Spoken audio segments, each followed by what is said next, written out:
Start eating it then.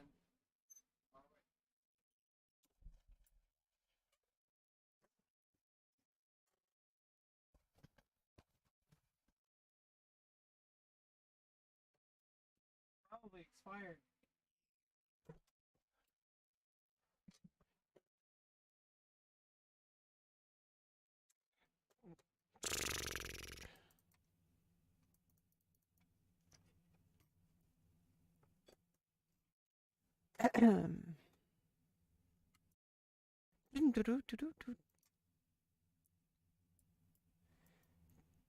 Bing bong.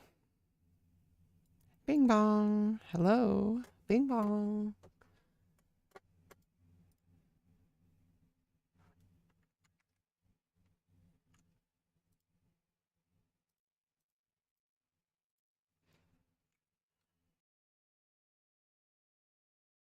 Just a moment. Thank you so much, Sleepy. Sleepy Catten. Sleepy Catten. Thank you. We'll be ready in just a moment, okay?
Just having a little bit of food.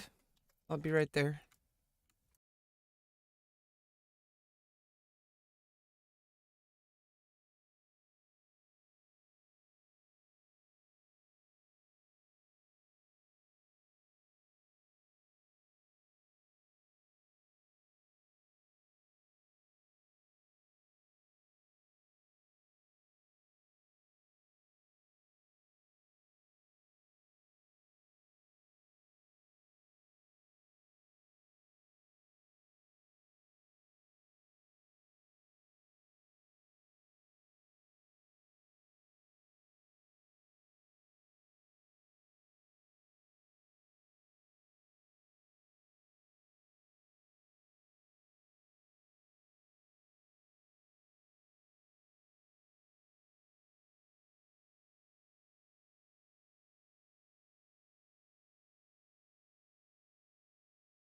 What's up, guys? How's everyone doing today? Oh, shit. New Devin Nash public video. Holy shit, we also got Devin Nash today. I just saw this in my notifications. He hasn't made a public video for a while. I mean, a non-Patreon video for a while. It's literally just dropped today. We're going to watch this. We're going to give our cabbage brain take. we're going to do it live. Cabbage brain take. I don't think it's coming. People said the same thing about other sports. And the thing is that people will always feel the need to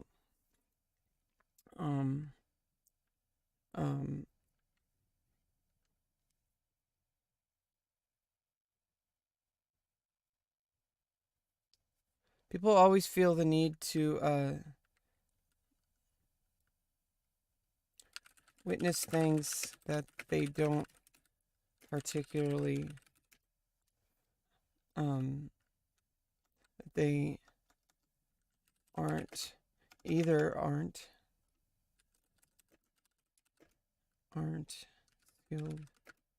skilled in, or are simply interested in observing in order to improve the ability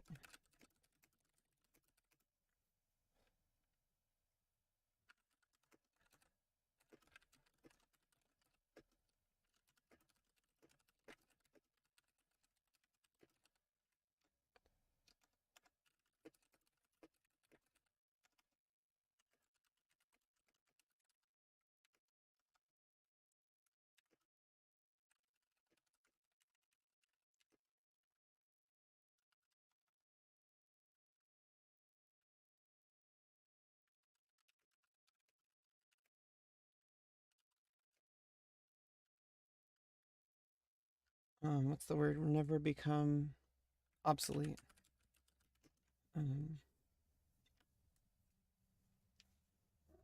There will always be an audience of one at the least, because the person participating in the sport will need footage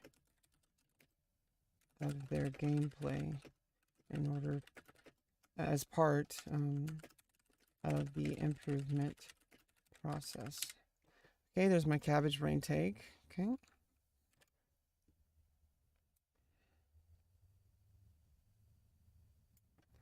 Let me tweet that. But we're gonna tweet both. Gotta be careful about Twitter. Gotta be careful of Twitter. Okay. Okay.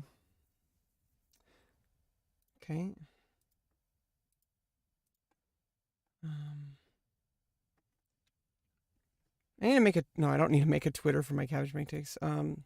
Yeah, we're gonna make the second tweet after we write the full analysis. Okay. Okay. yeah, we're just kind of starting the stream first of all. We're gonna put that first on the queue since that just dropped.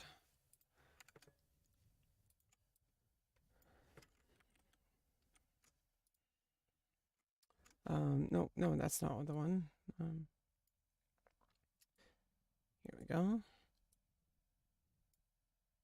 There we go. Okay. So yeah. I think today, the theme of today, we hear about like things, people being canceled. Like I said, like I was actually talking to my dad about this just before the stream. People being canceled wholesale, particularly. People, I understand there are egregious acts, and there's still a person who committed those acts, whether it's egregious, whether it's just sending out a maybe tone deaf tweet or whatever it is, such as the Will Smith incident with Chris Rock, where obviously the act of something is not okay.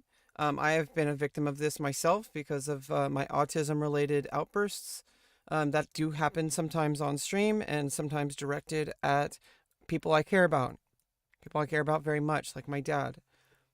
And, nothing makes the action okay, but there is a person behind those actions. And I think there is a difference when somebody repeatedly commits egregious acts compared to somebody who maybe it's just, not their best day. Maybe they're not in their best moment. Maybe there's emotions involved. And, obviously, control of our emotions is important. It's something I've been learning in therapy with, dialectical behavioral therapy with my therapist. Um, Licensed therapist, you know, um, through my clinic. And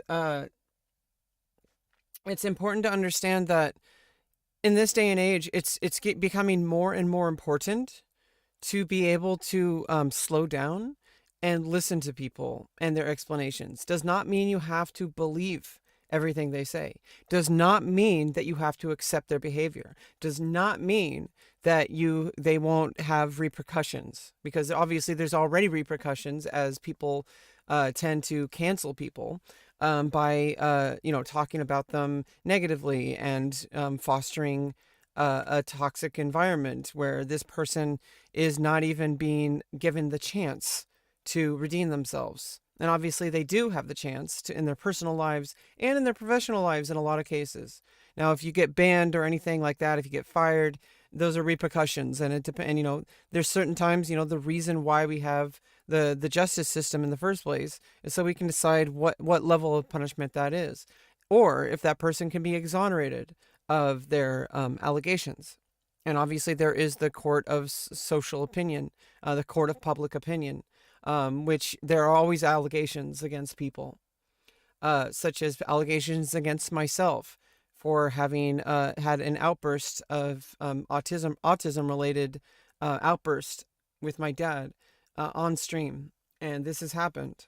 And there's people out there who see that footage, and they immediately categorize me a certain way.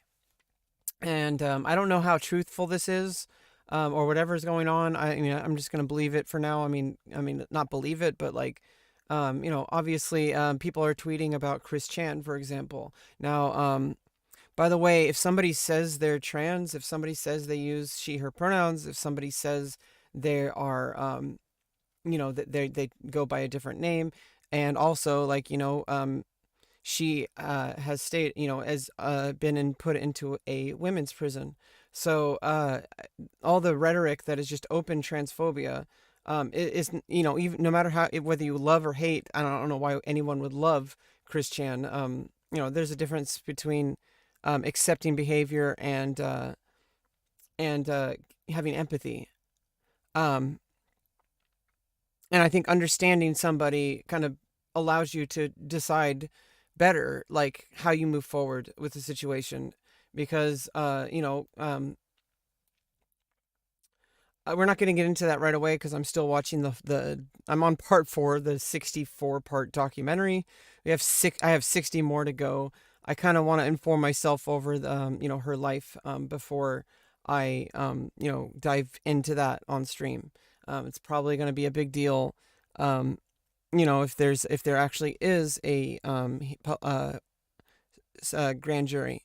But either way, it's the same idea. Is I'm autistic and I'm trans, but mainly, I think when it comes to Chris Chan, I think it's mostly about understanding autism because, like, she's been like very like open about that since a young age, and I feel like people didn't listen, people didn't help her.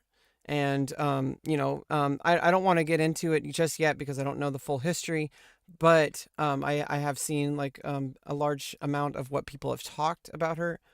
And also, I just do want to point out that if somebody says they're trans, you should just probably just believe them until they say otherwise, because that's literally how identity works. And I do believe there are, it's not up to me or anybody else to decide that. And I do feel that there is a lot of merit to it. It's not just somebody like, obviously, you can drive somebody off the edge, the way that Chris Chan was treated on the internet, for example, and by everybody around her, because, there's just blatant disregard of the idea, like if somebody says they're trans, then you should respect that. It doesn't matter how you feel about the person. Like, it's just if somebody says they're a woman or a man, like, why are you arguing? Because that's literally like shows to me there's still a lot of misunderstanding about gender, and that people need like proof that somebody is trans or not. And if somebody says they're trans, they're trans. That's how it works. However they're trans, like, that's a different matter. Like, if they take hormones, if they transition socially, if they get surgeries, for example, that's a different level of trans. Like, but at the same time, like, you're still trans if you're non-binary, if you're like binary, whatever. Um, I do feel, but however, like, there's been a very toxic belief that trans people need to prove that they're trans. And that's been historically a problem for the trans community since the 60s, when like a lot of more of this like really started moving forward for trans people. More people were getting surgeries and stuff. Although all this stuff really started in the 30s. But the Nazis set it back like a long time. Um, like, because they just outright murdered trans people, along with the Jews and along with gay people. And they also burned all the clinics and the research centers that were trying to dive into gender and all that stuff. So there is a history, and I think a lot of people don't have that history. And if they do, they have it filtered through whatever feelings they have about it. And it warps our opinions, which is why empathy is so important, because if you forget empathy, you run the risk of going down paths that you can almost never come back from in your mind. You just judge a person in your mind. This is why they screen people before they join a jury, because they want to make sure that people aren't like just outright canceling somebody in their own mind, which is like what I think people mean when they say cancel, is that they're canceling the person in their own mind. They've already decided how they feel about the person. They already decided that the person is a certain way, one way or the other. And I feel like this is a trap that so many people fall into. But all that being said, historically, trans people have had to deal with a lot of grief because of the need to prove, quote unquote, that they are trans. And I feel like with Chris Chan, from a young age, there is evidence, such as her creative endeavors, which you might think they're a little cringe, but this is an autistic person, like a high functioning autistic person, but in a different way than me, in a different way than every other autistic person, because every autistic person is unique. It's on a spectrum, and how it manifests is also based on environment. If people are allowed the chance to, you're trans if you think you're trans, but however you might explore that. However you might explore that, slippers, or sploopers, sploons. Spoons. If you're welcome to the stream, we're going to be talking about empathy today. We're going to be watching what's in the title. And we're not quite getting it. We're not quite diving into the Chris Chan rabbit hole just yet. But I started watching the documentary series, and I'm trying to understand. I have a unique point of view. I have a bit more. I have extreme empathy. That's actually like that's where I am on the spectrum. Like I have extreme empathy to the point of I have to be really careful because I can feel empathy for somebody who's like committed egregious crimes. And you have to be careful, not because that's bad necessarily, but because people immediately judge things you say. And like I was saying about Chris Chan, from a very young age, people were creating an environment where she was like forced into like a little hole and forced to think a certain way because people did not know how to deal with autism so much. Until like the mid 90s or so, they would just put autistic people who were having meltdowns into a little tiny, basically a locked room, and they call them scream rooms. Okay, and they kind of they did this with me too, kinda. But I wasn't diagnosed, but at the time until I was 31. But when I was growing up, I was treated to a lot of public humiliation, bullying, and like punishment from my behavior. And it's like punishment without chance for growth. It is like you're not even you're telling that person that they are a bad person and that you're not giving them tools that they need to not be a bad person. It's just like the same issue with anybody, like people with drug addictions, people who commit like theft or violence. They punish you immediately, even at a young age, when you still are just learning, and they don't give you the chance to learn. Instead, they put you into an environment where you're more likely to commit those crimes again. This is the problem with the justice system in America, particularly, is they arrest people, they treat you like an animal, and they put you around other people who are treated like animals, who may or may not be like very severely ill, they're criminally insane. Some people are just wrong place, wrong time. Some people are also just criminally insane. And you're putting these people together, and you're expecting the people who are wrong place, wrong time to not be influenced by these people who are just bad people. And even though they're bad people, there's still something that we can do with them. If they're criminally insane, well, shouldn't we try to help them so that they won't be criminally insane? It doesn't make sense when we just punish people and then put them in an inhumane environment where they're more likely to continue that behavior. It doesn't make any sense. It's like you're punishing and you're basically making it worse. People want revenge instead of just, allowing people to grow. And it's a problem that manifests itself in many different levels. But that being said, about like needing to judge whether or not someone's trans, if you think you're trans, you're trans. If you think you're cisgender, you're cisgender. That's just how it works, because it's not anybody's decision but the individual. Especially like an autistic person who like literally nobody can possibly understand the thought process, because a lot of times autistic people cannot communicate their thoughts. Doesn't mean their thoughts are broken. Doesn't mean that their thoughts might be wrong, because it's based on information, and you're performing what's called self math.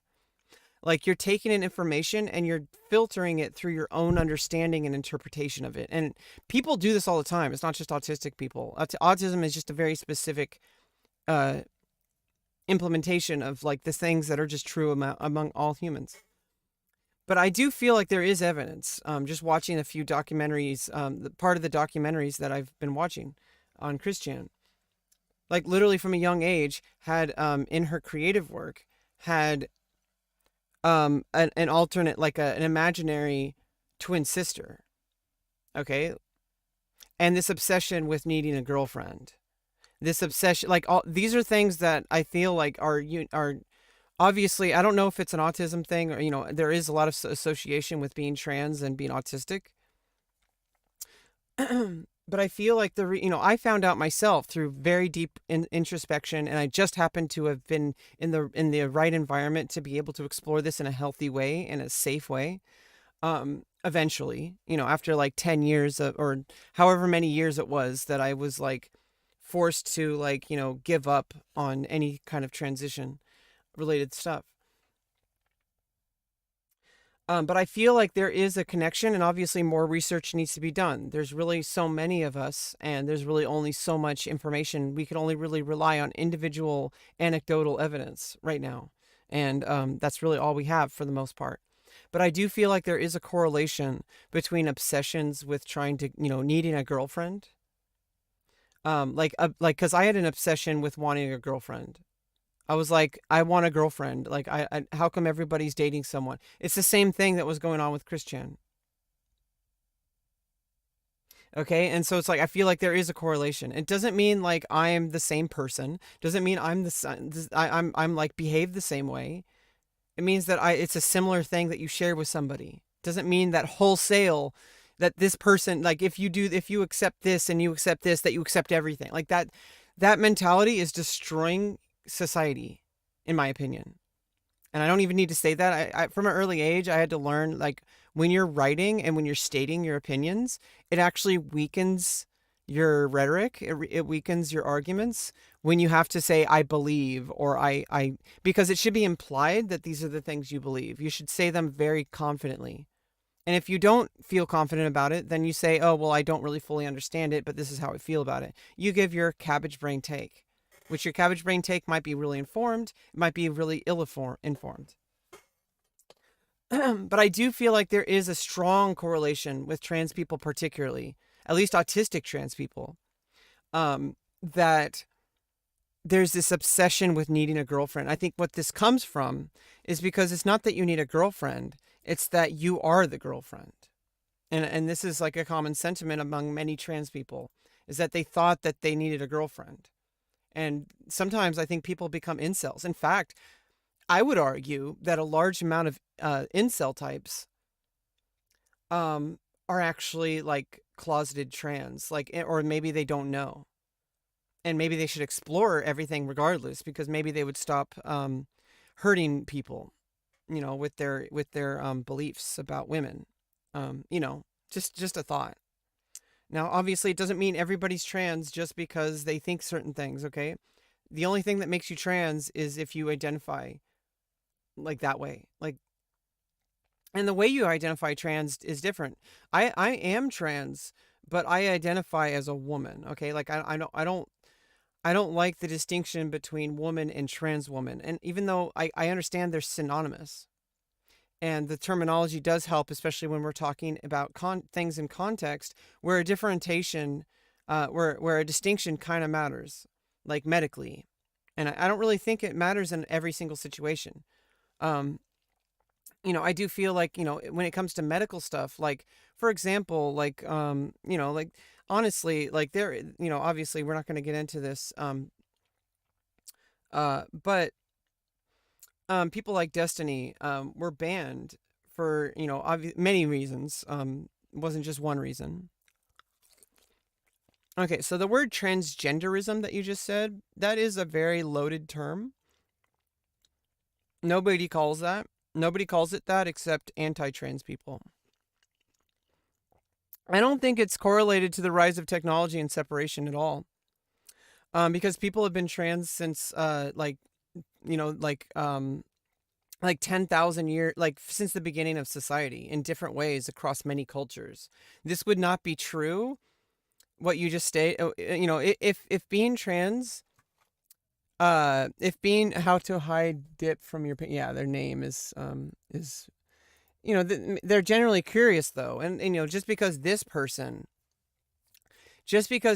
person, like, should be banned, doesn't mean people who think this should all be canceled. Because, it comes from a lack of information or a lack of empathy. And I feel like, if it's a lack of empathy and it's continued egregious, attacks, that's different. But I think people really do have like this armchair beliefs.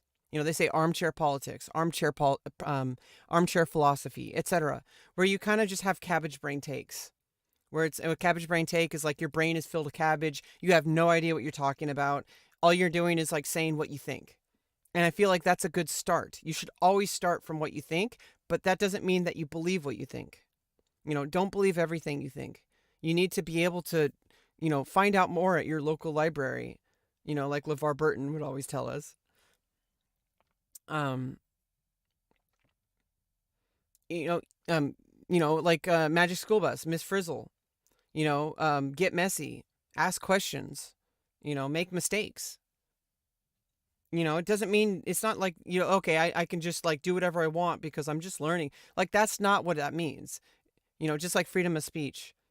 Freedom of speech doesn't mean I can do whatever I want, because you can't. If you deny somebody else their freedom of speech, for example, if you deny somebody else their ability to, like within the definition of what government free speech is. The Frizz, yeah, exactly. She's like a freaking badass. Because if you want to learn something, and it has to come from empathy. It cannot come from trying to get away with stuff. Okay, so there's a difference between understanding something and trying to, like, your intention matters. Because if you're trying to just use like stuff like free speech, or like saying, oh, well, I was just making a mistake, you need to forgive me. It's like, no, there's a pattern of behavior. And if you understand the pattern of behavior, then you can like deal with it accordingly. So I do feel like that just based on my own experience, because when I was a young age, I had this extreme fixation on needing to have a girlfriend, because I saw these girls that I was attracted to when I was like 10 years old, and I started liking girls when I was like 6, like in first grade. Uh, I had this fixation with girls when I was like 6 years old, and then 10 years old, like there was issues in school because of it. I almost got expelled, um, because of an incident, because I didn't know what I was doing wrong, and instead of helping me understand what I did wrong, they punished me because they were looking at the behavior out of context, and it doesn't make the behavior okay. Okay, like at no time is the behavior, if it's an egregious thing, at no time is it okay.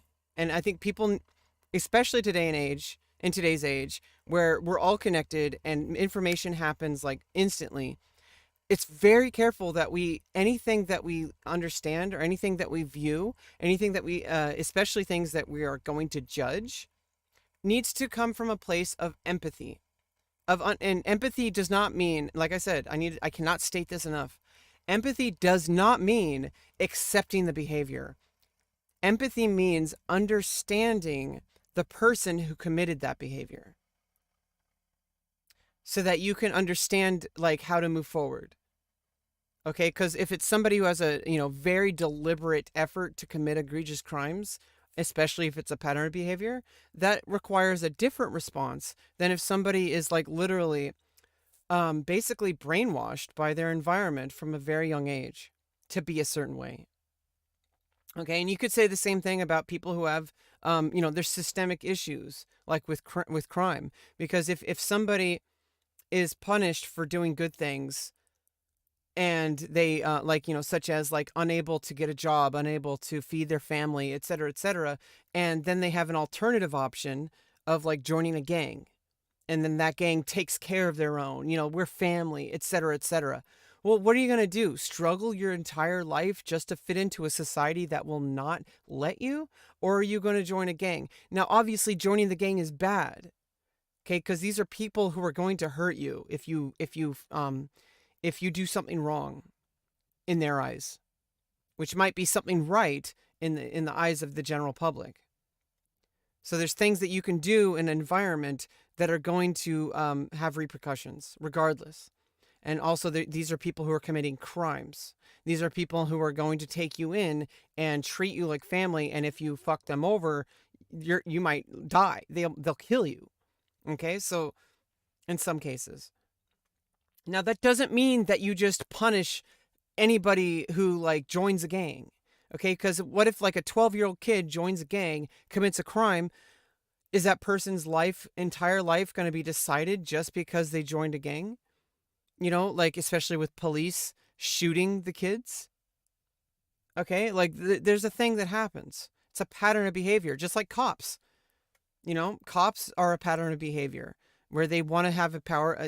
Some people join with good intentions, but their intentions are based on their own understanding of what reality is, and their intentions are filtered through a lack of empathy.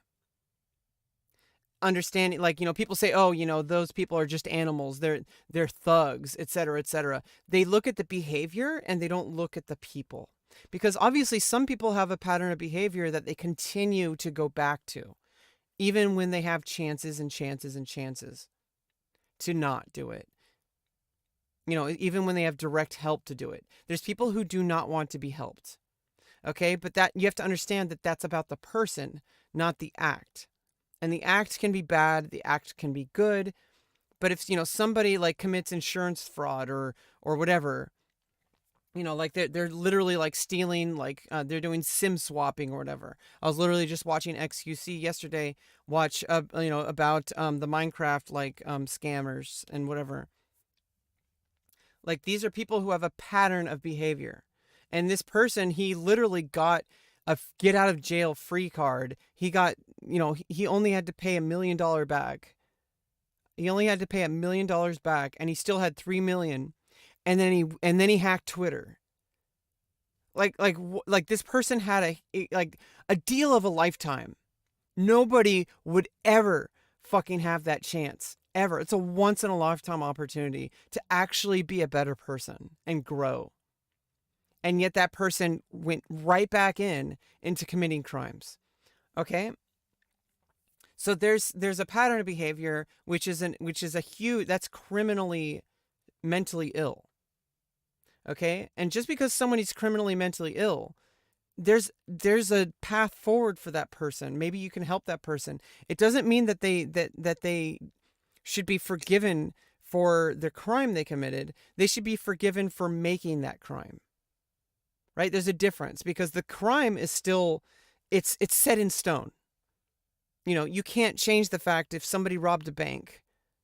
Like, that's still an action, and there are repercussions. Might be life in prison. Okay? But what is prison and what should prison be are a different question.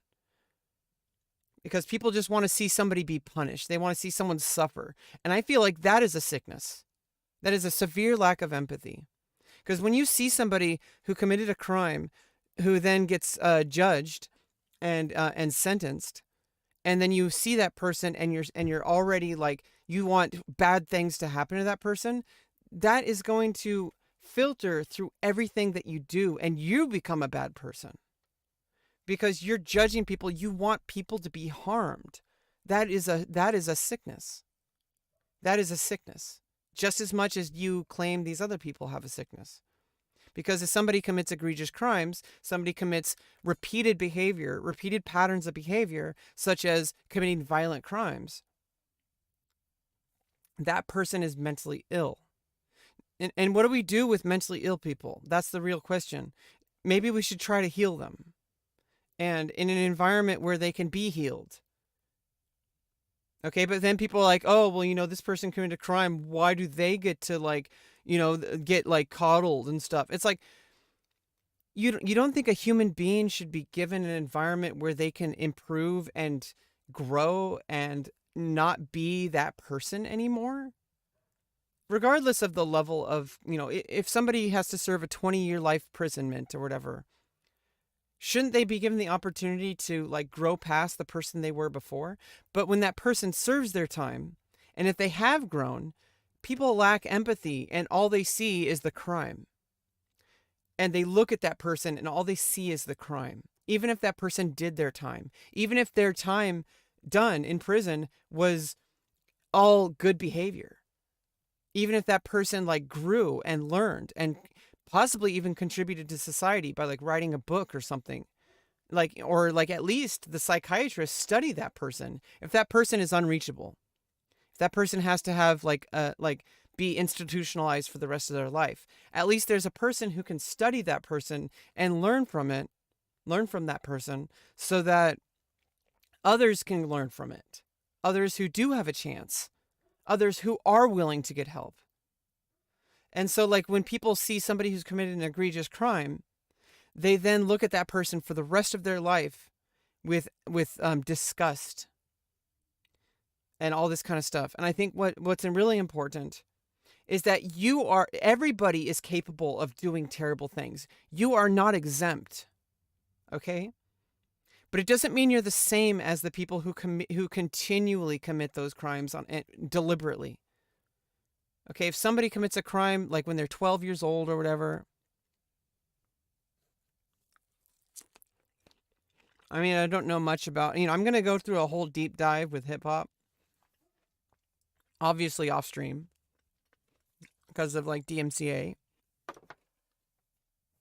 But I will do a deep dive in hip hop because I've listened to hip hop, but I need to give it like full focus because the words are what matter.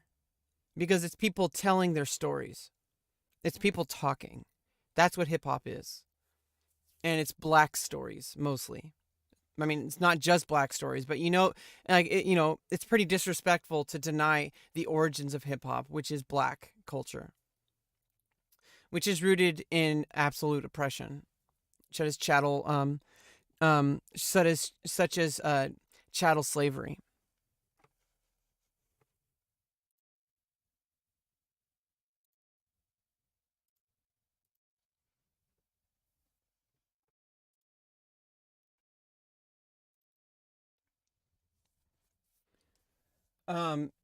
Starting with the blues, which is rooted in chattel slavery, and then with jazz, blues and jazz rooted in minstrelsy and Jim Crow laws.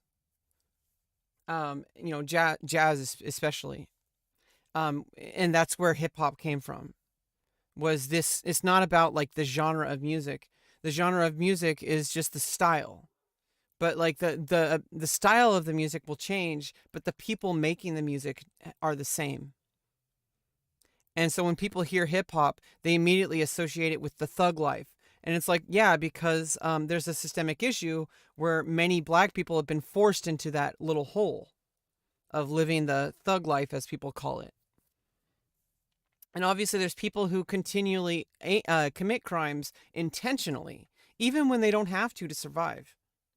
Because that's a mental illness in and of itself. But that doesn't mean that, like, when people see, like, people joining gangs and such like that, there's a systemic reason why that happens. Okay? And so when people continually just see the behavior and they lump every single person into that behavior as evil, as criminals, as thugs, you're denying the individual case-by-case basis. You're denying the person their humanity. I don't get to talk about your struggle. I mean, you're right. But you're calling me a Mayo head. I mean, that's... I mean, literally anybody can talk about something because, like I said, empathy is your understanding of an issue, which I'm not 100% educated on because I am not black. Okay, but I do have empathy, which people are capable of. It's possible to understand an issue that affects a large group of people without having directly experienced it. Okay? And so when people cancel an entire demographic of people for just talking about an issue and with the intention of trying to educate themselves, like myself, and also educate others who may otherwise never be educated. I don't think it's the same as somebody claiming that there's a difference between me trying to have empathy and trying to understand what is going on with black culture and understanding why black people have been discriminated against and oppressed with chattel slavery and with Jim Crow, with minstrelsy, with public with lack of empathy from people associating people as thugs, as criminals, as whatever. I can see this from the outside. I can't see it from the inside. Now, what I can see is I can see my struggle as a trans person, as an autistic person, which are kind of connected, but not really. So what I can see is I can see, well, there's a history of oppression against trans people. And it's different. It's not the same. It's important to understand that when somebody says their own unique point of view about a situation, such as discrimination against black people, for example, I understand what discrimination is. That is a shared Venn diagram, that there is something that people share. It doesn't mean I share everything. Just like unless you're trans, a black person will, a cisgender black person will never understand what what a trans black person would understand, or a gay trans person, I mean, a gay black person, or an autistic black person. But there's things that overlap. You might be black, autistic, and trans, where things intersect. There's called intersectionality, and it's a thing. There's people who are there's people who grow up with two different parents from two different cultures. You might be black and Asian, for example. You might have a white parent. So you have to understand the history that each parent has grown up with and has lived directly, including their union together to create a child, which is a shared experience as a family. And however that takes shape is going to vary on a case-by-case basis. Okay, because some people have a loving family, some people have a broken family. So lumping every single person into a single judgment without understanding the nuance, I feel, is an egregious mistake, especially when people cancel people, especially when people get banned, etc., just for talking about it. Now, that does not mean that there is, you have to be very careful with how you talk about things, because you have to always make it very clear that you don't endorse certain activities. You have to make it very clear that there's nuance and that you're talking about an issue. You're not talking about, certain other things. You're not endorsing the behavior. You're not like, but I feel like certain platforms, especially Twitch, they'll just ban someone and not give them the chance to learn and grow. Just because somebody says something that they're obviously not, will never be 100% informed on. And this goes for anybody. I will never be 100% informed on trans issues, even though I directly live it. Okay? But people can talk about trans issues even if they're not trans. And in fact, people do speak for us. It does not mean that people should not be able to speak for us. And so I think this is an issue within the trans community. And I can speak this because I've been paying attention to it for a very long time. And I have a unique experience of actually living the lived experience of a trans person. Okay, so there is an issue within the trans community itself that you just lump everybody into one size fits all, that if anybody misgenders someone, even on accident, that they should be banned. Okay, intention matters. Patterns of behavior matter. Okay? And so like we're just about to like segue here into Will Smith. And so Will Smith made a public apology, and we're going to watch it. And I already watched it. I think I did. I think I finished it.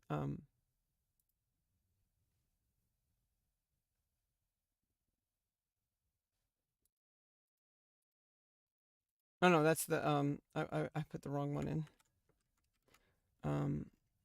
First we're gonna respond to the Devin Nash thing because that just dropped. And I wanted to give my cabbage brain thing.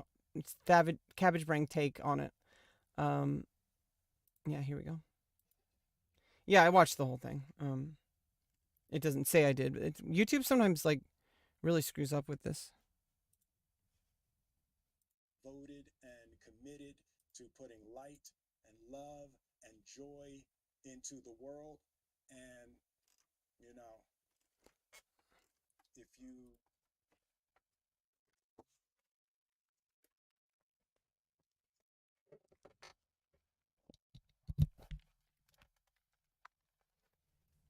Um, wait, we know we didn't watch it all. Oh no, did I?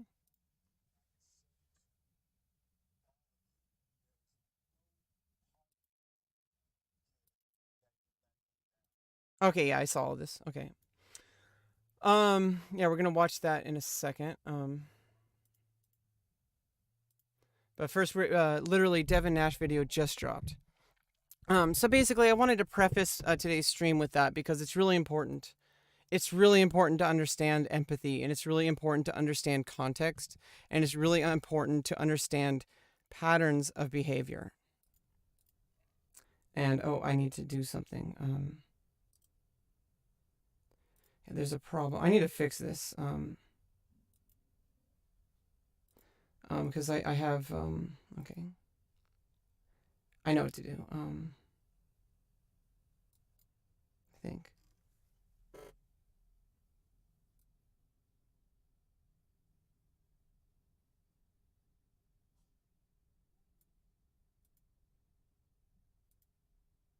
Okay. I think. I think. No, no, that's not gonna be.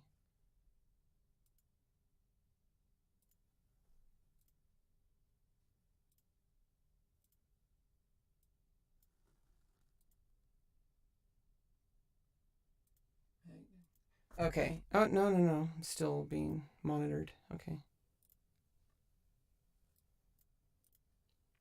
I need to fix this because I need to be able to I need to be able to eventually join Discord calls, and I'm using virtual audio cables I need to actually separate audio like from Chrome and all that kind of stuff.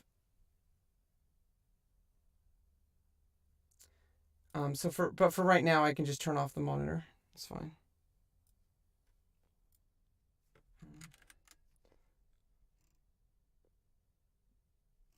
Oh, I don't know what's going on here. Okay.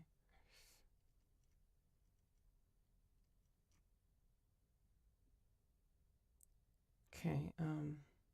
Okay. Wait, what's going on?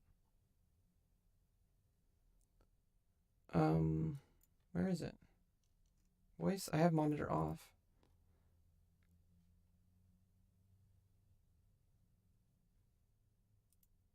Okay.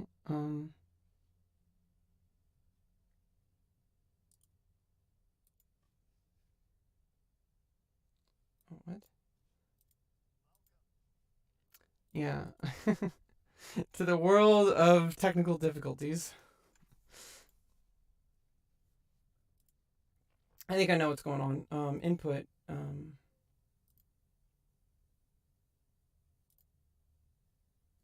Oh, I know what I need to do. Um,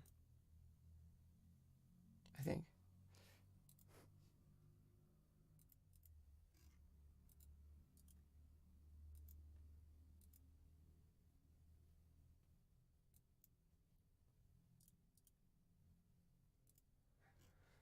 Okay.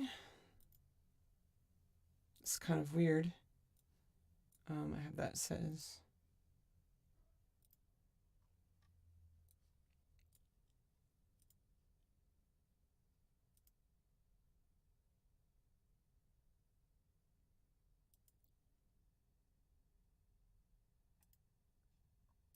Test.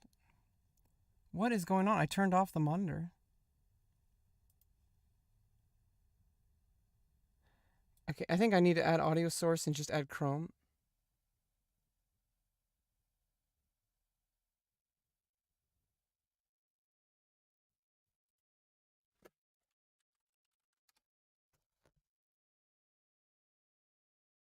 Cable B input, I think.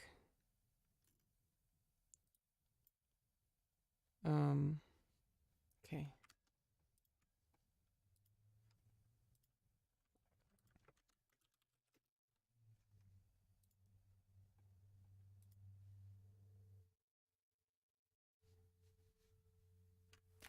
Okay, I need to.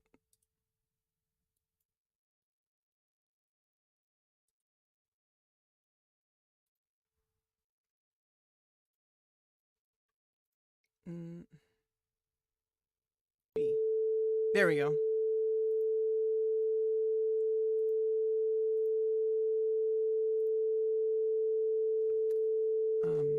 And then also, yeah, and then, okay, yeah, I can do that. And then advanced audio properties and Chrome, I can,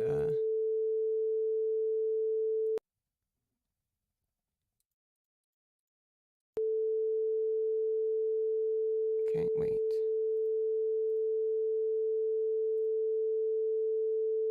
What?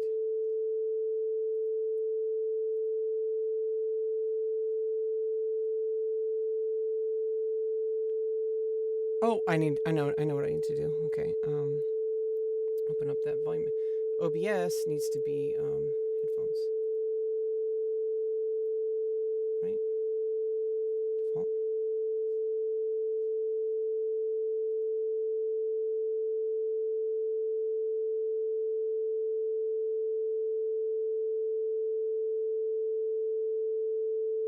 Oops, not that one. Just a second.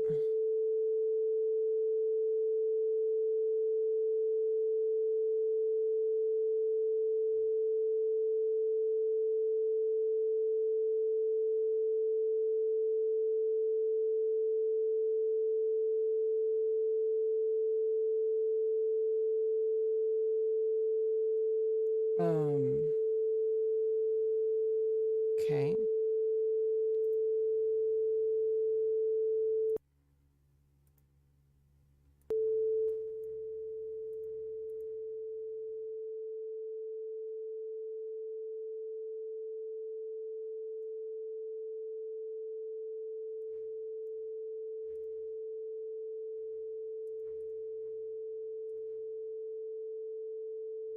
How about we do this?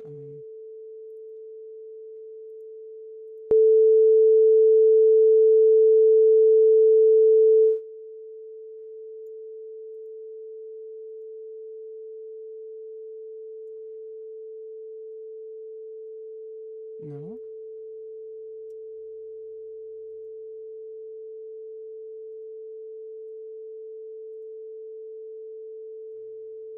Oh. No.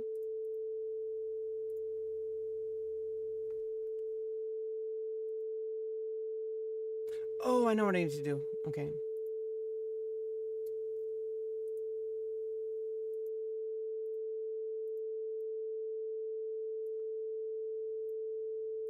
There we go. I can hear it now. There we go. Yeah, there we go.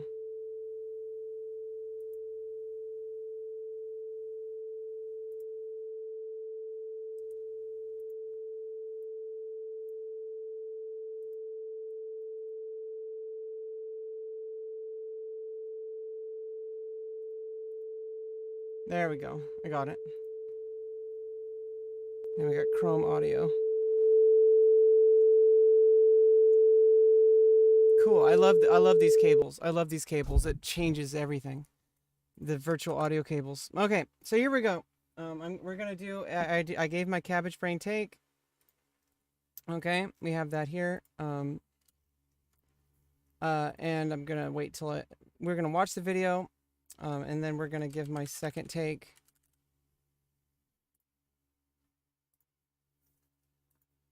Is esports doomed to fail? Has the bubble finally arrived and popped on us? Are we doomed in this upcoming recession to suffer declining viewership, teams failing, publishers failing, esports failing? What is going to happen? Well, I love how he's doing his public. He's taking a huge break from his public channel. He's taking a huge break from his public channel, and I love how he's like getting right back into like he's really pushing to be like the commentator now. I love that. Like, I mean, he always does that. What I'm saying is like he's really pushing like, you know, the standard talking points and going into like you know, addressing them, because obviously people are going to say these things, people are going to think these things, and as a commentator, I feel like, I mean, I need to stop doing that. As a commentator, it's important to understand that people will think certain things, like as far as earlier I was talking about, like if you talk about trans issues, if you talk about black issues, if you talk about anything really, people are going to have preconceived notions. People are going to have thoughts they already have. People are going to have opinions they already have. And I think he's really addressing these things whenever he makes a video. He goes does a deep dive into like what he thinks about it and how he knows about it based on his job in the industry, working with people directly, his direct life experience, and also providing his insight based on that experience. And I think it's really important to understand that, because you can say something and you're doing it in order to move an audience. You're doing it in order to try to get inside, like use the psychology of the people who you're targeting, your audience, because your audience are going to have preconceived notions. And I know from direct experience, people do not have as much, and we're going to talk about empathy today. People do not have this like empathy. I think we need to watch this a little after. It's an hour long, so we're going to watch the Will Smith thing first because it's short, and I wanted to cover my thing about empathy. No, we're gonna get into empathy after. That's later, because we're gonna direct the whole stream. Like I don't want to get interrupted from that. Like that's a very important thing, and this literally just dropped, so I wanted to cover this first. Today, that is our topic of discussion, analyzing what is going to happen in our typical deep dive and comprehensive way. Welcome, I'm Devin Nash. I run an agency called Novo, which is a marketing agency that covers brands and creators on various platforms like Twitch and YouTube. We do marketing for them. And I also formerly ran Counterlogic Gaming, so I have a vested interest in esports, to say the least, and I definitely want to cover this topic today. I've heard many people going back and forth. This channel, you're here. Yeah, it's been a thing that people have been working, like talking about, like, oh, is esports ending? Is Twitch ending? Is YouTube ending? And it's just like, here's the thing. People were talking about like chess, for example. People are like, oh, chess is a dead game. It's like, no, like chess is a 1,000-year-old game. And it's really important to understand this because there will always be people who partake in sports such as League of Legends, even games such as Diablo 1. Speedrunners play games like Doom or any of these games that have come out. There will always be an audience. There will always be somebody who comes in and wants to either be entertained by somebody who's never experienced that content before. There's always someone new. There's always somebody who like wants to do a deep dive into a given sport, like basketball or soccer or football, American football.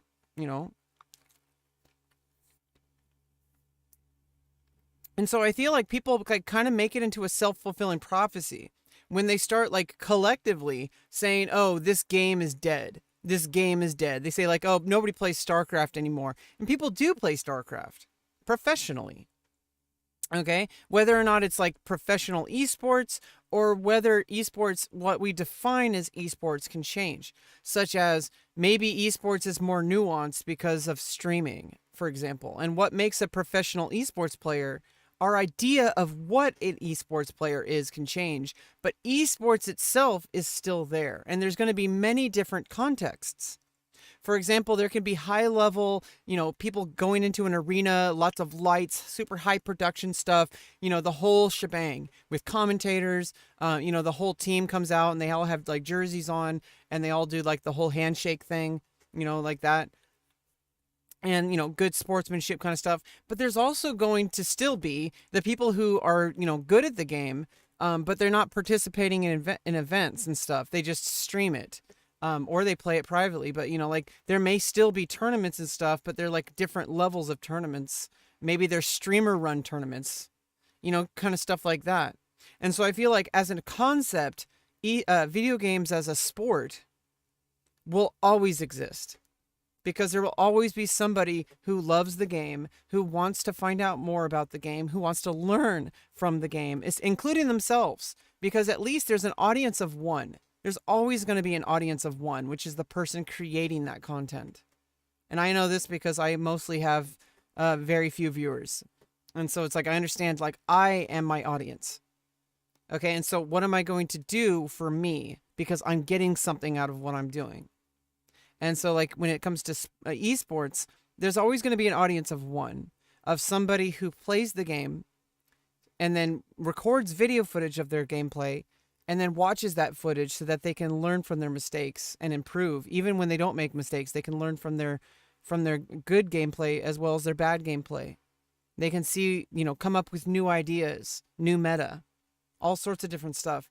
So there will always be an audience of one. And if there's an audience of one, there's potentially an audience of 2 and 4 and 8 and 16 and 30, etc.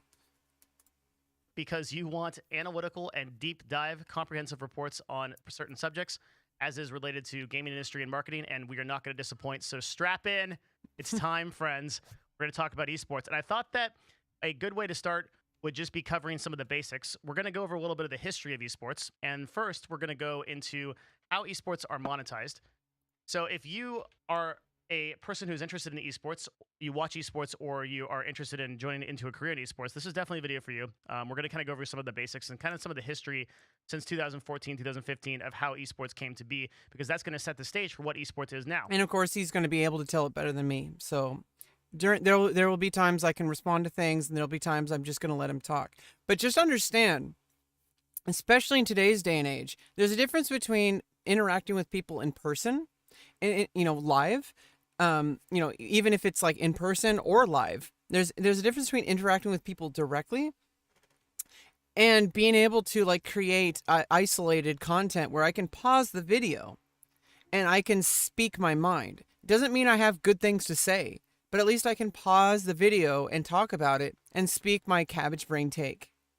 That's a kind of a theme that I've understood my whole life, is that in order to learn something, you have to first fail. Okay, but that doesn't mean that you just continually fail. It means that you have to take information and learn from it. And so I feel like, obviously there's a difference between esports as a concept and esports as a professional, financially,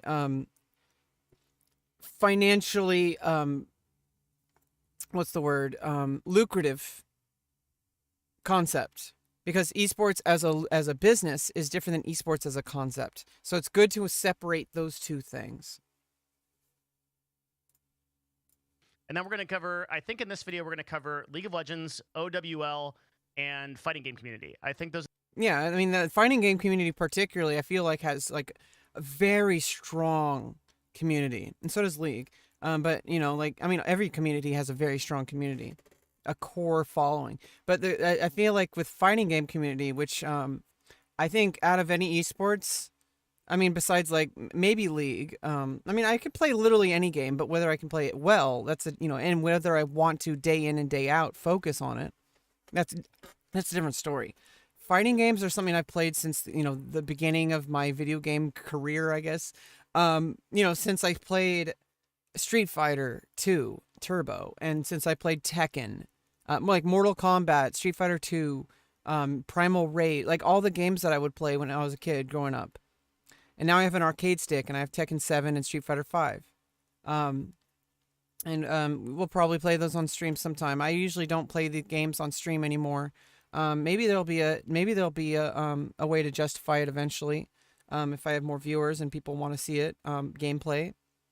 And I have a list of games that I am okay with playing on a regular basis, and I've had them all downloaded and installed, and I've used up like all my hard drive space. So eventually, if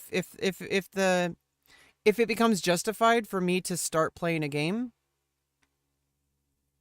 then I'm going to play it. But I don't really feel justified except for random stuff off stream or maybe even on stream. Because there's all, I don't really feel justified to play video games on stream at this moment. But if that changes, I have video games that I'm willing to play, such as League, Tekken 7. I main as Nina Williams. She's my girl. She's me. I usually try to play characters that represent me. That's how I approach a game, because obviously you could follow the meta and stuff, but the way I enjoy games is I want to be able to play a character that I'm comfortable playing with. And I do have alts, and so I always try to pick a set of characters that I would feel comfortable playing, which means I'm not always comfortable playing a male character. Because obviously sometimes I can differentiate myself from that character. My identity is becoming less and less fragile over time.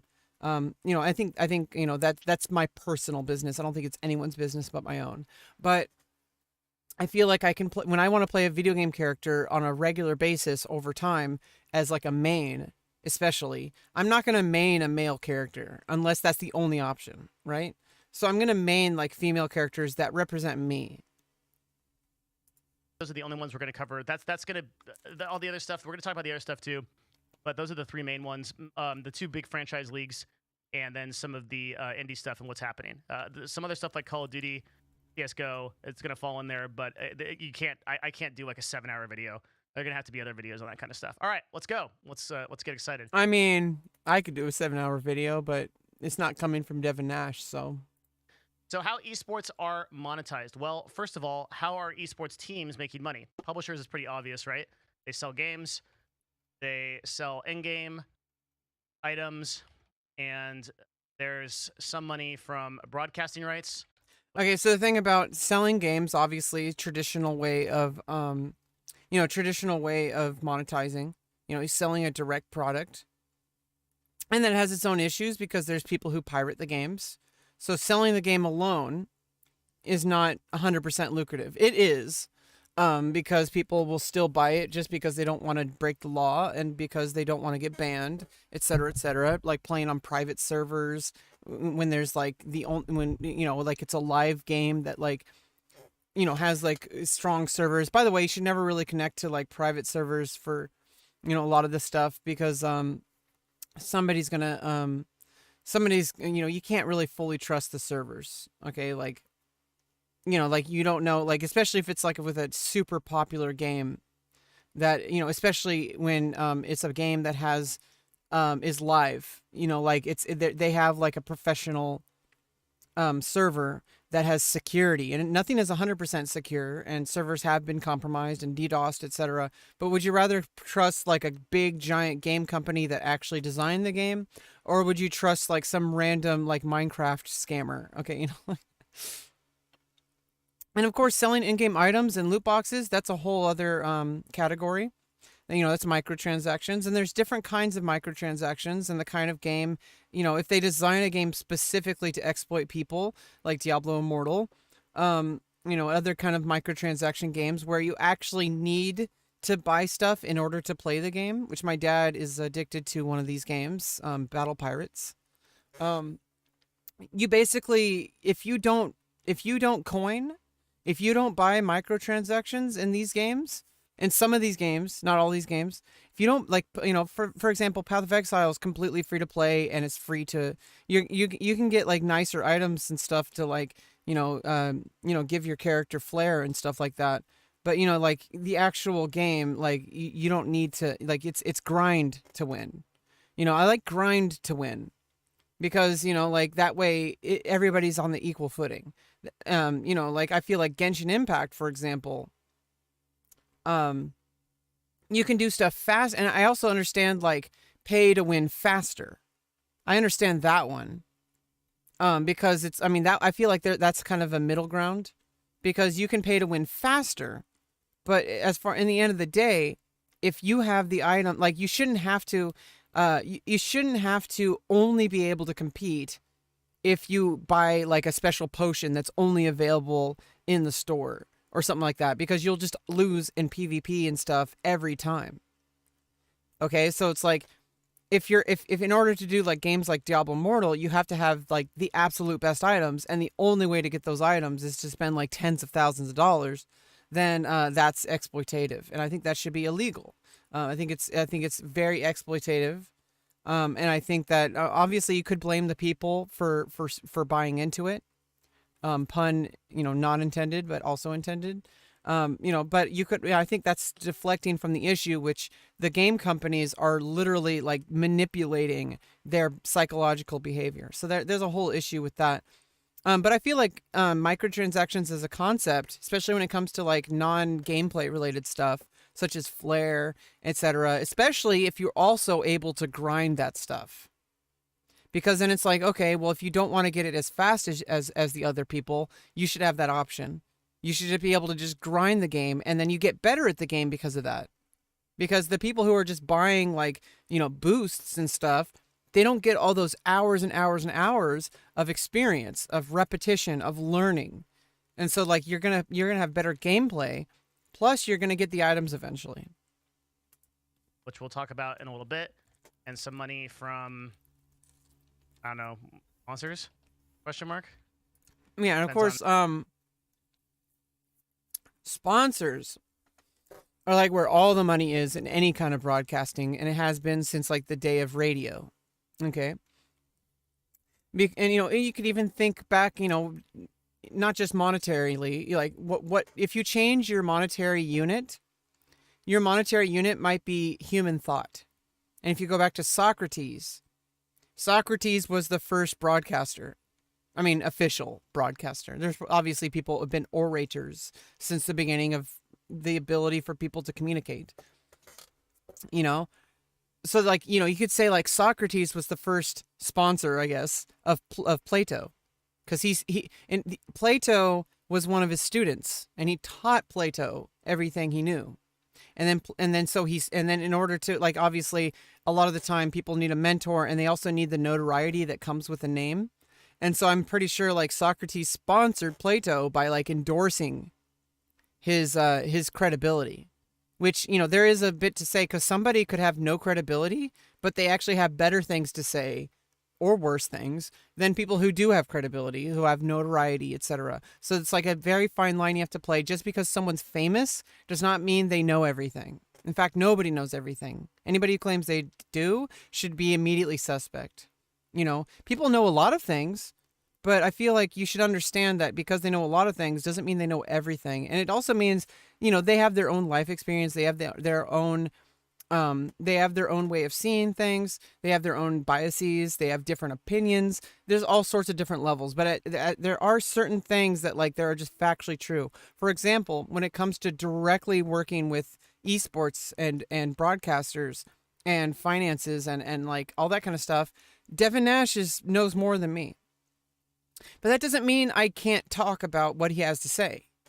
And you have to have that cabbage brain take first in order to learn and grow. In fact, we all have these cabbage brain takes. At one time, Devin Nash, as he said himself, was just some dude stealing his dad's internet to play EverQuest. Living in his dad's house or whatever, in his basement. I don't know. Like, at some point, like Devin Nash didn't know all this. And so he learned it. And he learned it through direct experience and working with companies and working with mentors, et cetera, and just direct experience. That's how life works. That's how we learn. That's how we grow. Owl, not so much, but League of Legends, yes. Okay. Teams, I think this is kind of the most interesting one. So teams have sponsors. They have merchandise. They have tournament wins. And they get revenue splits from franchise leagues. Yeah, so that's like why, like, you look at OTK. Okay, like they started an org. And, now all these streamers aren't on their own anymore. They have a ecosystem where they're all the money is going into a central org. And then so everybody's benefiting from it. In whatever capacity that might be. So it's like you collectively, like you're becoming an army.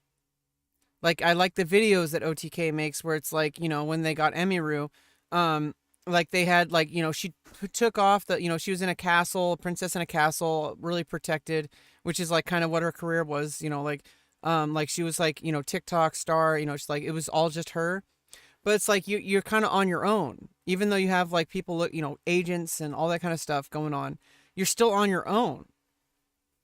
If something goes wrong, you're the only one who takes all the heat, even in the public eye, especially.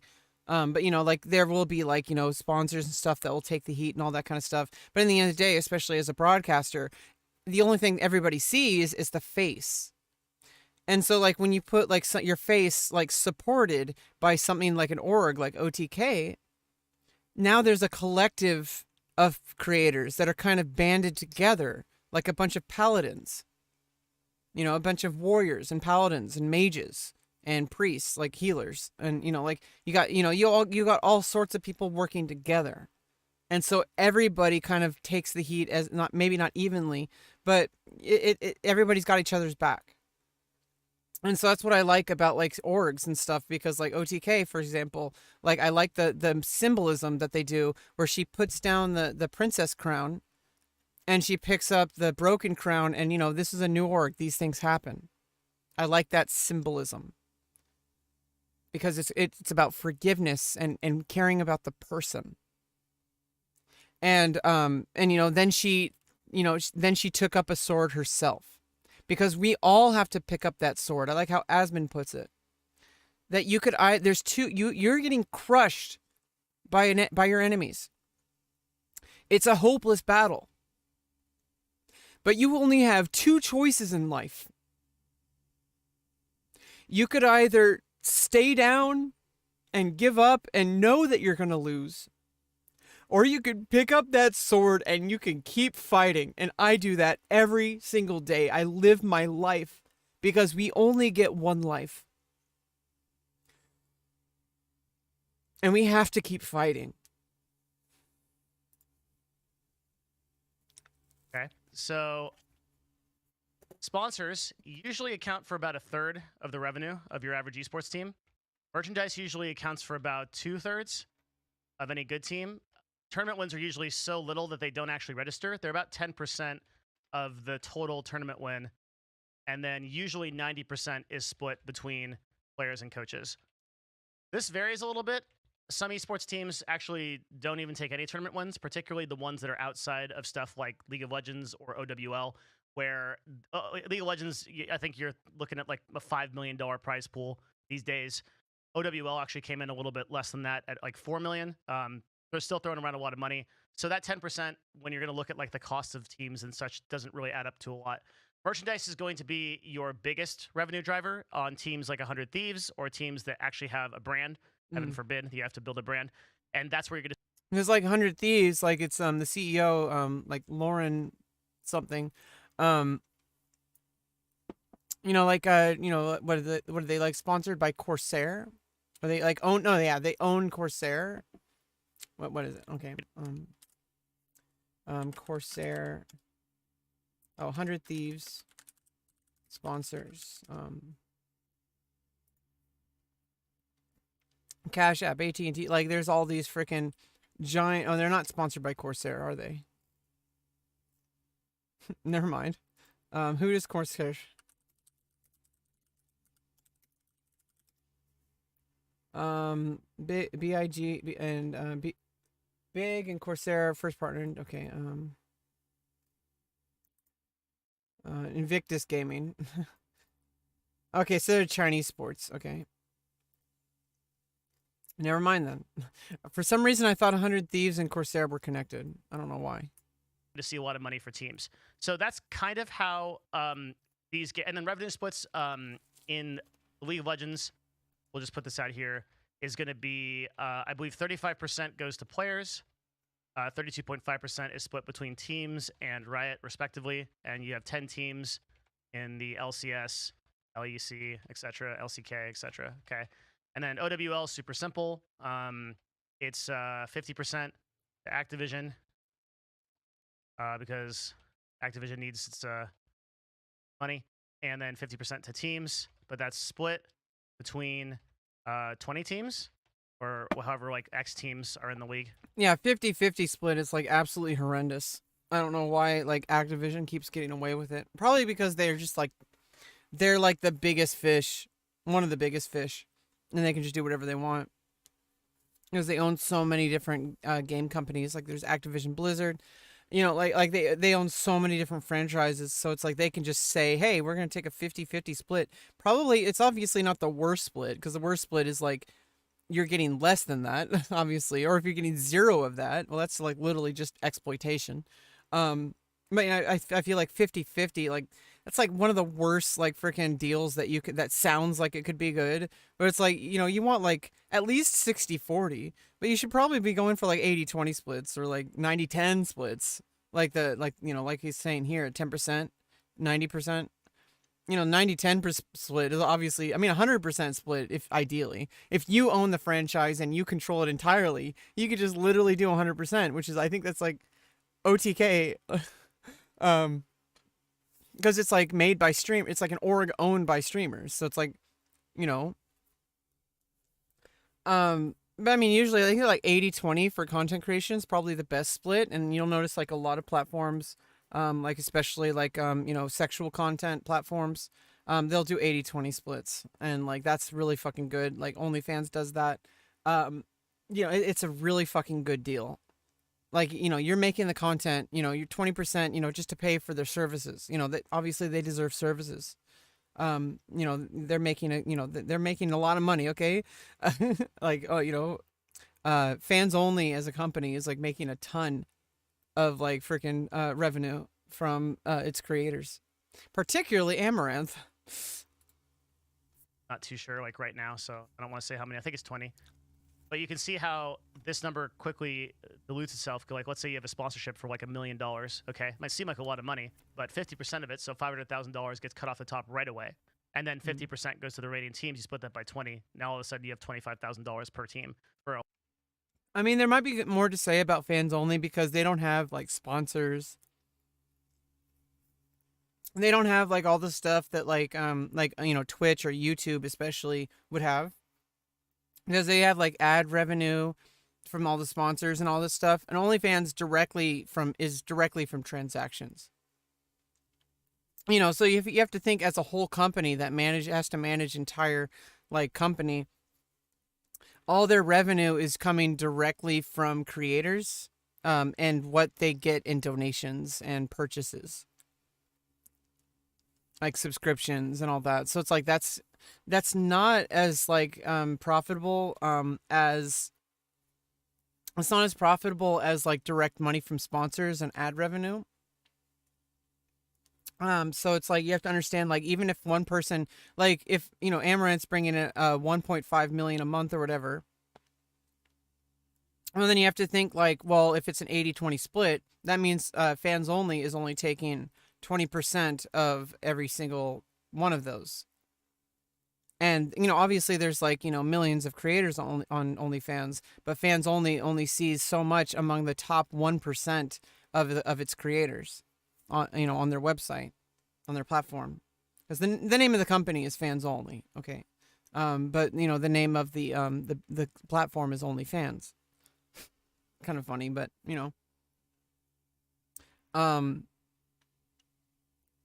and I think it's just like it's really easy to see like, oh, they must be making a lot of money. It's like, it's not as much as like YouTube is making, or like what Twitch is even making. They're making like substantially more money because of all the sponsors. But OnlyFans, that's not a very that's not an ad run business like Facebook, for example. Facebook probably like the biggest example of ad revenue, except maybe, I don't know, I think Facebook is probably earning more from ad revenue than Twitter. I think Twitter, Twitter does get like ad, I don't know, they are ad based. Literally you scroll through your feed, there's going to be ads in your feed. And of course there's, but you have to say like, okay, well, how much money is Twitter really making from like super fans or super follows, like stuff like that. Like, that's probably an 80-20 split, I would believe. Like 20% of like, barely anybody even uses super follows, because on that platform, people don't really use super follows. Like it's actually kind of rare for people because that's not really the kind of environment that Twitter is about. That's more of like an OnlyFans kind of thing. So I feel like the way people use the platform kind of dictates like how their business model is, because you'll have people, you'll have like platforms like Twitch where the culture is kind of like to give subscriptions in bits, but like the actual like total revenue is not insubstantial, but like is like pales in comparison to like what they're getting from like the ad revenue and stuff like that. And then the individual creators, of course, making the majority of their money from like sponsors and ad revenue, especially on YouTube, and merchandise. So it's like, people think like, oh, all these people are donating and donating, which I think is ridiculous. Unless you're getting like something out of it, like you get like emotes that are like, if you really want emotes and you value those, well, then a $5 subscription makes sense. And if you don't want to see ads, if you don't want to see ads, then you might want to pay $5 a month. And also you might get other perks, like you get access to a Discord that other people can't get access to. But honestly, I would say like if you really, I mean, it's like pay to win, I guess. You could just, it's pay to win faster because eventually somebody's going to donate like gifted subs. And so eventually somebody's going to gift a sub to you, especially if the creator themselves gifts a sub to you directly because they care about you as a community member. So if like, like I feel like if you really want to get that sub and you don't really want to spend $5 a month, just hang out in the community more. That's really what the creators mostly want. Obviously they want money, but they just want you, they just need, for ad revenue, they just need numbers. So it's like, as long as you're there watching and you care about what they do and you like, retweet their tweets and comment on their tweets and all that kind of stuff, that's how you show your support, because you're helping them grow, which will help them bring in more sponsors and sell more merchandise. Full sponsorship of an entire league, right? Doesn't look too good. So that's how teams make money. But how did all this get started? What happened? So this is going to be some cool stuff that a lot of people don't know. So around 2015, 2016, esports actually accounted for 25% of Twitch's total viewership. And that's a lot. There wasn't really a lot of serious competitors in the live streaming space at that time. So 25% was quite a bit for Twitch. These days, that is top 1% streamers that have that. And we're going to kind of talk about that in a little bit. But esports accounted for 25% of Twitch's total viewership. So Twitch said, okay, well, this is cool. Like, we want to invest in this as a vertical. Want this to go up. So we are actually going to pay teams. And if you take a look at... Yeah, so that's the idea of investment. So when you invest in something, whether it's your time or whether it's like financially, it's because you understand that eventually there's going to be a return on investment. For example, if I watch Devin Nash videos, I'm investing time. This is an hour-long video, 58 minutes and 4 seconds, and we're only 5 minutes, 20 seconds in. But I understand that I get something out of his videos. So if I take my time, I actually get more than if I just watched it at like 5 times speed. Like if we just watch this at like 5 times speed, like for example, I could even just go back to the beginning, and move this to 5 times speed, right? If we just like sit through this and watch it in 5 times speed.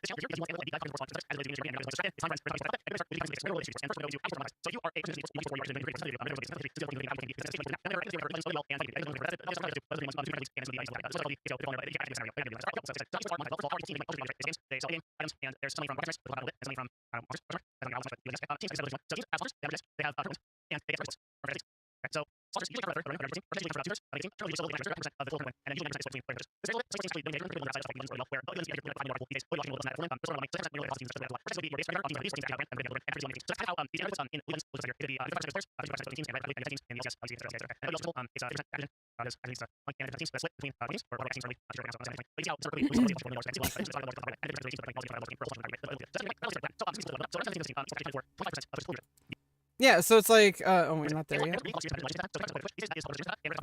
Okay, yeah, so like, you might be, and especially, I've heard like blind people, particularly, will develop a skill of doing doing text to speech in order to read stuff. And so blind people will train themselves to be able to hear stuff. And apparently that's actually one of the slower settings that blind people will listen to videos and audio and text to speech. That's actually one of the lower settings because if you train yourself, you could actually take in that information.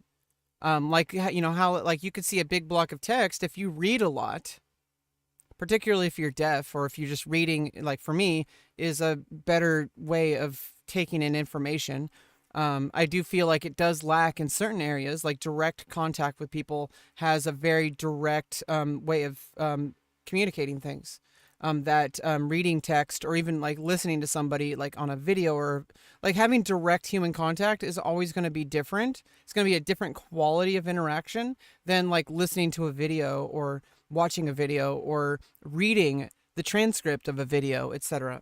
Like it's a different way of taking in the information. You're going to process that information differently depending on how you intake that information. So if you watch a video at like 5 times speed, for example, you might be watching the video faster, but you have to also understand, are you really getting the same? You're definitely not getting the same level of engagement than if you're watching it at 1 time speed. So you might actually be watching it faster, like you'd watch this in 10 minutes rather than 50 minutes. But are you really getting as much out of it as if you watch it at 1 time speed? You could even watch it at half speed. It would take 2 hours, but you would really process that information, right? So like think about what your goals are. So you could think of investment. And what really is an investment is you're investing your time or you're investing your capital, like whatever that is, whether it's like you can invest your reputation, for example. That's actually a commodity now, especially if you have clout. You might be willing to take on you can make more money, you can make more return on investment. Like maybe you care more about monetary value because maybe you care about something so much that you don't care if your reputation gets slandered. Like maybe you don't care and you like look at train wrecks. Trainwreck. Like Trainwreck, it takes a lot of heat for doing his gambling sponsorships. But then he started a mental health program so that people can get mental health for free. People who would otherwise never see a therapist. And so you have to think like, you could say, oh, he's doing a terrible thing because he's taking gambling sponsorships with I know Devin has expressed disagreement with this, with the same sentiment. My stance on the issue is completely opposite to him. Doesn't mean I'm going to cancel him, and this is where we're going with Will Smith later. I'm not going to cancel Devin Nash just because he disagrees with me. Like, he feels a certain way about gambling sponsorships, and that's his right to have those. But I feel like what you do with that money is what matters. Because if you're like Trainwreck and you start a program that can help people on a very large scale with that money that he's getting from the sponsorship, then obviously you could say that, like Stake and whatever is like, they're doing bad, but you have to weigh like, is the bad better or is the bad outweighing the good? That if you're going to be helping millions of people with mental health care, then is like, especially when you're getting, because people are going to gamble anyway. People already gamble. The gambling industry is an insanely huge industry. But if people take on gambling sponsorships and they use that money to do good, then it's like, then you're giving people an opportunity they wouldn't otherwise have. Otherwise, you would just let the gambling people just like shit all over everybody. So they're still like making a lot of money at the expense of people's mental health, at the expense of people's lives. But that's going to happen anyway. And maybe you could say, oh, well, you're part of the problem. But what if you're a part of the solution? And you could argue like, okay, maybe you're not willing to put yourself into that heat because you don't think that that's worth it. And it might not be worth, maybe it's not. Maybe starting that mental health program is not enough to justify it. But I think Trainwreck really feels strongly about it. And he really wants to see it succeed. And he constantly talks about like mental health and how gambling can be wrong and that it's supposed to be just a game. Because normally people don't have this kind of rhetoric. They don't have access to the kind of rhetoric that people can actually potentially push. such as don't get it twisted. You will lose. Because you will. These companies are exploitative, and he's not hiding that. He's a part of the solution, I think. Because these people are still going to gamble. But at least you can kind of steer them in the right direction with your narrative. If your narrative is, hey, I'm taking on the sponsor because it's a good, lucrative deal. But I want to point out that I don't think that it's healthy to have a gambling addiction, especially if you can't afford it. He can afford it because he has the sponsorships, like XQC can too. He can afford it because he likes it and because he has the money for it. And I don't personally think that there's a problem with gambling. I do feel like people do have a problem, but that's like any addiction. Are you going to like make alcohol like completely illegal, which is not possible because people are going to go to any length to get it? We found this out with prohibition. The same thing with marijuana. And as much as people convince themselves that marijuana is like not as bad as alcohol, which in a lot of ways it isn't, it still has lasting lifetime mental health effects and physical health effects that are pretty negative potentially. So even marijuana has the potential for abuse. Just like gambling. Gambling has the different effect of, I don't know, you could say that, drugs also affect people's lives in a way. So yeah, but like, should we like, cancel every single movie that includes drug usage? I don't think so, because it's going to happen in the real world anyway. You may as well show people like what it does to people. You can put a movie about, you can make a movie about somebody who suffers from drug addiction. Or like maybe somebody in the movie is going through drug addiction and you're not necessarily making the movie about that. You could be. But it's not necessarily about that a lot of the time. And at least shows the reality of the situation and people can see that and they can make better decisions. So when you see people like, like Train, over time, he like explains like the narrative. He changes the narrative. And that's one of my huge themes over like, I want to change the narrative. How we see things matters. How we filter things through our mind matters.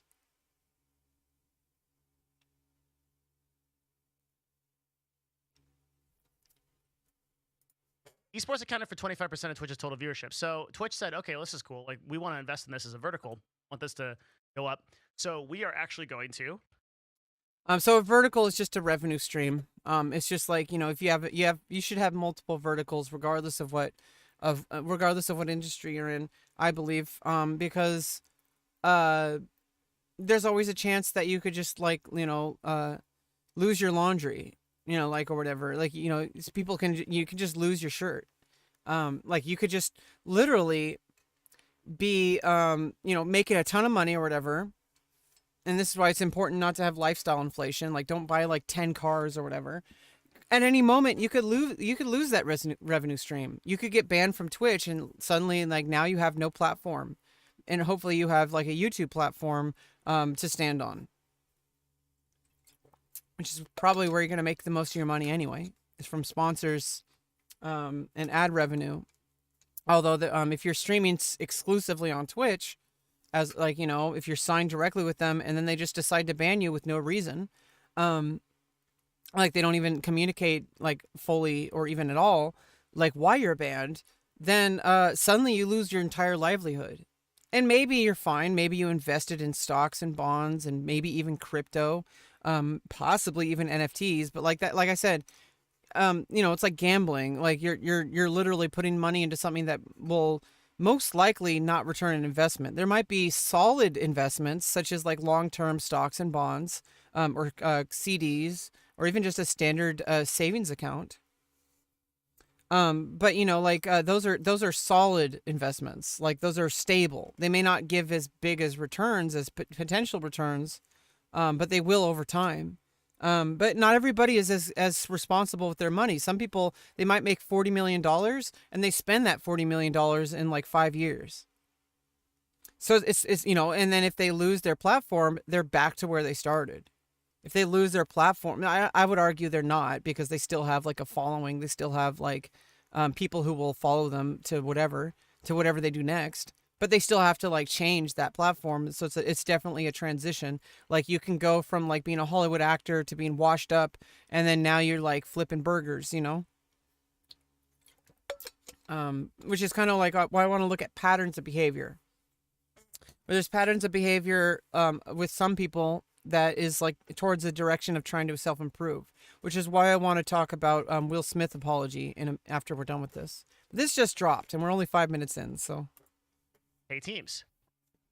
And if you take a look at, and not only they pay teams, but in 2016, actually, Twitch actually took on a sales relationship with TSM and Cloud9, the two leading esports teams at the time. And in addition to a stipend to actually just like literally pay them to exist, along with other teams like Counterlogic Gaming and others, they literally paid teams to exist. They also took on sales relationships where they sold brand deals for them. So this is kind of interesting, right? They really took an active part in esports, and a lot of people don't realize that the real reason why esports was able to survive from like 2015 to 2017 was Twitch. At the time, the LCS wasn't doing franchising yet. There wasn't. Yeah, I mean, so that's like kind of what's shifting right now. Is that Twitch is basically the streaming platform for gaming, and that's starting to change with YouTube. And so like, there's an opportunity that Twitch saw, and they've been capitalizing on. They've been kind of running it dry. They're basically just milking it for all it's worth. At the expense of longevity, because they just want to, they're capitalizing on the fact that they're like the only one really in town. But then YouTube's showing up and they're gonna take over. Like it's no question. The culture can shift. The culture can move and adapt because the creators are gonna bring them over, and the more creators move over to YouTube, the more the culture is gonna integrate, and it's gonna become its new kind of hybrid thing. And that's how culture always works. That's how Twitch has worked. Twitch culture has changed dramatically since 2012 or 2013 or whatever. Where even like a year and a half ago, I would show up to like XQC's Discord and go into voice chat and get dogpiled for being a trans woman. And basically, in some cases, in some Discords, I think like Mizkif's Discord, I get banned, or no, not like it was like the Lo-Fi Girl Discord. I got banned because I screamed in response to someone literally being like completely denying my existence. Like say there's this guy and he was like completely self promo. He was like streaming like on the voice chat and like taking over the voice chat like every single time. Like people were trying to talk and he literally was just like injecting himself as if he owned the place. It was just one guy. And then like I kind of stood up and said, and he called me, "Oh, you're a biological male." And I'm like, "Excuse me? Like what the fuck did you say?" And I got emotional, as sometimes I do. And I got banned because I screamed. But he didn't get banned for being transphobic. Like blatantly transphobic. Oh, but I spoke calmly. I spoke calmly, even though I completely denied your entire existence and harassed you. So, like even a year and a half ago, I would go into like XQC's Discord, which is like kind of like not known as like the most wholesome. I mean, it's kind of wholesome in pockets. There's always going to be wholesome people, in any community. But like there is like a lot of toxicity that happens in the XQC voice chats, particularly. But a year and a half ago, people dogpiled on me. Dead name, like not dead name because people have to dig for that. Like they would misgender me. In fact, somebody like dead named me, quote unquote, yesterday, by renaming themselves to Robert Lauren. I'm like, really? You think that my dead name was an R name? Like really? That like you have no idea? Like, and but like dead naming somebody is transphobic. It's denying someone's entire existence and diminishing it down to what they think it should be instead of what it is, which is identity is literally what you present yourself as. And that's going to be real. Like XQC, most people do not know him as Felix. Only a certain amount of people know him as Felix. Most people, including myself, will probably most likely only know him as XQC, as his public persona, as what he's presented to the world. So you literally don't know Felix Longale or whatever. Like you literally don't know him. In fact, the people in his life who know him by that name don't know him. In fact, he probably doesn't completely know him. So like there's a whole bunch of stuff that goes into identity. and people should just probably respect people and try to, like, work with people instead of like disrespecting them constantly and being rude. I feel like no matter what situation it is, no matter what your beliefs, at least you can start with empathy and also just respect. And But like that doesn't mean at the expense of like, oh well, how come you're not respecting me? You cannot tolerate intolerance, because it's like responding to somebody who is harassing you in a way that they say, oh well, now you're harassing me. It's like, maybe you are, but like you have to understand that whether you're harassing them or just defending yourself, because it's definitely possible to actually harass someone directly in response to something that they did to you, but you're still doing it in response to their original harassment. So it's like there are different levels and nuance, of course. And I feel like it's important to understand that if somebody uses that argument, oh, like, oh, well, how come you don't tolerate my beliefs? I don't believe that trans women are real women. It's like, well, you can't tolerate that intolerance when you're not even correct. When like health organizations around the world, through many, many, many years of research, that has only really picked up like the past like decade or so, but it has been being researched since the 30s.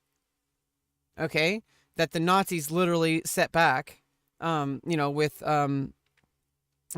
like by burning down research clinics that were doing very important gender studies about trans people, including trans people, and surgery, like medical procedures and understanding of HRT and all that kind of stuff was happening in the 30s, and Hitler shut that down. So like, this is kind of where we're getting, to the main theme of today's stream after this, which is canceling people. It just sets people back. But if you cancel people who are directly setting people back, that's different. You can cancel Hitler, okay? It's okay. You can cancel Hitler. There's people that do need to be canceled. Okay, but like I feel like there's levels, okay? any revenue splits.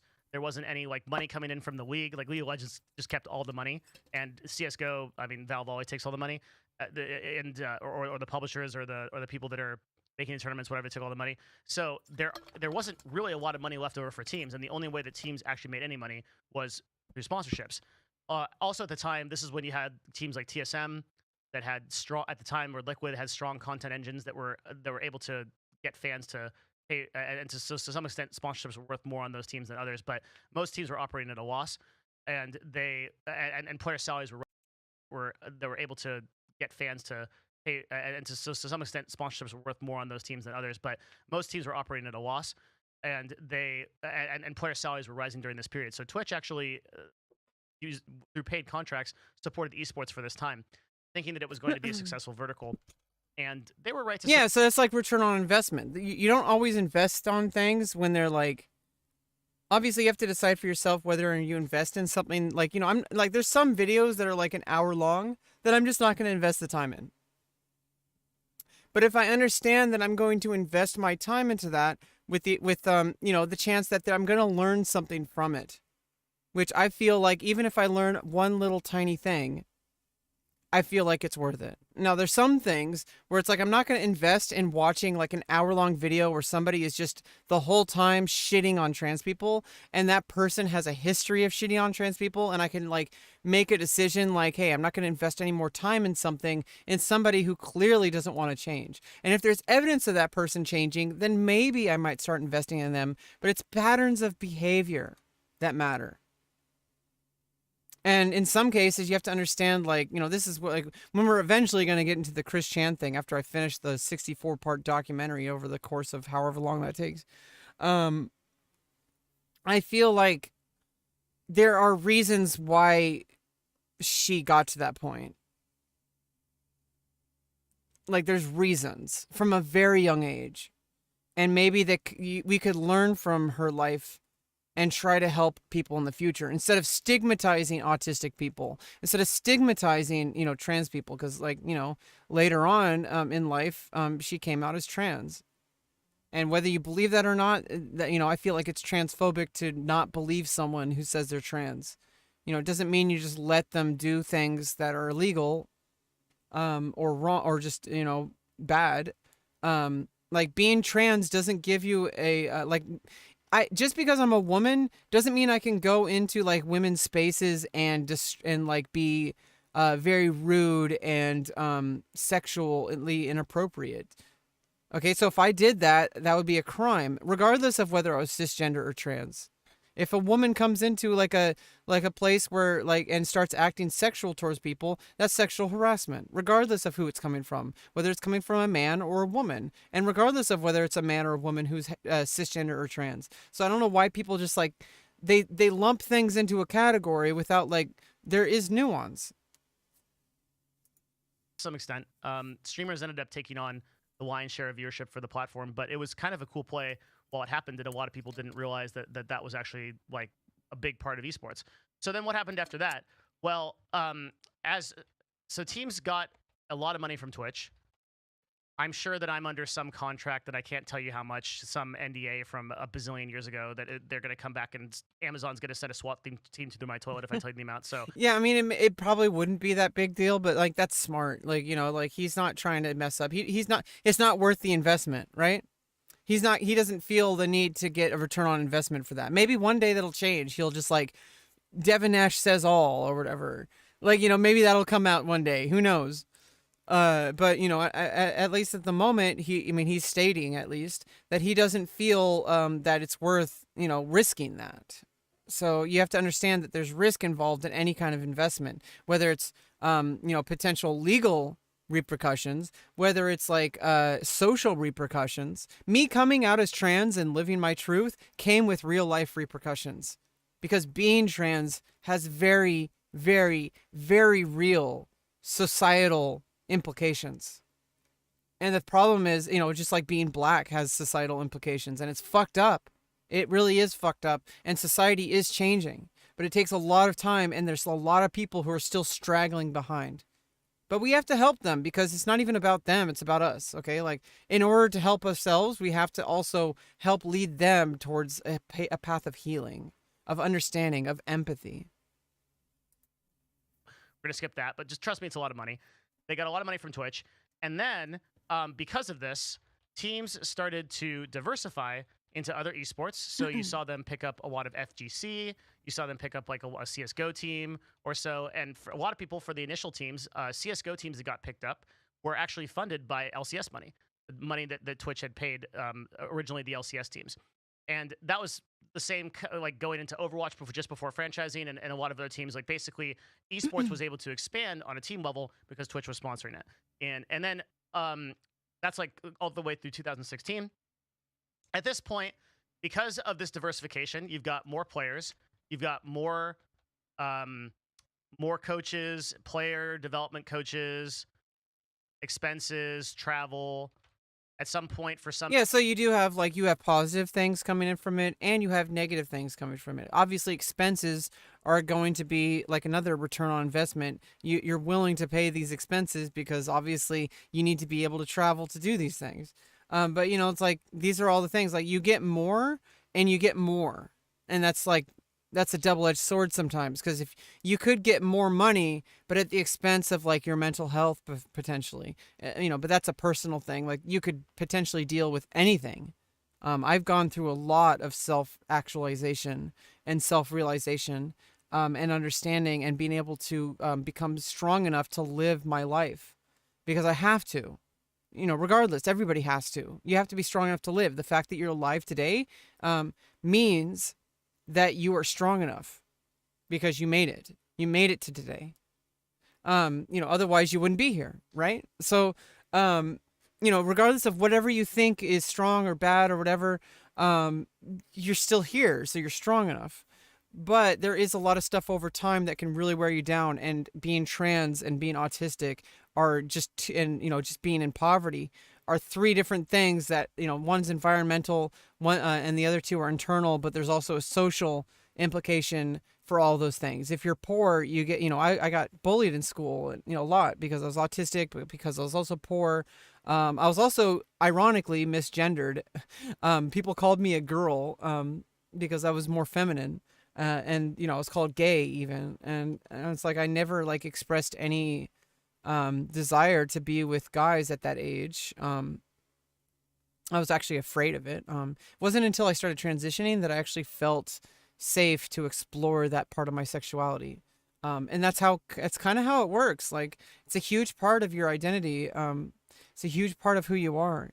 And how you express that is a huge part of everything. Because, like, the return on investment is even, it's worth it because I can live. But I have to fight for my right to live in a world where living is worth living. You understand? Like, I have no choice in being trans or not. That's going to be the case no matter what. No matter how, even if I like completely like isolated myself and was like super stealth, if I never went online, if I never even told anyone I was trans, uh, you know, or even especially if, there's different implications if I didn't medically transition. Medically transitioning is the number one priority for me. Socially transitioning is important, but it's not as important as the medical transition. Like, I absolutely cannot live my life without a vaginoplasty. Like, I just need a vagina, and nobody can understand it but me. And even I kind of don't fully understand it. And my understanding about my genitals and my dysphoria has changed since I first came out as trans, like when I was 18. Um, and now I'm 34, and I understand like a lot more. I've had a lot more life experience. I've done a lot more dive into my identity, and I understand things a lot differently. So the return on investment is that I've put my reputation and my social standing at a low in order to have fulfillment in my life. And the cool thing is that people. I'm not alone. There's millions of trans people, even though we're only 1% of the population. There's 8 billion people on the planet. So 1% of 8 billion, whatever that is, it's like 200 million, or I don't know what it is. Here was a calculator. 0.01 times, what?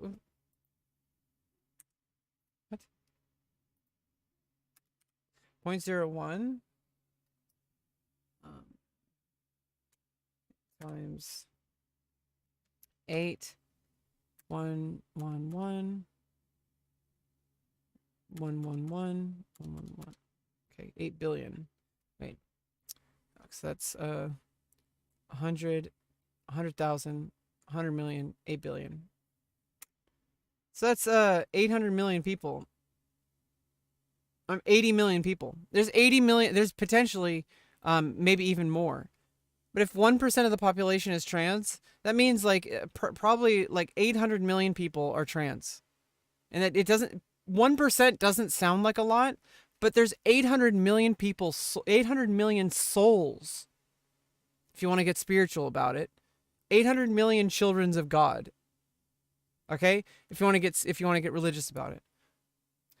There's 800 million people who are going through something similar to what I'm going through. So just like think about that. If you know like 20 people in your life who are like your friends and family, think about there's 800 million people. Okay, these are all individual people. And so I feel like there is change. I'm not alone. And it's not just trans people who got my back. A lot of cisgender people have our backs, and people are fighting to educate people. People like Destiny, people like Vosh, people like Hassan, continually educating people over time and debating with people who have shitty opinions, that they think that trans people aren't real, that we're just pretending. They think that we're, not deserving of basic human rights. So there's people fighting for us too. So it's not just 800 million. I mean 80 million. It's not just 80 million. I said 800. It's not just 80 million people. So that's like, there is like a chance for obviously my personal fulfillment. I feel personally actualized. I feel personal fulfillment in my life knowing that I'm doing what I know I need to do. And that's regardless of like, my medical needs. which are very understood to be a requirement for people who need it. And that's people who express direct intent, which is like, not every trans person is willing to go through hormonal replacement therapy.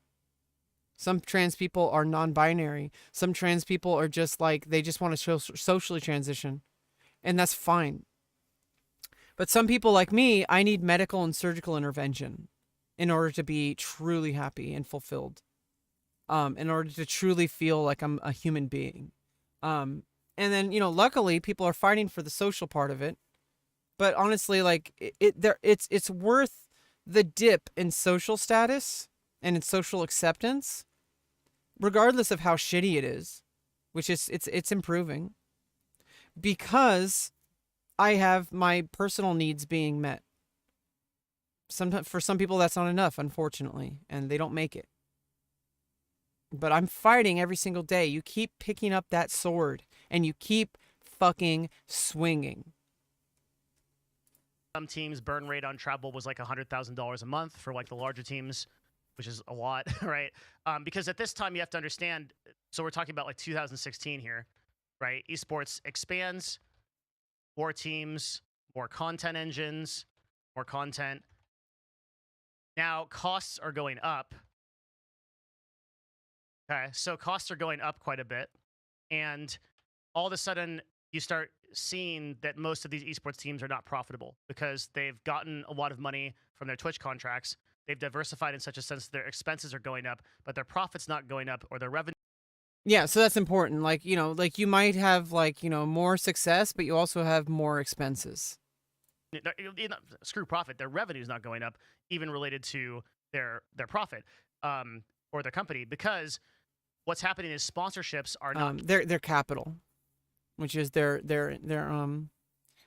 brand and their company. So their capital, I guess, keeping up with the amount of money that it takes to run one of these teams. And that actually has remained true for the next 6 years. We're going to run into that problem even up till today, where sponsors are just not coming in anywhere close to the amount it takes to run a team. In fact, so, I mean, that means that we need to change the approach and how we see esports, and we need to adjust, because adapt or die. If you continue to do the same thing, well, that's not relevant anymore. We live in a different economy, in a different ecosystem. And so it's really important that esports, if it wants to survive, has to change how it monetizes.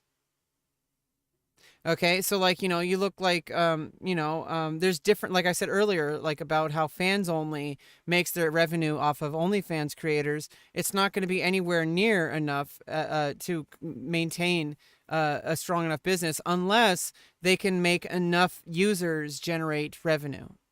So their model then becomes, we need to give people the ability to want to come to the platform and continually sell products for us. And so they have to be able to justify that, because only like the top 1% of 1% of the creators are earning like a substantial amount, like $1 million a month, like Amaranth. She's like the number one creator, and then as soon it gets lower and lower, like exponentially, as you go down the line from Amaranth. Like I don't know how much money the next tier creators get, but like I know that like she's the number one. She makes the absolute most. And then you got to think like the next person down the line probably makes probably like less than $1 million, and then probably next down the line probably like less than 500,000, and probably less than 100,000, probably less than 10,000. Like it keeps going down. Like if you're in the top 1% of the creators, you're still not earning anywhere near the same amount as the top 0.1% of creators. In this or as the top 0.01% of creators. Ecosystem in 2022, as of the time of this recording, sponsorships often don't pay for a single player's LCS salary.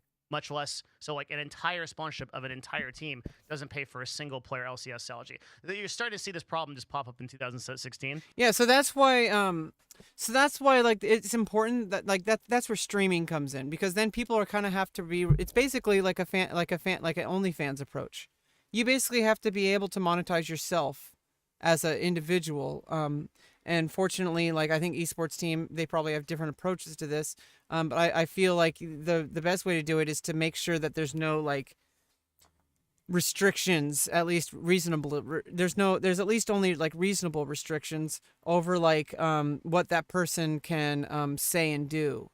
For example, if you can't like take on additional sponsorships, or like, I understand if there's like competitors, I understand that, but if you can't take on certain sponsorships because they're like, oh well, like that's associated with sex work or whatever, well that becomes like a morality issue. And I don't feel like that has any place in business. Unless there are certain cases where like if it's like where people are being exploited, then that becomes like a political like public issue. That becomes like an issue. Like obviously, like if somebody supports like something that's legal and non-exploitative, I don't feel like there's an issue. And there are nuance, and there are like case by case bases. Uh, but I feel like if a company doesn't allow you to do sex work, I feel like like that's not a very that's kind of limiting. Like what, like somebody should be able to play esports and do sex work. They should be willing to able to make as much money as they can, because first of all, like the stigmatization of sex work, for example, should just be going away. It should be gone. People are obeying the law. They're not doing anything inappropriate. They're not, like they're not targeting kids, etc. People could argue that they are, but they're literally, what else do you want them to do? Hide in the shadows and be seen as some kind of disgusting creature that people like stigmatize because they think that they're like evil or whatever. Like that's some morality issue, and there's certain morality judgments that are detrimental to society. Like some people are more sexual than others. Like I'm very open about my sexuality, and I would not be able to take on any sponsors that would limit my ability to also do sex work. Okay, so it's really important to understand that, like, obviously the individual has to make these decisions, whether or not you're willing to sacrifice certain things in order to pursue other opportunities. And obviously contracts are contracts, and you have to follow the contract, but you can change the contract will have to be re-upped or whatever at a certain point. You'll have a certain window of time where you can decide if you want to continue or not. And also you can decide whether or not you want to take that contract on in the first place. So I don't know, like maybe if there was an opportunity good enough for me to like, not do any sex work, I wouldn't really have a problem with that, especially right now, because I'm not really doing it anymore because of depression, and also just like I'm afraid to make money, but it shouldn't be a fear. My therapist says it should, it's not going to be a problem.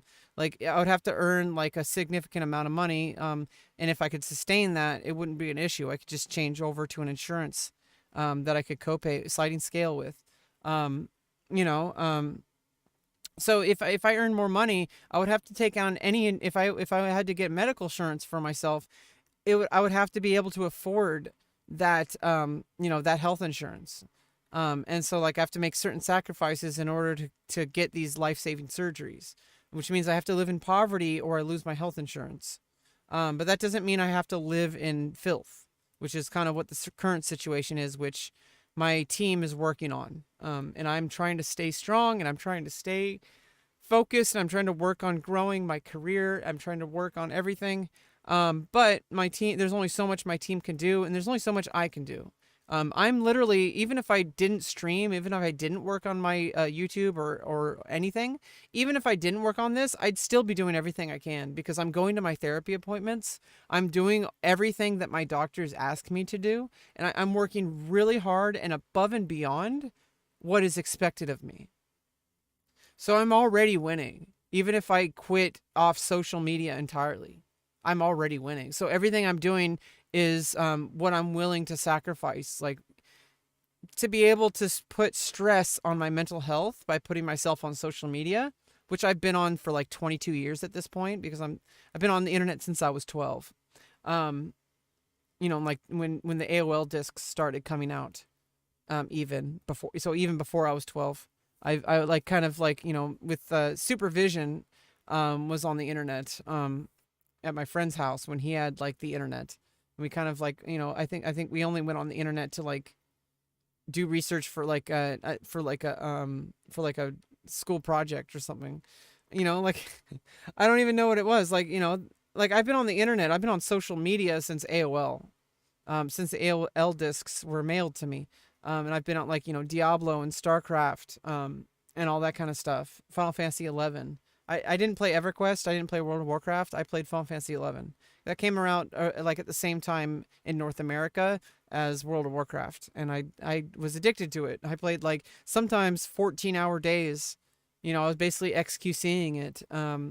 With my friends. You know, luckily that was like the only real good thing that came out of it, besides like the life skills that came with it, like understanding economy, understanding like supply and demand, particularly because the auction house in Final Fantasy 11, that was the real game. Like everything else was just about the auction house because your goal was to get the gear, the armor, the weapons that would then last you for the entire game. And so like it was a return on investment where you, in order to make the money, you might have something that works really well for like a month or even like a day, but then the next day suddenly it's not viable anymore because the entire server drove the prices down. There was a really strong economy system in Final Fantasy 11. I think it's probably the best economy I've ever seen in an all-around enjoyable MMO. Because maybe there's MMOs that have a very accurate economy, but maybe the gameplay isn't that fun. And I think Final Fantasy XI, for the right people who had, I feel like it directly aligned with so many different kinds of players. There's a very specific type of player that enjoys all of it, who enjoys just sitting there and chatting with their friends, socializing, who enjoys just doing collective activities where you all have like a goal that you want to achieve, like armor that you want to get, items that you want to get, money in the game that you want to get. And so you would like, you know, maybe beehive chips were in high demand. And so you would farm bees. And then you would try to find the best place to farm bees. The ones that would give you the most beehive chips per hour.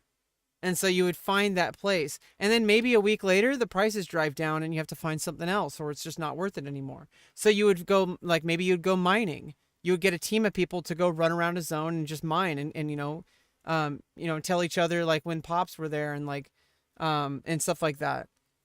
So maybe you would do that, but then, you know, because it's really lucrative, but then the price goes down and it's not as profitable. So then you kind of, maybe you go into hunting notorious monsters that drop rare items. And maybe those items are so rare or so desirable that you're willing to kill like 20 or even like however many it takes, whether it's 1 or 100 or more, to get that drop. And some of these are rare exclusive, which means you can only have one and you can only get it from actually killing the monster. You can't get it from the auction house. You can't buy it with gil. So you can't just do whatever gil strategy to buy it. You have to actually invest the time in camping the monster and actually killing the monster and getting the percentage drop, which you could kind of curry into your favor. You could have round the clock surveillance. Like you'd have people in your link shell that maybe you would give them gil to like look at to always collect the time of death, even when you're doing something else. So you would like maybe you would pay someone in the link shell to like camp it for you, and they would hold it when it pops if it like that. It's like stuff like that. So you'd be part of a collective link shell that would then invest in the players. Okay, and so this is kind of I guess like how esports would work, like. You have a link shell leader and link sack holders, which are like the like, you know, you have a general and then you have like, or you have like a CEO and then you have like the, you know, the upper management and all that kind of stuff. You have the people who manage like the rest of it. And then you have the people who are just joining because they want the perks, right? And how much you're willing to invest into the group is, you know, like if you do certain things, if you do shitty behavior, if you always complain, if you like always, if you all you do is show up to the stuff that you want, you don't show up to the other events because you're like, oh, I only want these items, and then you're just gonna leave. You don't even care about the community. Well, you're risking a lot because you're not gonna have longevity. But if you're a true part of the community, you show up to the events, and if you can't, you make it very clear that you can't ahead of time, and you try to make up for it the best you can. You're a team player. You show up and and you put the work in and you're there and you're also pleasant, at least for, obviously arguments happen and stuff, but like you're able to work through those and you're not constantly complaining or being toxic, then you're going to stay in the link shell and you're all going to benefit. And so like a lot of link shells, like they might have a toxic environment where it's like certain people would come in and it's like they don't like care about them. Like you'd have to spend like a months at a time just to get to the level where you could even get the items. Or there's link shells where it's like, hey, we're gonna have you like, have a little bit of like we're gonna have like a little bit of requirements for you to show up, and then at a certain point, you're like on probation, and then after that, then you start getting like weekly payouts, like because you show up to the events, and then all the drops like get split across the entire link shell, everybody who was at the event, and that I feel like that's a good model because then the people who don't show up like aren't getting paid because they weren't there.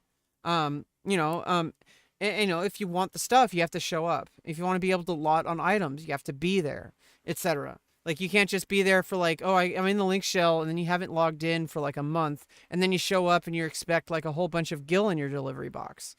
Like, no, like you didn't show up to the events. Now, I do think that like maybe that person should still be allowed in the link shell. Unless they're super toxic and complaining and just harassing people, like that's a different story. But I feel like if somebody doesn't show up to events, it's like, hey, like we're not going to give you payouts, but at least you can have future opportunities. I feel like that's a sustainable model because it's about longevity. They're investing in you as much as you're investing in them. So I do think like games like Final Fantasy XI have a very strong economy model that also has a very strong incentive to play the game, because the reason you're playing the game is so that you can get the items from a multiple level of sources, from multiple areas, multiple strategies, and you can pick the one that you enjoy the most or that gives you the most profit. Because you might have a more lucrative strategy, but if you absolutely hate showing up to that zone and just like doing the same thing for like hours at a time, you're not really doing anything else, then that's not worth the time invested. But if you're doing something that maybe makes less money in the game, but you're also hanging out with your friends, you're also making getting different like you're getting level ups, you're getting experience that'll level up your character. You're also, maybe you're crafting items that skill up your crafting. Maybe you're doing other things like you're getting drops that are rare exclusive in addition to the stuff that you're getting for gil. Like you might be making less like in a specific thing, like you might be able to make more money but at the expense of like your time investment. Like, fishing, for example, really good investment on money, because it's always stable unless the economy shifts a certain way, because it's static. So if things are worth a lot less, fishing, which is vendoring the fish, because you sell it to the NPC and it always returns the same amount. So if the economy is like, if everything's worth a lot more, I mean, if your dollar is worth a lot more, because everything is priced less, then fishing is like the dominant income. But if the price of everything rises, then suddenly fishing becomes like not viable at all, because you'd have to spend like 10 times as much time in order to buy the same items. So it's like, I think like fishing, for example, in Final Fantasy XI, very lucrative if the economy is low, not lucrative at all, and not even viable if the economy is very high. If the value of the dollar lowers, right? So if the dollar, you have a single unit, $1, but if everything costs more, if everything costs less, the dollar is very valuable. If everything costs more, the dollar's worth less.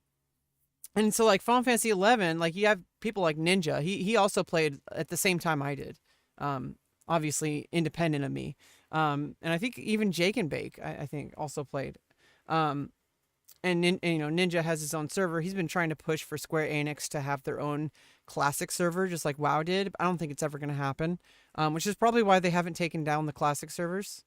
Because like they have to be community driven, and I think it's cool how like Nozomi was a really strong one. I think it's still around. It's always going to be around. It's stable. Now it means that you have to sacrifice that it's one person running it, and you have to run his idea of what the game should be.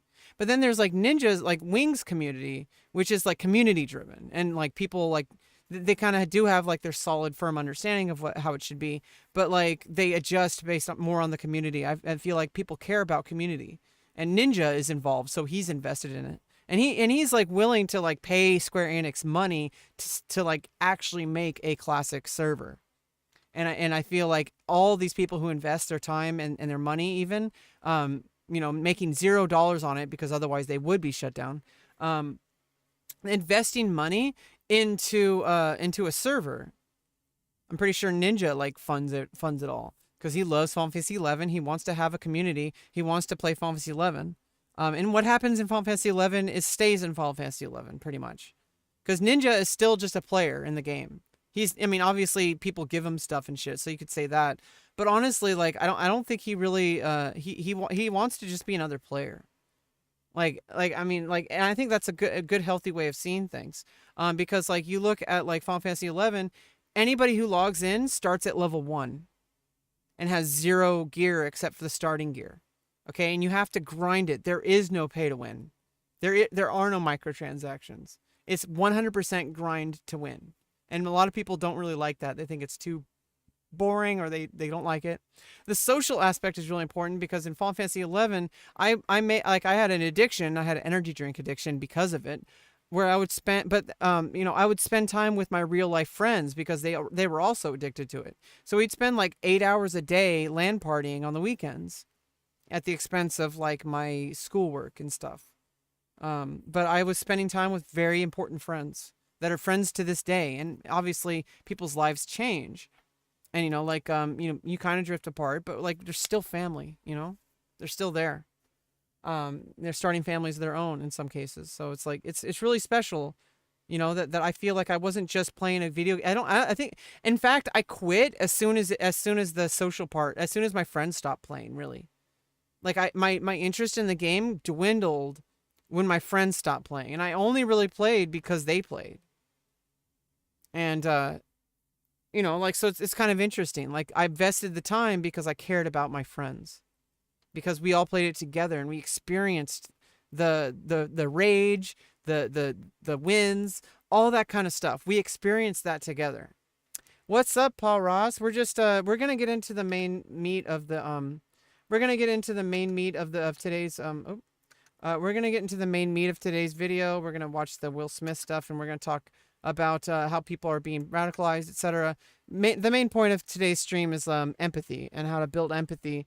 And we're working up and towards, after I watch all the documentaries, and because it's like, it's kind of trending, or it's going to be trending, the whole, I don't know if it's real or not, but like apparently according to Twitter, the Chris Chan trial is going to be going to grand jury or whatever.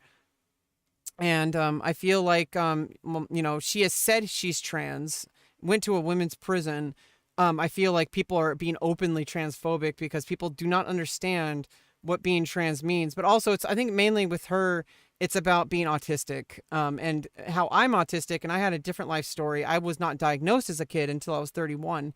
And so I had a different upbringing. I was treated like everyone else, but I had a different kind of suffering. I mean, honestly, I would say it's similar. Yeah, it's going to be pretty crazy. It's not like what I thought. Like, I'm watching a 64-part documentary. I'm on part 4. I'm watching it off stream right now, unless that becomes public, if I have enough reason to stream the viewing. But I kind of want to watch it on my own because I don't want to have outside influence. I can really empathize with her because, she's autistic and I'm autistic. I mean, in different ways. I feel like I adapted a little bit better. But I have my own issues. My mental health suffered because of it. I think in her case, I think she like has like a lot of confidence in herself, like absolute like Dunning-Kruger level confidence. But that's a problem too, obviously, as we saw. And I haven't seen even 100%, like anywhere near the percentage of the stuff most people on the internet has seen. So I mean, I was living my own life. Okay, I'm not saying that it's bad for people to like watch tabloid kind of stuff and be invested into internet stuff, because I do that too. But what I'm saying is, like, I literally just, like, I only know so much about Chris Chan. So it's like I do feel like there's like a lot of blatant transphobia happening because people have a very twisted interpretation of what being trans is, that and it has been a problem in the trans community entirely for a while, where people had to prove that they're trans, like enough, whatever that means, just to get life-saving treatment. And there's this gatekeeping going on. And I feel like, being trans, if you think you're trans, you're trans. If you think you're cisgender, then you're cisgender. Like, that's just how it works. There's no like, emotion attached to it. It just is. And now there's emotion attached to the reality that you live with, but like, I feel like it's fucked up because, I think there are examples, and I'm going to get to this when I do more in-depth coverage of this topic. I feel like there are signs from an early age that she actually is trans. Particularly her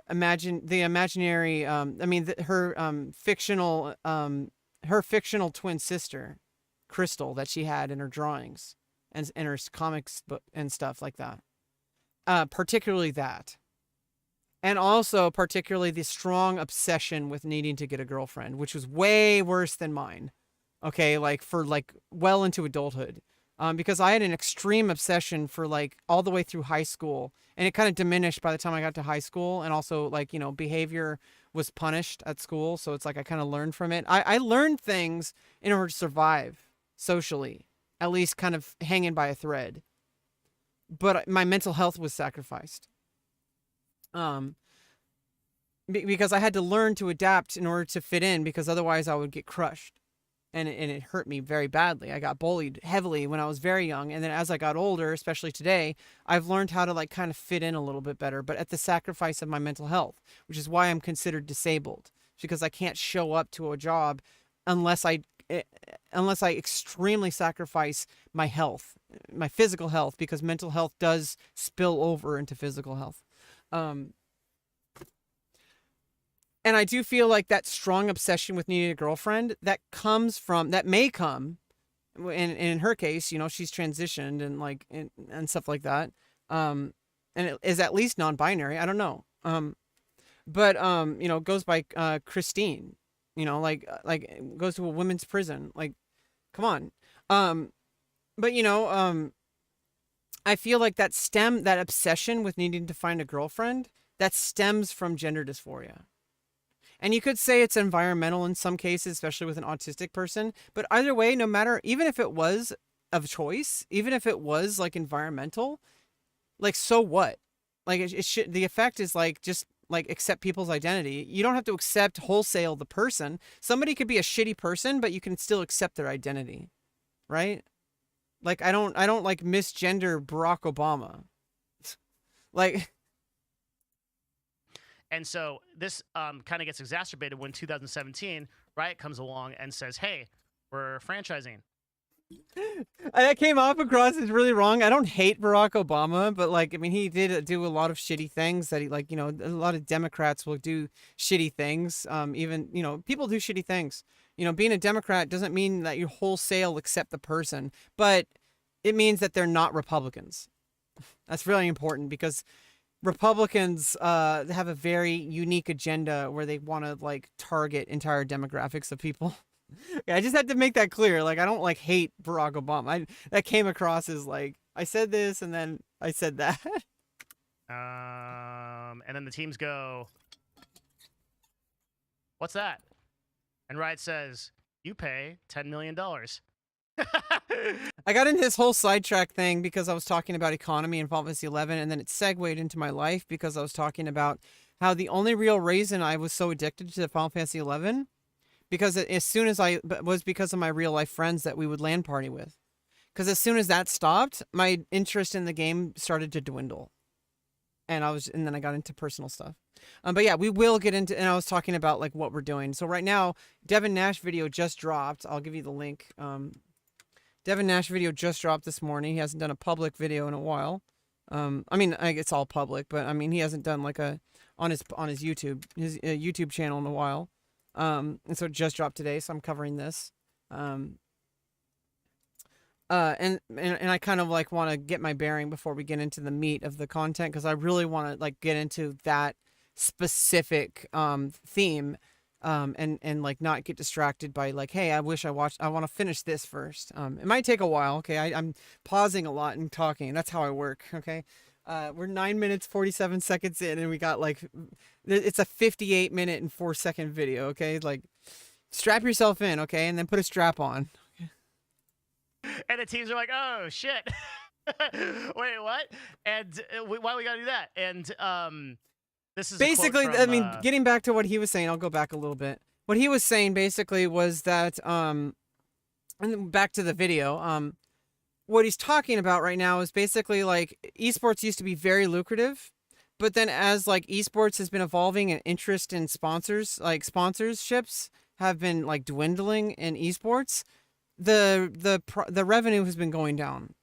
And so they have to figure, and I was basically saying like, this is the reality, is that the revenue is going down because interest in esports has dwindled, at least from sponsors. And there's always going to be a core group of people, who are interested very, very highly in the topic, regardless of what reason why, whether it's entertainment or education. It's that their model of monetization needs to adapt or it will fail because the times dictate. Like I was saying earlier, the reason I brought Final Fantasy 11 up is because sometimes a way of making money in the game would be extremely profitable. And then if the economy shifted where the cost of that item goes down because there's so many people are doing it because it's making money, and then and more people do it, then suddenly the supply is more than the demand. Because now people like can just literally farm it themselves, or they even drive the prices down so that they can sell more. And then suddenly it's not viable anymore. So they have to shift their focus to something else. And Final Fantasy 11, that was the game, was trying to figure out what was viable strategy. What do you think about FaZe Banks? I have no idea who that is. It was that FaZe Clan. Yeah, wasn't there like a huge like legal like crypto scam or something like that? Like that's like just somebody who's like committed a crime, like a very deliberate and manipulative crime, which I think, is very, very, very hard to come back from. Like if you have a pattern of behavior, and this is kind of where I want to go with like the whole Christian saga, is basically like, she was made the way she is because of autism and because of just environment. Doesn't mean that there aren't innate things that, maybe she was doing wrong. But, I think anyway, I think there was definitely things wrong. But, like you have to understand that, like, when you're already working with an incomplete, okay, I'm autistic. Autistic people are not broken. Society makes us broken. And so you have to understand that, like, wholesale canceling people for either being autistic or being trans based on one person's behavior, even that individual for that behavior, is like never good for anyone. Yeah, anyway, basically I was talking about economy, so it's like Final Fantasy 11 to me was like the most like one-to-one, I think, like with how like supply and demand works. And there's also taxation. Because if you wanted to sell something for higher money, you'd have to pay more in auction house tax. And so you would actually, it would take money away from the economy, but also because that was just burned. There's literally nobody that, I mean, the money was just getting deleted anytime that you paid auction house taxes. But if you're willing to stay in the same place, like you would keep yourself logged in and with a bazaar, but then people would have to search, you'd have to put a search comment and you'd have to stay in a certain zone and you'd have to be discoverable. So you're less likely to sell it, but then you'd have people shout. You'd have like you might make an alternate account to like do stuff in addition to that, to just like have a bazaar on an alternate account that you'd have to pay for like with real money because you'd only have one account and one character logged in at a time. You could have multiple characters, but you can only have one character logged in at a time. So you'd have to buy a second account in order to do stuff. If you wanted to still play your main character, but also sell an item on your bazaar, you could use search comments, but not everybody even knew those existed. Somebody had to tell me they existed. And also, like, there's shouts, but only people in that zone can see the shouts. So it was like very undiscoverable, but the payoff was that you would sell it for higher. you wouldn't have to pay the taxes. In auction house, you were paying the taxes so that you could do other stuff while you're logged in. And it would sell it for you. People just go to the auction house and it's listed. It was more discoverable. So there was like a lot more discoverability. If somebody wanted that item, they buy it, and if you put your price right, they would sell first. Because if you the way auction house worked is if your item was listed lower, the lowest one was sold first. So that's why people drove the prices down. So it affected the economy. There were always repercussions for doing anything. If enough people farmed a certain item and they all put it up on the auction house, then people would like, oh, well, mine hasn't sold in weeks because this other person keeps selling it because they're selling it for lower. So then you are like forced to lower your price. And then it keeps getting driven down. And then suddenly the value of the item goes down. And now you have to find a different way of making money in the game. So that's like you have to adapt or die. And then the teams go, Oh, wait, this is the amount it takes to run a team. In fact, in this ecosystem in 2022, as of the time of this recording, sponsorships often don't pay for a single player's LCS salary, much less, so like an entire sponsorship of an entire team doesn't pay for a single player LCS salary. You're starting to see this problem just pop up in 2016. And so this kind of gets exacerbated when 2017, Riot comes along and says, hey, we're franchising. And then the teams go, what's that? And Riot says, you pay $10 million. And the teams are like, oh, shit. Wait, what? Yeah. And why we got to do that? And this is a quote from an article here. Riot Games selling the Echo Fox LCS slot, claiming that the LCS slots were $10 million each. That's I do know the real number. It was somewhere around there. I don't know if the real number is public, so I'm just going to say, let's say it's $10 million. Now, teams are like, okay, well, we were already unable to afford things. Right now, our costs are going up. We can't keep up with sponsorships. What are we going to do? Well, you need investment, right? And who is going to invest? All right, so we've got to... So now we get into stocks, and like we get into like people wanting to invest. You have to convince people that they should invest in your company. There has to be some kind of return on investment on their end, whatever that might be. There might be some crazy billionaire that just wants to invest because they truly believe in what you do, but you'd have to convince that person to do that. So your job then becomes pleasing that person. So that changes your model. A lot of businesses will do this because they want to make more money from their investors, and it becomes a problem because a lot of people it might drive down, it might destroy the company because now they're alienating their customers. However, if they're looking at the total cost, if their return on investment is they don't care if they lose customers because they're still making a ton of profit, well then they don't care about that. So they don't care if they're losing a certain percentage of customers every year because they're also gaining customers, and there's so many different percentages. Convince a bunch of people to put $10 million into our team, but we have no revenue. So we have to convince some people out there who have an absolute ridiculous metric ton of money, but don't need an ROI off of it. Yeah, that's kind of been, well, they do need an ROI. So that's your job, is to find that ROI. And that's kind of what I've been doing as a content creator, is I have to convince people that I'm worth their time, that I have something of value that they can invest in. Maybe someday that'll pay off. That's kind of like what it is to become a content creator. Is that, people have to be willing to click on your YouTube videos, to click on your stream, to stay in your streams, to even donate to you or buy your merchandise. They have to have a reason. And so that's like, now that's the problem with esports, is they're trying to figure out how do you get investors to be interested. Like, let's go to VCs, venture capitalists, right? People that are traditionally looking for high... Venture capitalists. Investopedia, by the way, amazing website. In fact, I'm going to returns on investment. In fact, I'm going to make a I'm going to make a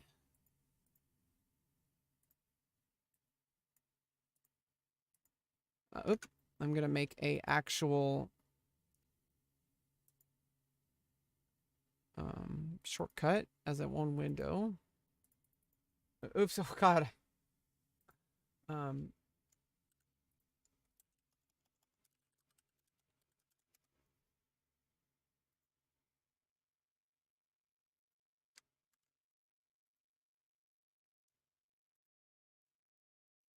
I literally just want to go to the dictionary. Okay, there we go.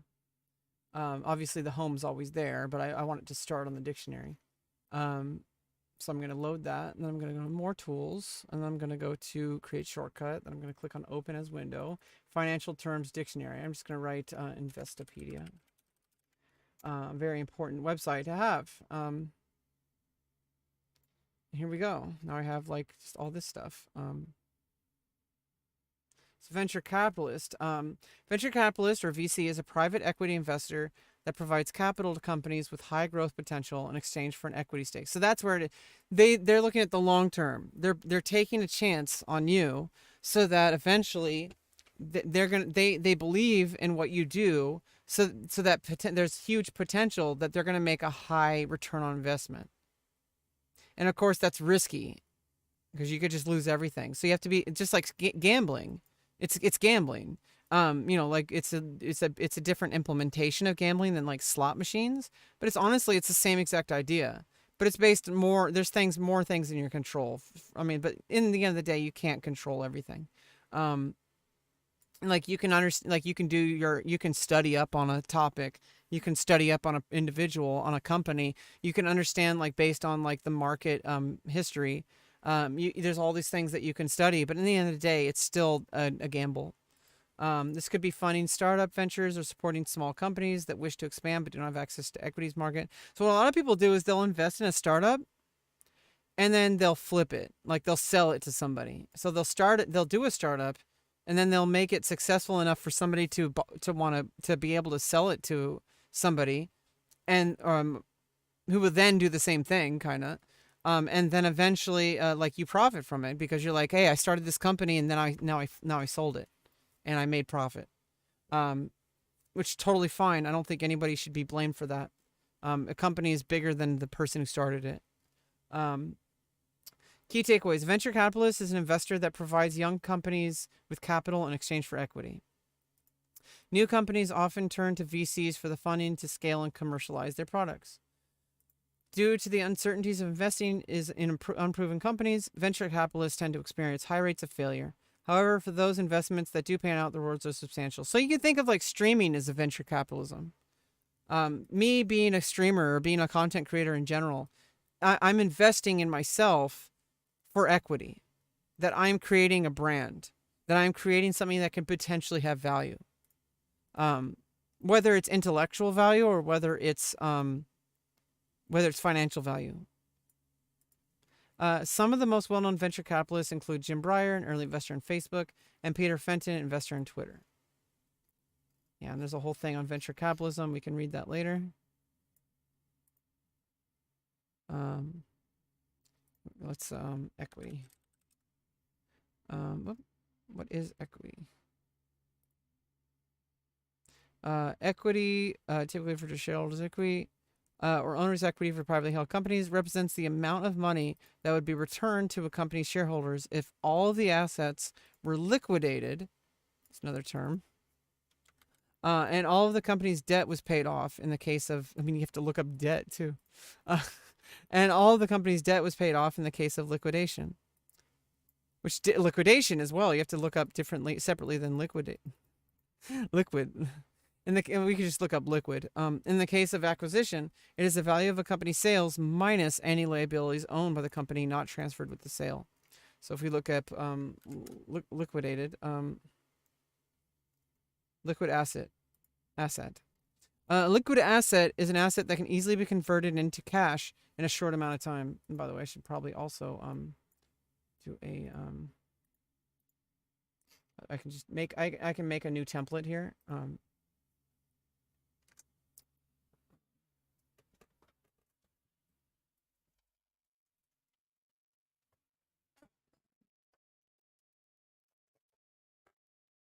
Make a new template here.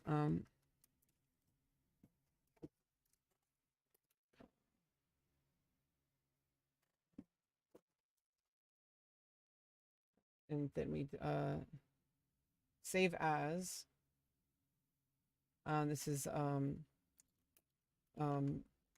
blank note template .psd for Photoshop document. This isn't Photoshop, but it's Paint Tool Sci. And then we delete the background. I mean, trash it.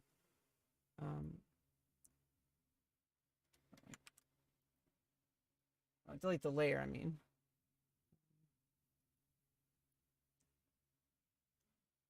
Trash it. Okay. Delete the layer. Trash it. And here we go. Control 0.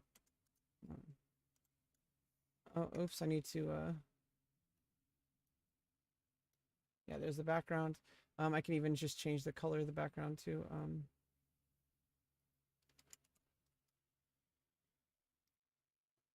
Maybe make it a bit lighter.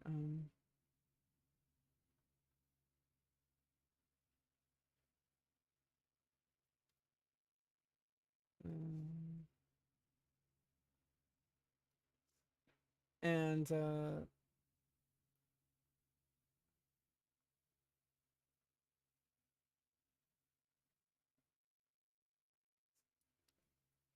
okay, that thicker.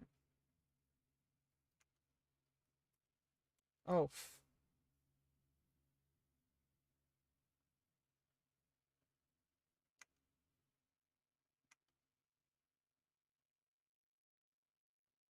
what?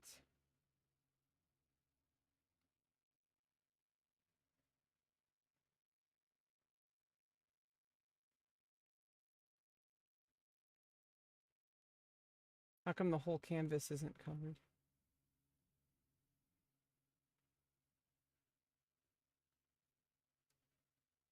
Not transparency.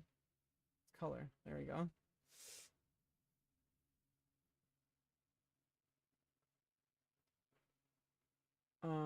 Okay, there we go.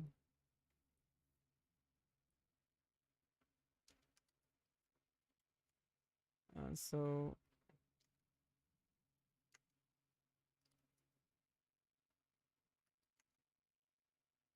it's just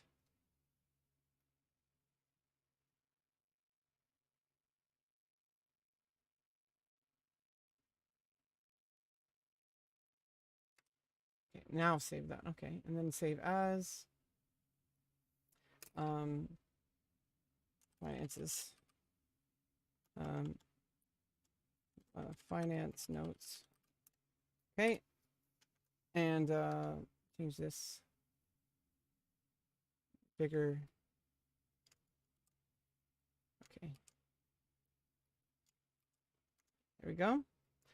So then we got okay,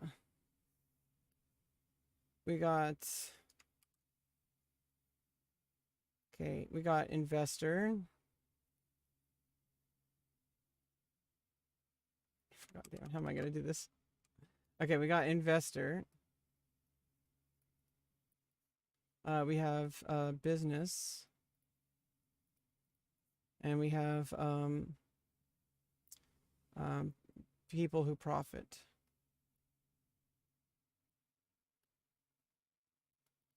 And there's people who invest in the business. That includes VCs. That includes the owners, of course. Like the owners, like that's the number one. Like obviously, like. Wait, what?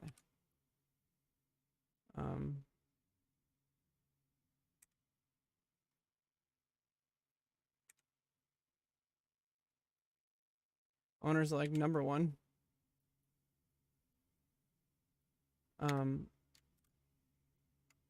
Oh, how do I select none? Okay, Control D. Okay. Venture capitalists. Customers invest.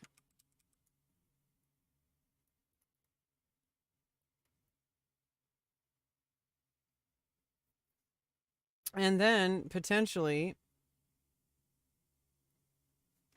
these are all the people who invest.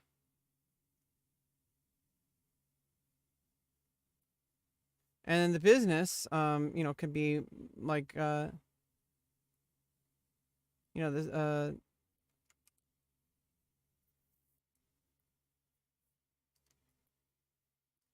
You know, has like different departments, different divisions. Okay, and people who profit, not everybody in the business is going to profit. So the owners might profit. It's like a sliding scale. The VCs might profit. It's a sliding scale. And the customers probably won't profit. So maybe it's like a few might profit.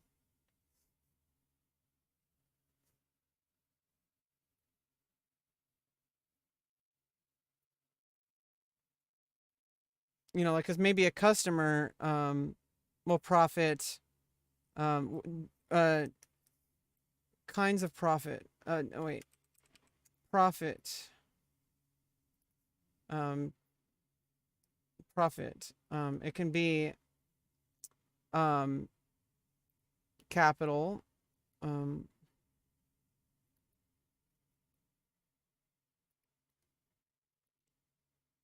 believe it's the word.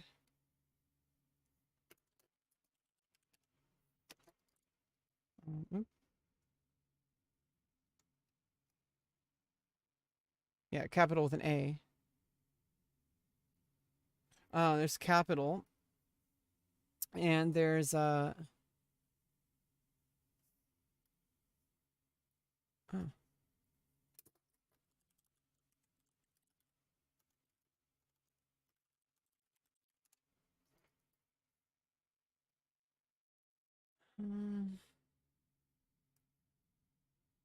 Yeah, there's different levels of capital. Inventory of natural resources helping companies. Yeah, so there's like capital, like resources, like there's money, or currency.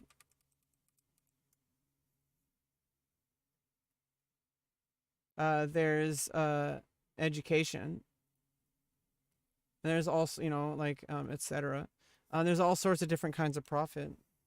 So it's like you can have a business with its different divisions. The business itself may or may not profit.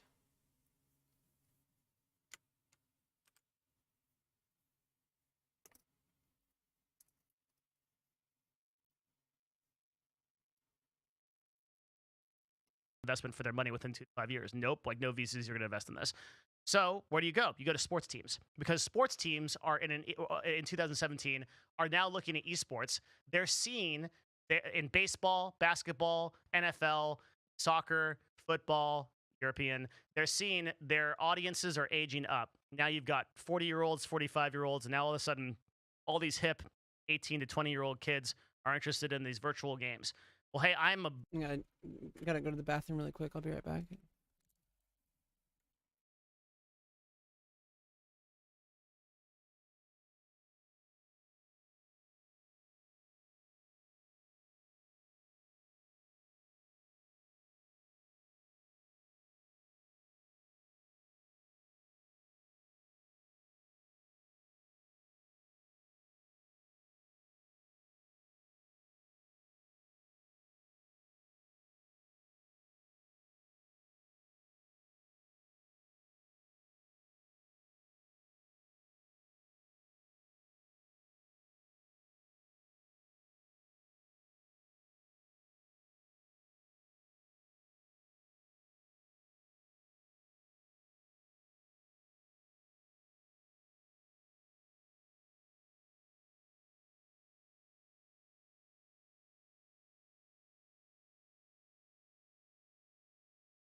All right, I'm back.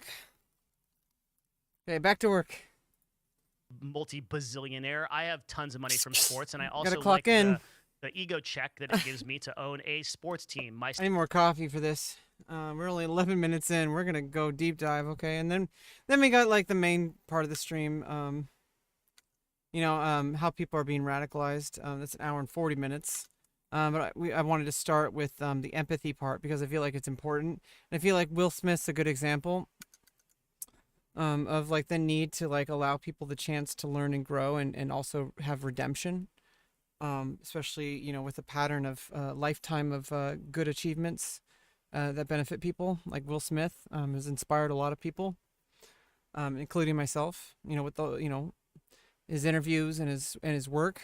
I feel like it's really important to understand the patterns of behavior over time. And whether people like continue to go down a path of destruction. I can make some coffee.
son will think Also I'm making cool some if I own eggs. an esports team, so I'm gonna buy. So the majority of teams in 2017 and 2018 sold out to You got the notepad too far low. He needs to bring it up.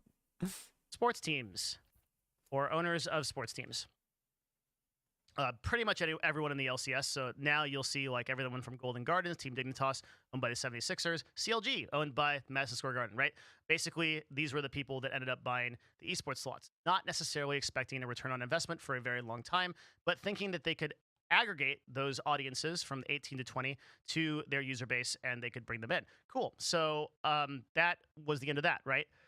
Now we have a kind of huge problem though, because these teams. What the fuck was that? You have like an alarm or something?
Okay, and I got the coffee brewing.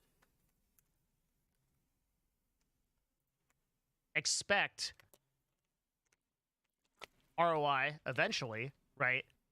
And esports companies don't really scale like traditional companies in terms of product and more money over year.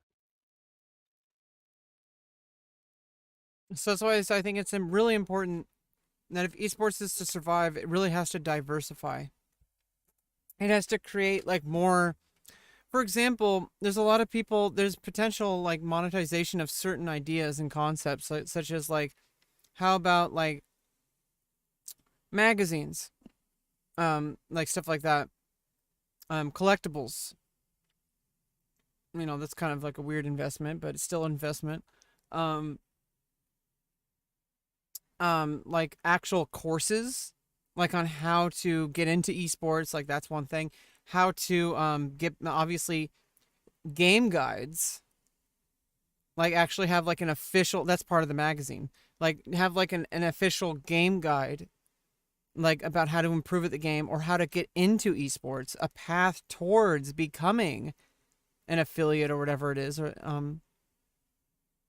a path to becoming part of the company, even because there's a lot of people out there, a lot of untapped people, who like they love video games and they want to be able to make a living off of it in some capacity.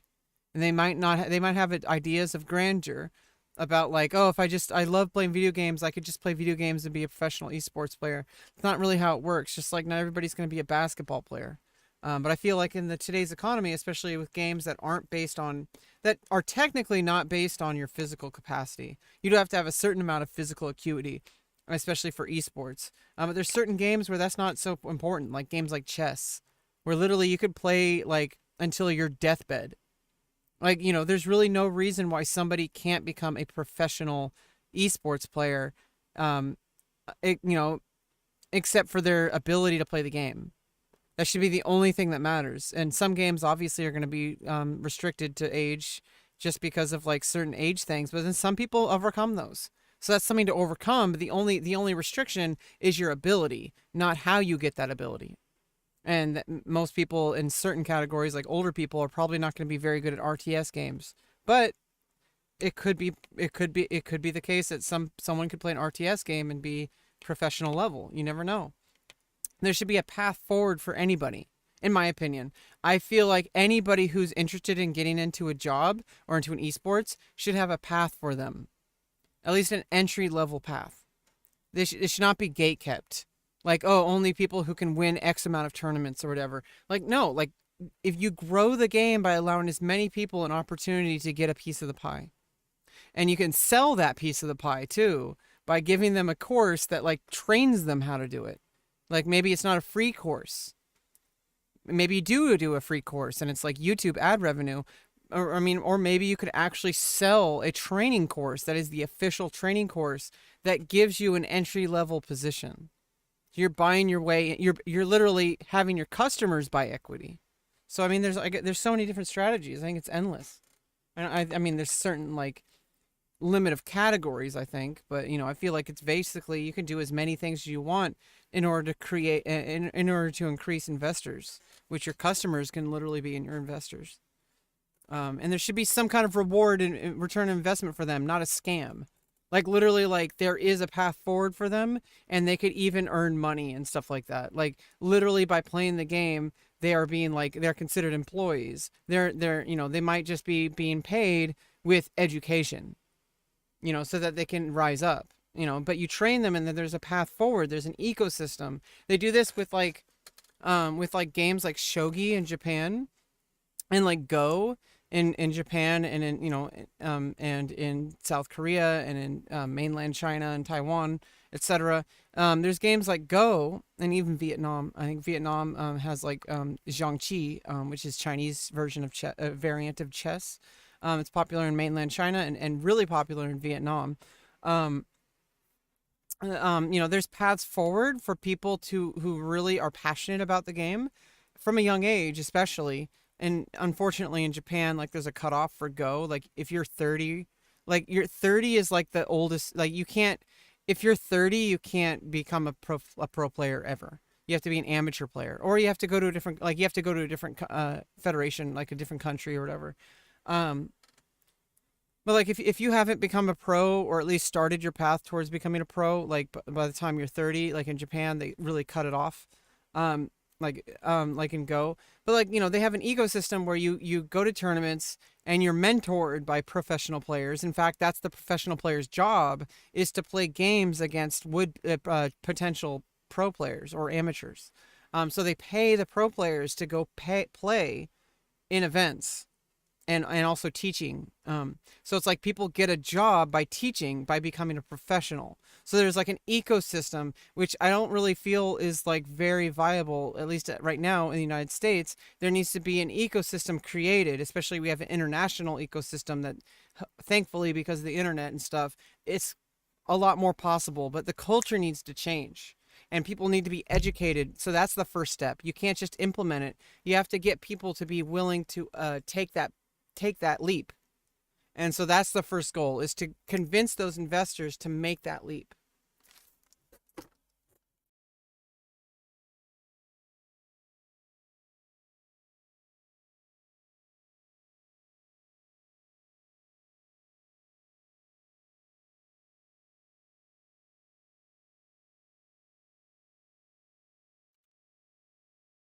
So now the companies are running at a huge deficit, right? So fast forward 2018, 2022. Around this time, 2018, OWL comes along, okay, OWL, which says, hey, NFL, we're doing an Overwatch League, and I will never forget, I think this was the first presentation of this was either at 2016 BlizzCon or 2017 BlizzCon. I was in the room with like the craft people, a bunch of NFL owners, and they got this presentation. And like shortly after that, there was this Morgan Stanley article. It was like this report that came out that said that Overwatch was going to have 8 tournaments a year with 18,000 people at each tournament. So for context, Madison Square Garden seats, I think, 14 to 18,000. And we filled that stadium like a few times for like LCS finals. Activision was saying that these potential investors that they anticipated that there was going to be 8 of those per year. 18,000 people were going to pay 25 bucks a ticket, and that was going to equal like $13 million in ticket sales. But in addition to that, they also said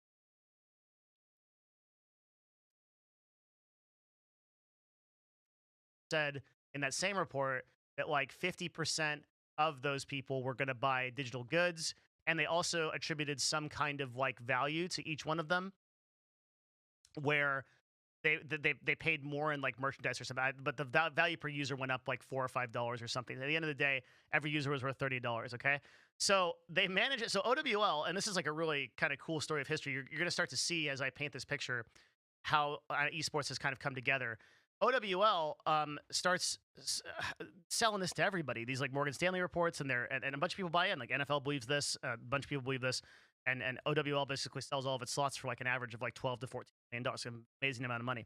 And they don't have any of the viewership to back it up, right? They don't have the player base, they don't have anything to back it up. So they're telling all these teams that they're going to make all this money, and then at the same time they're approaching Twitch, YouTube, other companies for what's called media rights and broadcasting rights. And this is one of the most important things to understand if you understand how esports works. Broadcasting rights means you have a right to broadcast exclusively our show on your platforms. That platform could be Twitch, could be YouTube. So in 2017, Twitch buys broadcasting rights from Activision for 2 years for $90 million. A Twitch employee, off record, will later say that this was the worst deal in the company's history. I would take issue with that. I think it was their $120 million investment into music, but that's neither here nor there. Let's actually do the math on that. So Overwatch during this time averaged 33,900 viewers or so, meaning that per viewer, Twitch paid, ready for this, $1,324 per viewer Damn. on Overwatch. Holy shit. Now listen, I Holy mentioned before in the shit. intro of this video, I run an agency. Holy shit.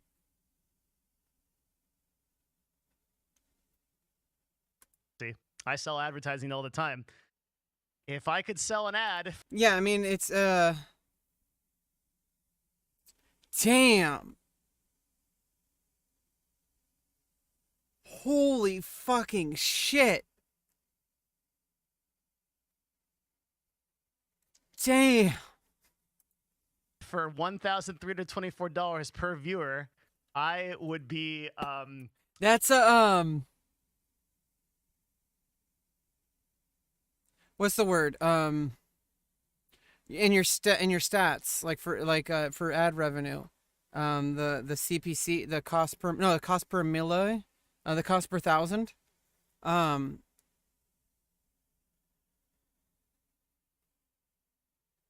what? That's basically like that's $20,000 CPM. $20,000 CPM. What the fuck? $20,000 CPM. a very, very wealthy person. I don't know. I'd be an extremely wealthy person. That was an amazing rug pull that Activision managed to convince Twitch to do. Yeah, if you got $20,000 CPM and you got 1 million views,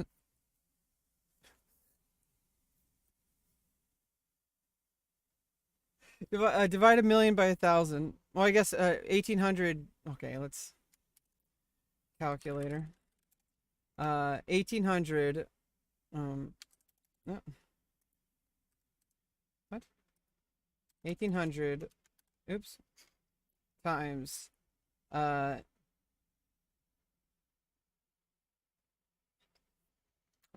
1, 2, 3. 1, 2, 3.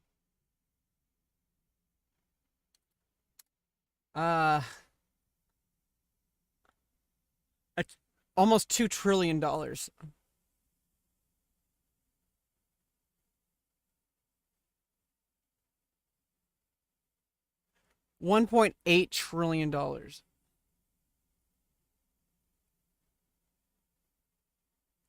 $1.8 trillion. You could freaking buy a country with that almost. Not really. Definitely not the United States. You could like buy an entire country with this. You could definitely buy an island. What the fuck? You could buy a few islands with this kind of money. You could start your own fucking country with this kind of money. And then in 2020, or I think this is like 2018 maybe, because 2020 they actually sold these rights to YouTube again for 160 million over 3 years, which puts you at 53 million a year or so, and that's currently going to end, I think, next year at 2023.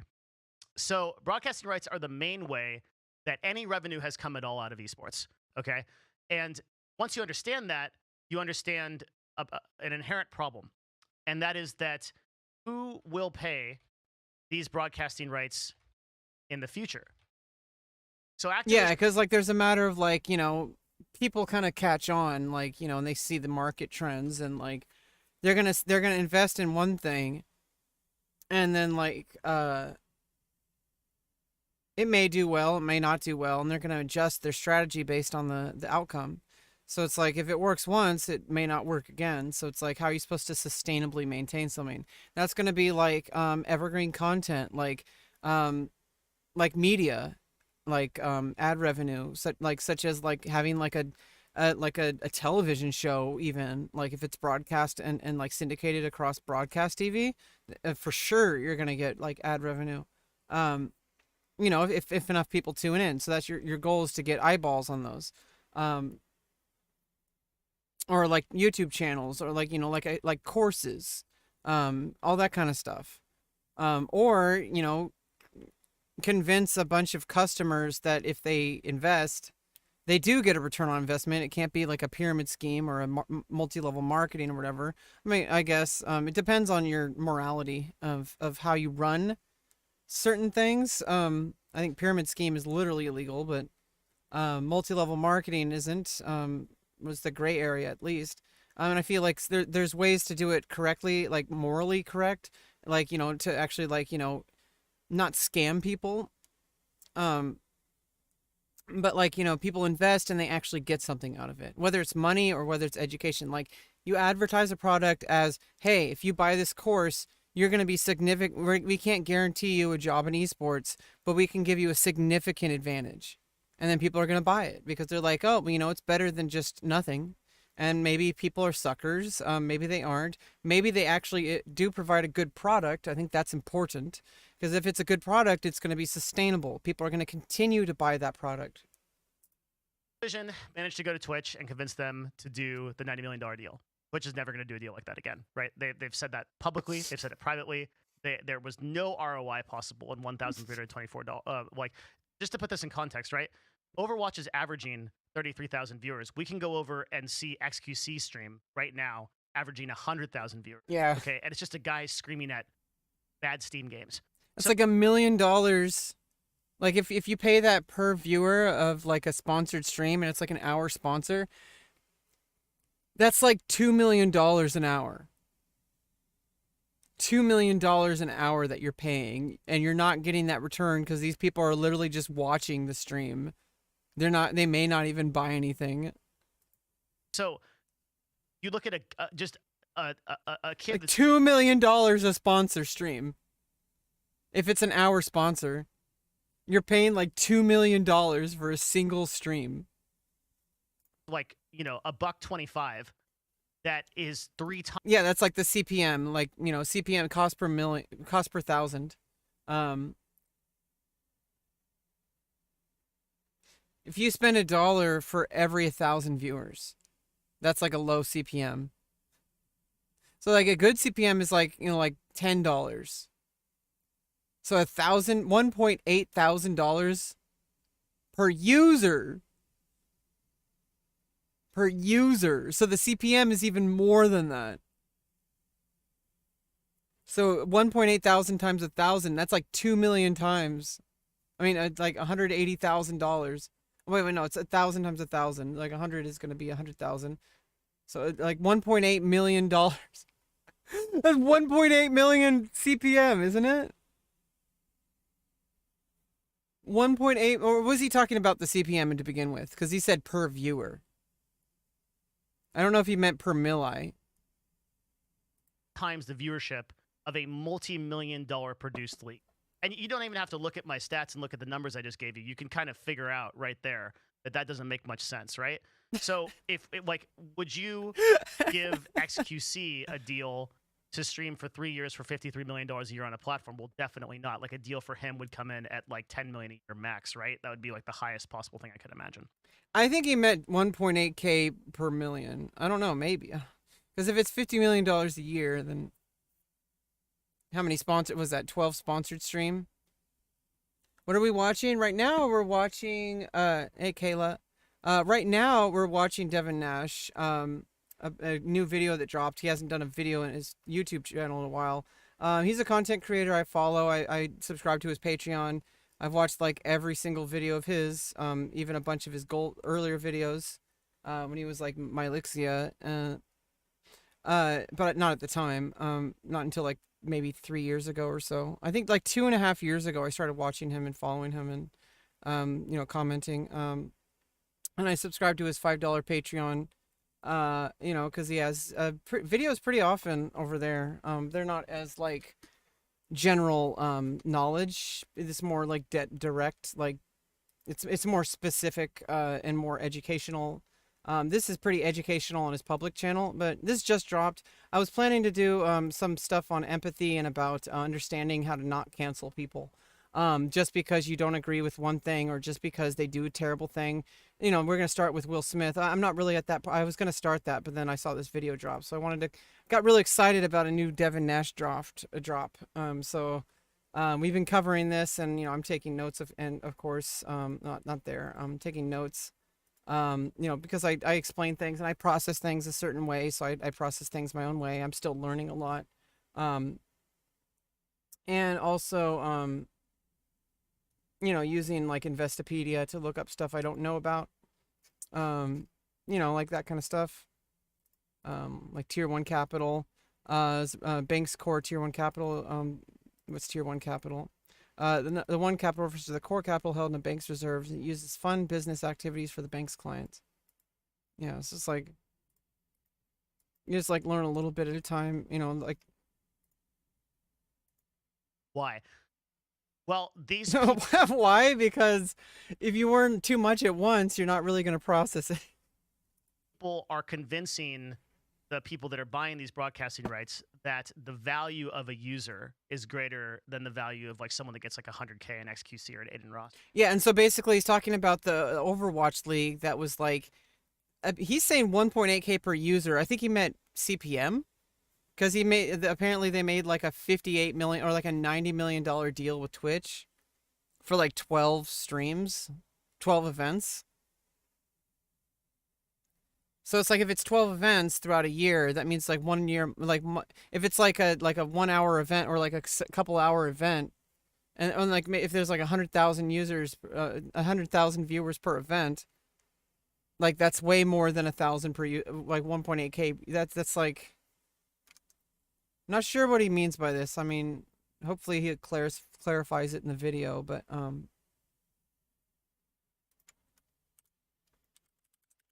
so if you have 1.8K per user, and you have 1,000 users, I mean 100,000 viewers, that's and that's time 1,000. And that's $180 million. So that's like twice what I just said. So I guess there was 50,000 viewers. Okay, so never mind. That was right. No, that'd be right if it was CPM. Oh wait, no, never mind. Yeah, no, that was per user then. Holy shit! If it that was so that's 1.8 1.8 times 1,000. That's 1.8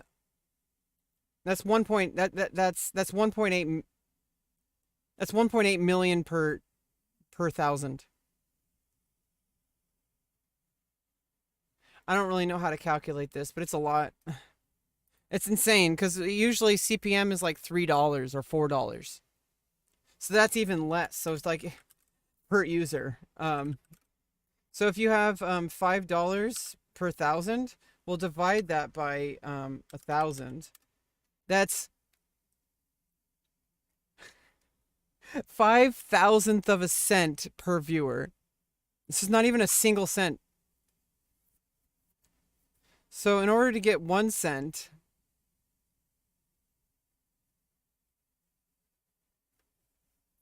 you have to that's 1 cent per 2 viewers. So if it's like a $5 CPM, that means you're spending 1 cent per 2 viewers. So that's like it's exponentially smaller than what OWL, the Overwatch League, paid Twitch. They lost so much fucking money, $90 million. But that's not actually the case. Those viewers aren't worth any more than those viewers are, right? There isn't any inherent value. That money only, I mean, there is some value. There's like, you know, exposure. But like, what is exposure? You know, like paying pizza for a band to play a wedding. You know, like they have bills to pay. And you're also paying for the years of practice that the band has given, also the equipment that they have to buy, the travel expenses, their time that they could be investing in something else, somebody that would pay them in money and not just pizza. But like like there's people treat like exposure like it's some kind of amazing thing. Now there's certain exposure, like if somebody like Snoop Dogg like gave you like clout by like allowing you to play like on a show, and he didn't pay you, which he would pay you, I think. I'm pretty sure he would fucking pay you. But even if he didn't, like somebody like XQC, for example, if he let you on a stream to like perform music and he didn't pay you money with money, that has some exposure value. But if it's like somebody's wedding and it's like a private wedding, none of these people are going to like, yeah, maybe people are going to invite you, but if they know that you paid them, and if that they were paid in pizza, these people are also going to pay you in pizza. So it's like, it's not like my time is worth more than a slice of pizza. Okay, like pizza should, if you're going to give people food, give them food and also give them money. And a viewer that watches Overwatch or watches League of Legends, that is, in fact, you could just pay them entirely, and maybe they'll take care of their own food. So they don't have to, you can just pay them more instead of like, oh, well, we paid you, we paid you with food, so we're going to pay you less. Like, no, fuck that. I'll eat a freaking protein bar. It's a 1 hour gig. Like I could have like 3 gigs that day. Eat a freaking protein bar. more valuable than any of those people. And now that YouTube and Twitch are starting to realize that, I do not think that YouTube will renew this deal. I do not think that Twitch will renew this deal for OWL. And I think that OWL is going to run into some serious problems, which we're going to talk about in the conclusion here. So a lot of people think that are going to maybe some people are going to come in and say, but Devin, like the Chinese viewers are going up. There's so many more Chinese viewers in League of Legends. There's so many more Chinese viewers in OWL. Okay, hold on. All right. Yeah, this is the exposure thing. Like what, like, there's different, like, there's like different divisions of the company and who's really making the return on investment there, Also, like, how many of those are bots? Also, like, is that like it's a whole other country? There's different licensing. I don't know. This is just my cabbage brain takes. These foreign language viewers are way harder to evaluate. They don't seem to buy things. Half of them aren't real, and we can't quantify them in the same way that we can quantify what we would call a Group A, a Group B impression, which would be somebody from Europe or somebody from USA, where you can equate that to a certain demographic. That person could be expected to buy a certain amount of digital goods or have basically what you would call an LTV or a lifetime value per customer. We can't assert that value on a Chinese person because their ecosystem is a Chinese viewer, because that ecosystem. By the way, if you're still here, Kayla, I'm really glad to see you again, Kayla. It's been a minute. Sorry if I got distracted by the content. It's like, is much more enclosed. They like buy within their own ecosystem. Even the internet is like cut off from Group A and Group B territories. It's not the same quality of viewer. So for the purpose of this discussion, I don't really care about foreign viewership. Also, it's worth noting that this number, 85% of that viewership was English speaking anyway. So we're still dealing with like most of the English speaking audience just not watching Overwatch. Okay, and yeah, I mean, there's so many things to think about. There's so many freaking like things like what are you really getting with your investment? There's so many factors. A lot of these factors are like emerging properties. Like they just happen, and you don't really know why they happen. And we understand this about the human mind too. Like, what is consciousness? Is it like a physical property, or is it an emerging property? And we know it as an emerging property because it's more than just a physical computer. Like, our brain is not just a computer, and like we can make computers, but does it have a consciousness? Like, there's all these questions. Yeah, and I'm feeling a little bit better lately. A couple days ago, I had a bit of a hard time on stream. I took a few days off, and also just like working with my therapist and working with my my team, and we're really trying to, I'm doing everything I can. I'm actually doing more than I can. I'm actually doing more than the bare minimum. I'm not just like I'm working really closely with my team. I'm actively doing my homework. Basically, I'm doing what they want me to do. In fact, they don't really. Everything I'm going like above and beyond what I need to do just to survive. Like, I'm literally like pushing to build like social media platforms. Like I'm like researching into like how the economy works. Like I'm like understanding like all like the cultural identity that is like streaming culture. And like, and honestly, like I only invest so much time into like the events that go on and on Twitch. I don't watch every single stream, especially like Botez. Like I've had a hard time getting back into I sometimes show up into the streams and just kind of say hi. I mean I believe I am a part of the community, but I haven't really actively been a part of the community in like I think over a year now. I feel like, you know, I'm very happy for what the Botez sisters are doing, and I'm been paying attention to like, you know, you know, their career. But like from like a more of like a bullet point kind of thing. And you know, I really love the, you know, their content, but I can't just sit around and, you know, I'm not trying to say that anybody who like watches it, you know, that you know, you do you. And, you know, if people find enjoyment, that's a return on investment, you know. But I don't really find a return on investment just by watching Twitch. So I watch Twitch enough to like learn what's going on, and then I go to another community and I find out what's going on. I usually just watch clips, and I kind of like dive deeper if it's really something I need to know a bit more about. Like if there's a big event and something happens, I see a clip of it, I'm like, okay, well I'm gonna watch that VOD, you know. Like if it's something like an important thing. But I usually just watch YouTube videos and clips, like mostly clips, but sometimes like, you know, content creators will make actual YouTube videos. And I do follow the YouTube on, you know, the Botez YouTube. Although I've been kind of taking a huge break from chess, and they've been really doing a lot of chess content. Um you know, that's their brand. You know, like that's the way they do things. They have a very strong sense of community. They really care about yeah, I mean, Twitch is there when you want it. I feel like there's a huge oh, they're on a break?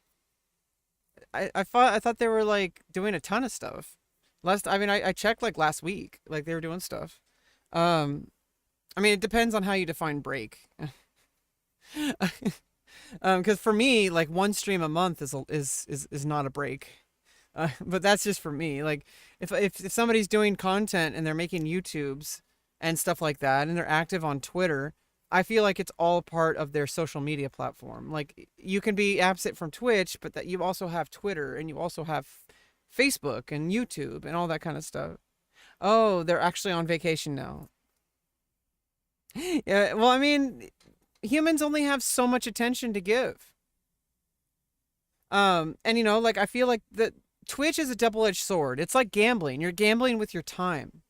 And you know, like I've talked earlier, I diverge very like polar opposite to what Devin Nash, this guy. In fact, he did an interview with the sisters. Um, okay, I must have missed it. I don't always look at my notifications. I can't believe I missed it. I almost always like retweet it. It's like just a second. Um, I gotta look at my Twitter now. I can't pull it up on stream because it's Twitter. Although I did disable I did make it so that if there's adult content, it like, you know, it doesn't show it. You have to actually click on it. Somebody at me on like Unite the Sparrow. I don't know what that is.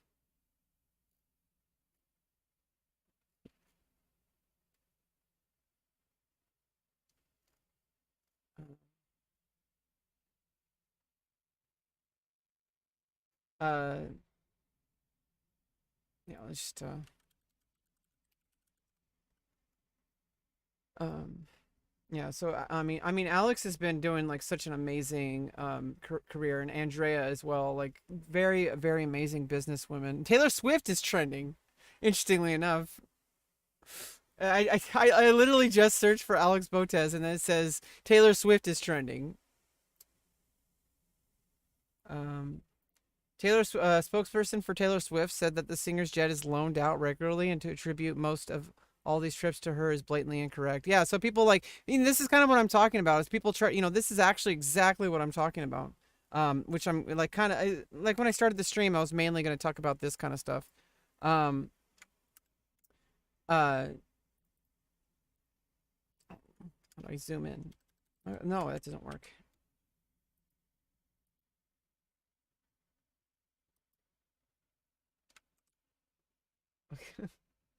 Like, is there no way to zoom? Like, zoom?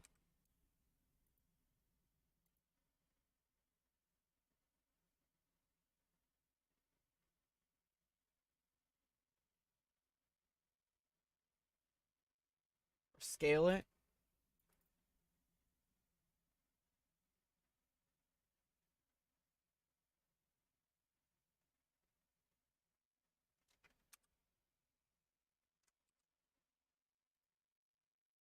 Oh, here we go.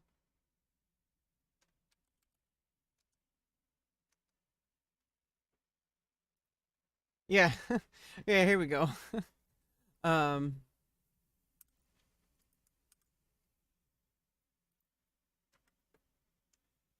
yeah, like this whole thing about basically people will like hear something about like certain thing, like I guess like about CO2 emissions, and they like lump an entire group of people or a single person into that thing. You know, like, or somebody says something and then people go on Twitter and get angry at that person. Like they try to cancel them. It's been a problem for a very long time. And I feel like it's holding society back. And part of my mission and part of my overall like mission and why I create content and why I write and why I do a lot of stuff in my life since I was a very young age is I think society's fucked up and I think we need to be a part of the change to change the narrative. That's actually my number one platform is that we need to change the narrative. Like that's I'm going to do a YouTube series on that eventually. I want to write a documentary series about changing the narrative, specifically about very key issues like trans issues and stuff like that. And I've kind of like been rough drafting it for like over a year. But like basically, like people see something and it's like they just say, "Oh, well, it's Taylor Swift's private jet." Well, it's like it's like owned by like a company, like an agency, and it like loans it out to other people. So it's like, why would you just like Taylor Swift takes all the heat for that. It's like she's just a person and she just has a career. She's one single person and she's a part of something bigger and she's just trying to like build her career. And it's just fucked up when people lump in, you know, people do this with people like content creators. Some people are like afraid to even speak out about certain issues because because like you know they're afraid of getting like you know the heat from it.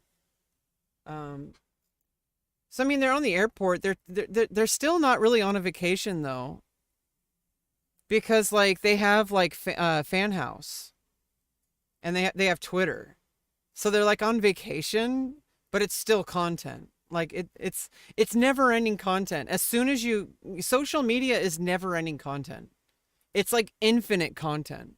No matter what you're doing in life, there's a way to at least like share things with people. So it's like, you know, they, you know, like especially like with the fan house, like, you know, behind the scenes stuff that's not going on Twitter, like, you know, about like, you know, stuff that's going on in their vacation. Like that's literally part of their platform. So it's like, it's like a whole freaking, Mel Gibson 420. It's like a whole like like it's a whole ecosystem. Um all that kind of stuff. Well, have a good night, Kayla. It's good seeing you again. Don't drink too much tequila. You can go troll my YouTube comment section into the deep I'm not going to troll you, Devin. I'm just going to add commentary and I literally am right now. So darkness and find out the reason why people don't want to watch Overwatch. That is outside the scope of this video. yeah, so that I mean, but that is important of this video. These things are important though. These are more insubstantial like you know it's kind of like it's like stock investing. Like you kind of have to pay attention to like the little politics because you have to understand like where people's trending ideas are, because if somebody like if for example if a company is like acting out in like racist behavior, then people are probably not going to want to buy that product. And even worse, there's going to be people who specifically buy that product because they agree with it. So so that's even worse, because then it's going to go like double down. And some people I guess are like, you know, have no soul and they don't care. But you know, like there's you know, that's a different issue entirely. Which I think, you know, their souls can be saved, but you know, you have to live your life accordingly. You can't like expect people to change. But you can at least provide them an alternative. You can change the narrative. You know, because people use the same narratives, particularly with trans issues. They say the same talking points over and over. And it's like, you know, maybe there's like things that we have in common that we can help arrive to the same conclusions. Like, you know, a lot of things that trans people go through, for example, cisgender people also go through. For example, like people worry about balding. which is actually ironically makes you more manly if you're bald. In fact, like a lot of people are attracted to bald men. Um, and when trans men start taking testosterone, there's a good chance they might start going bald. Um, because of the extra testosterone. And, balding is really complex. There's genetic issues involved. It's not necessarily about testosterone. It's about how testosterone is processed. So with balding, and there's also, how you comb your hair. If you pull your hair out, that's different because that's not balding. Balding is like a genetic thing, and it's like based on how much, like, whether there's like testosterone receptors. But if you take testosterone and you have those receptors sensitivity, then you're going to go bald. So likewise, like I have less testosterone than cisgender women because I'm trans. Cisgender women produce higher testosterone. Cisgender women have higher sex drive than trans women, have higher physical performance than trans women. So in fact, like, the whole argument about trans women in sports, for example, if there is an advantage because of bone density or for muscle mass, like previously, that muscle mass does go down over time. So obviously if you're transitioning, you have to sacrifice a lot. And I know that a lot of people don't want to talk about this, but honestly, if you're trans and you're an athlete, that's one of the things you have to sacrifice. Like, it just sucks. I wish it wasn't the case. Maybe that'll change, but that's the reality of the situation we live in, is that people just say, hey, you have to wait like 2 years, or you have to wait 3 years. And it's like, okay, well, you're transitioning anyway. Like, you're going through medical stuff. You're going to have to make some life changes. It's just the reality of transitioning, even without all these social pressures. But there are realities of being trans. Now, the difference is the narrative around trans women in sports is focused on erasing trans women and just erasing women in general, ironically, because their goal is that trans women are erasing women. You're like proving your point that you're erasing women. Like, because like women historically have like been gaslit and have been told how to feel and have been told like what reality is. But yeah, and also sex testing was started happening in the 30s against cisgender women because certain women were apparently more masculine, which is really fucked up because they were judging cisgender women, calling them men just because they had bigger bones or more muscles or like taller. And like, if you look at female athletes in general, female athletes are a certain type of body build, okay? Like, depending on the sport. Like, those are the people who are going to naturally start doing that. Like, there's certain body types. But like the fact of the matter is, like, any perceived advantage that potentially would happen from increased bone density, which after a certain amount of years, I think it's like 5 to 10 years or whatever, bone density actually goes down, and your risk of osteoporosis goes way up. That's why it's a high risk in women, because the estrogen, testosterone increases bone density. So there may be somewhat permanent stuff that lasts a whole lifetime. Obviously, like, my bone structure will not change. It kind of does. Cartilage changes over like the course of like 10 to 15, 20 years. You actually can shrink a little bit. And it sounds crazy, but it's like your bones are kind of slowly losing density. And not only that, your cartilage distribution changes. So your feet will kind of change over like 5, 10, 15 years. Yeah, have a good night. But also, that's only one thing. And that's debatable by scientists, not by, random people who just want to erase trans people on the internet, who just want to come up with any kind of information that'll confirm their bias. It's confirmation bias. And also they have an agenda of hating on trans people, and just hating on women in general. But then you also have the fact that, testosterone being the majority of performance. Like, regardless of whatever your natural body performance is, if you don't have as much testosterone, you're going to perform at a lower level. And that's just a fact. And it's already been proven with studies, scientific data, that trans women after who have either had orchiectomy or have had anti-androgens for a certain amount of years. Orchiectomy is a part of vaginoplasty, obviously, because they have to get rid of your testicles in order to give you a vagina. I already had orchiectomy, and I'm going to have vaginoplasty next year in November. And so, yeah, my facial surgery is this November. My vaginoplasty is next November, and it might even happen sooner. So I'm like kind of really holding on. Um, but estrogen alone after 2 years, like I think there's multiple studies. There was studies with women who've had orchiectomy or vaginoplasty, and there's studies on women who've just had HRT alone, and just even estrogen alone after 2 years has the same exact testosterone. Like 90% of your testosterone is lowered. Now, once you have orchiectomy, you no longer produce testosterone from that organ. Although even without that, those organs slowly die and it's really painful, which is why I'm really glad that they removed them, because it's going to be another year and a half before I have the full vaginoplasty. So it's like I'm really glad I had those things removed. I've been so happier since then. But my testosterone lowered, and that's actually a good thing too, because I was able to lower my estrogen dose, which I know it sounds like it's bad, but like estrogen builds up over time. And the thing is, estrogen, too much of it, just like too much of testosterone, will actually like kill you. Like it increases your risk of heart attack and stroke.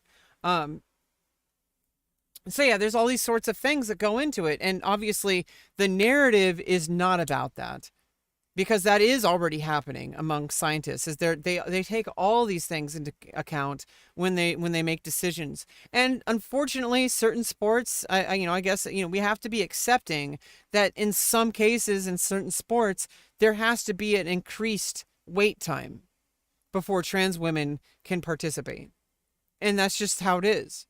Like if you worked out, like I don't know, I don't know if he got banned for this, but I personally feel like he shouldn't have got banned if this is the case. But Destiny is a whole freaking bag of potential ban reasons. Okay, so, and I'm trans, so don't cancel me. Okay, like I don't think Destiny should have been banned at all from Twitch. Like, but I don't know. He still has his platform, so he's still doing a lot of good. He has debates with people, and he changes the narrative. He provides content. Like it's not just about content, it's about making change.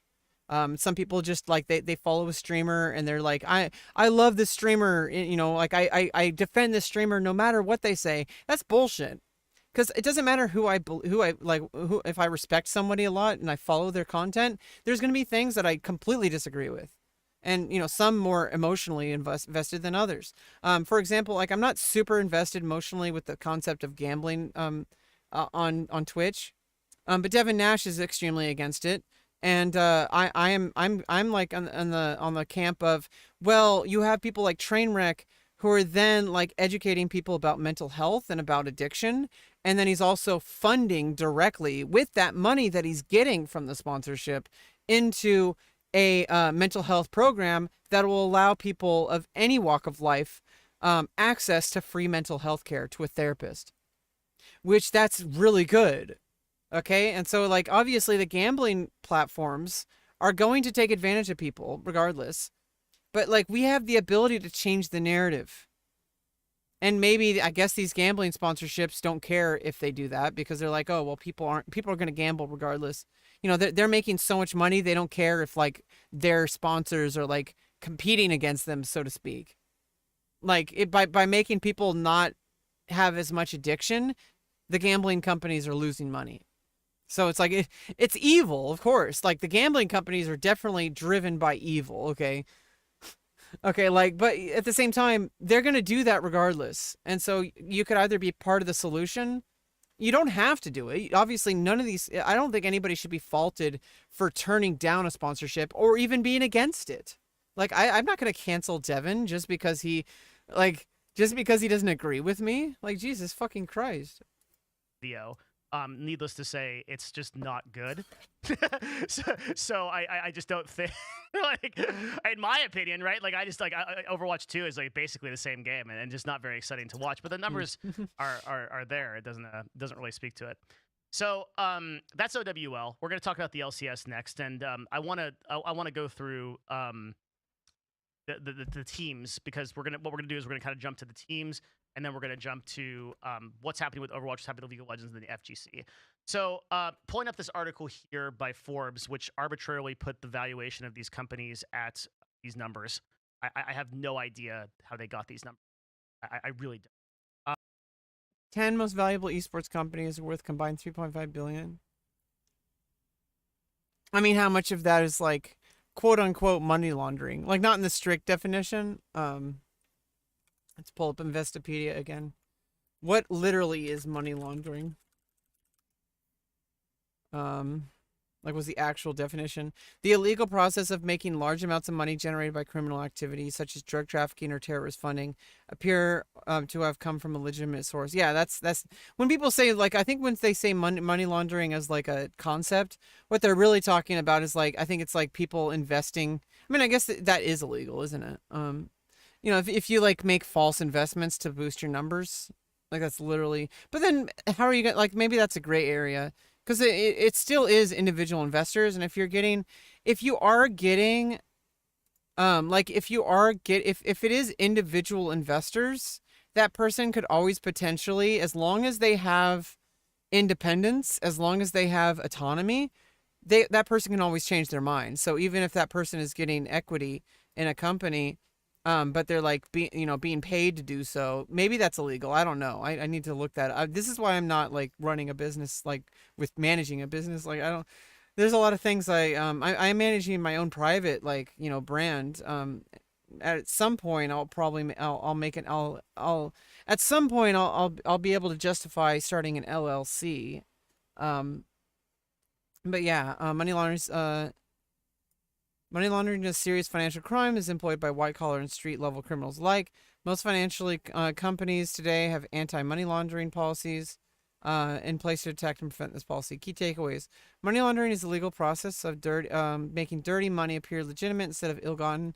Criminals use a wide variety of money laundering techniques to make illegally obtained funds appear clean. Online banking and cryptocurrencies have made it easier for criminals to transfer and withdraw money without detection. But it's important to make the distinction, though. It's important to make the distinction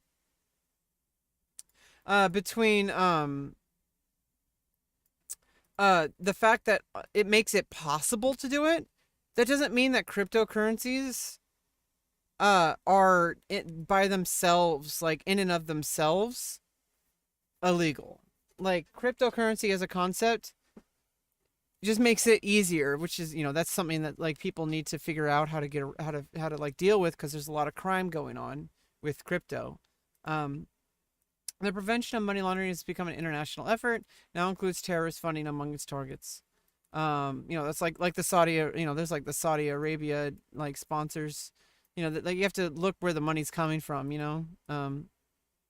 Don't get me wrong, the United States is a huge part of the problem in the Arabic speaking world. Like with funding, it's kind of like what the Botes sisters, or like what Alex was talking about. And I feel like people didn't really understand. I don't even know if she fully understood what she said, but I definitely understood, and I drew a lot of conclusions based on my own experience and my own life when she said that, like, people will talk shit about other countries, especially to countries like with that are like committing and like human rights atrocities like slavery or genocide. But literally, this country, the United States, funds these countries. We do business with them. We sell them weapons. So it's like, if you're going to call anybody out on human rights atrocities, why don't you start with the United States? Like, we're a huge part of the problem. What do you think of Leah Thomas? She's the swimmer. I really feel like people fucking it's really kind of fucked up, because there are, like I said, it's a mix of two things. There is a literal scientific reason to try to dive into the very biology of human beings in general, not just about trans people. But you need to remember that you're putting this on top of a narrative where people are trying to erase trans people, and you have to factor that in.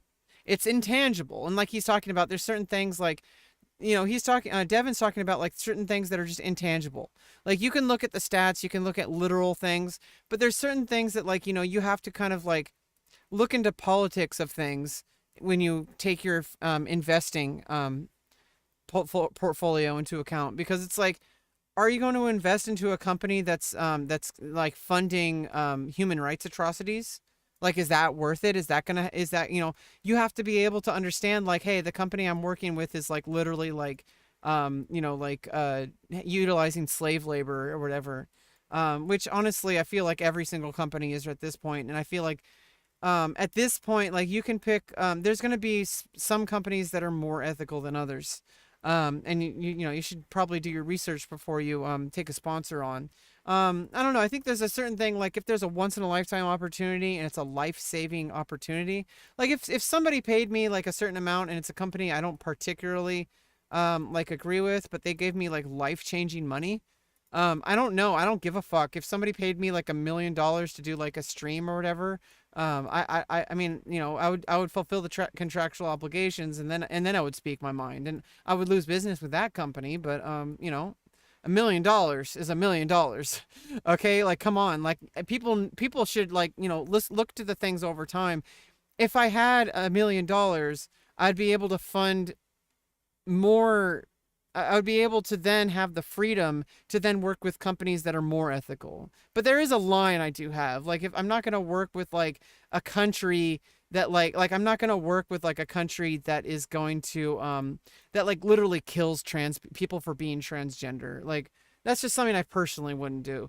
I feel like there was a lot of issues with the stuff that was going on in the chess world, because it's just like there's a big political international landscape, and there is like a lot of there are a lot of things involved in geopolitics when it comes to world leaders, and when it comes into like ambassadors, like, you kind of have to be the ambassador of, you have to have like, what is it called, diplomacy, where if you can at least like work with a certain country, like, you have to be able to make sure that they're not going to bomb you, right, like, so you have to be able to do at least a minimum of communication with that country.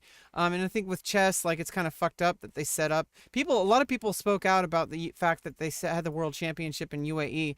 But I think maybe they wanted to make sure that chess is neutral and international. But I feel like when you become neutral, in some cases you are doing something that is detrimental. But that was about FIDE, and I feel like, I don't know. I feel like the Botez sisters' hands were tied because they wanted to follow the World Chess Championship, which with their platform, which is built on chess, it's really hard to not do that. Because it's like, that's directly like, who, like, that's a huge opportunity, and obviously, they spoke up about it. I do think there are a lot of issues, and honestly, I don't really know all the details. So I'm not going to blame the Botez sisters for that at all. They have their careers to think about. I do think that there is like a moral issue, and I can personally disagree with it. I personally wouldn't have done a stream. First of all, I'm not going to set foot in any country that, there's literally places I literally can't go, or I will be murdered for being transgender. So, like, literally I can't take those kind of sponsorships.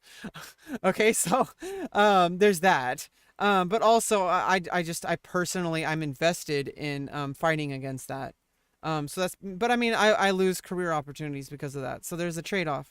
I don't think anybody should be blamed, especially when, especially the Botez sisters, have, been a huge part of like educating people and just helping build, bring women up. Case in point, they brought me up. They helped me understand and have a lot more confidence in myself, and believe in myself a lot more. So it's possible for people to temporarily do bad things. You may not think it's bad things. You may think it's a bad thing. I don't know. I don't think what she said, and I don't think thinking about her long-term career, I don't think that was something that people should fault her for. However, I don't know. There's a lot that goes into it, and there's just too much stuff to go into it. But as far as like trans people in sports, though, you have to remember that any rhetoric that you have about trans women in sports is going to be superseded by the anti-trans narrative. And so when you start talking about trans women in sports, the general public doesn't really care, or maybe they don't even understand that there's a bigger implication when you don't tread lightly, when you don't go really carefully about talking about trans women in sports. Because if you just say like, oh well, the science says this, that's going to fuel the anti-trans narrative. And a lot of these studies that people claim to have come from about, like, stuff is funded, and a lot of these push to, like, deplatform and ban trans women from sports are funded by anti-trans organizations, people who are, like, run by a bunch of, like, TERFs, by, like, detransitioners who, like, think that everybody should detransition. Like, it's just insane. Like, you have to follow the money. See, that's the thing. It's like, if you're a okay, I'm actually gonna when you say terminology, I'm gonna give you a timeout. When you say terminology like biological male, that is transphobic terminology, and I have to explain why. I have to explain why. Because in and of itself, it's pretty neutral. Like, literally, I was biologically assigned male at birth. But you have to understand, it becomes transphobic. Okay? It becomes transphobic when people associate that term immediately with delegitimizing an entire demographic of people and dehumanizing them and taking away their rights. Okay, so it's like, when you say things like biological male, that becomes a transphobic terminology, in effect, even though in and of itself it is neutral. Okay, but you have to understand, neutral is not neutral, because people people interpret certain terminology a certain way, and there's a narrative being pushed against trans people. And also, you have to understand, it's a case-by-case basis. If somebody worked out as living as a male and had a career as a male in something like MMA, and then just started HRT, there is a period of cool down before you can be allowed to compete again. This is a fact. Okay, some people say it's not enough, but the science disagrees with you. So by denying it, you're denying science. Okay, it's like saying the earth is flat, or saying that Donald Trump won the election. You're denying facts. You're using your emotions and your armchair beliefs, your cabbage brain takes. You're using your personal beliefs based on your thoughts, based on what you feel, instead of looking at empirical data. And there's always more data to get. And there are policies put in place. Okay? There are policies put in place. And, but there's science behind it. I don't know 100% of the science, but the science is there. It's out in the open. And so when people deny reality, I'm not going to take you seriously, and you're just going to come across as a bigoted person. I'm not saying you are a bigoted person. I gave you a timeout just because I don't want to engage with the back and forth right now, and I hope you understand that. I'm not shutting you down. I'm just saying I can't. There's certain things I will not engage in a back and forth with, because I already know, based on previous, this conversation, it's not the first time this conversation has happened, either here with me personally or with anyone else in the scene. I've been following the trans rights narrative for a very long time, even before I started transitioning. Okay, like, the trans rights narrative has been a very long-winded battle of people repeating themselves over and over and over, continuing collecting facts that disprove the critics who are just spouting the same exact narrative, using their opinions and their feelings. They think that, oh, well, somebody who grew up as a man can't possibly compete with cisgender women, because it just sounds ridiculous.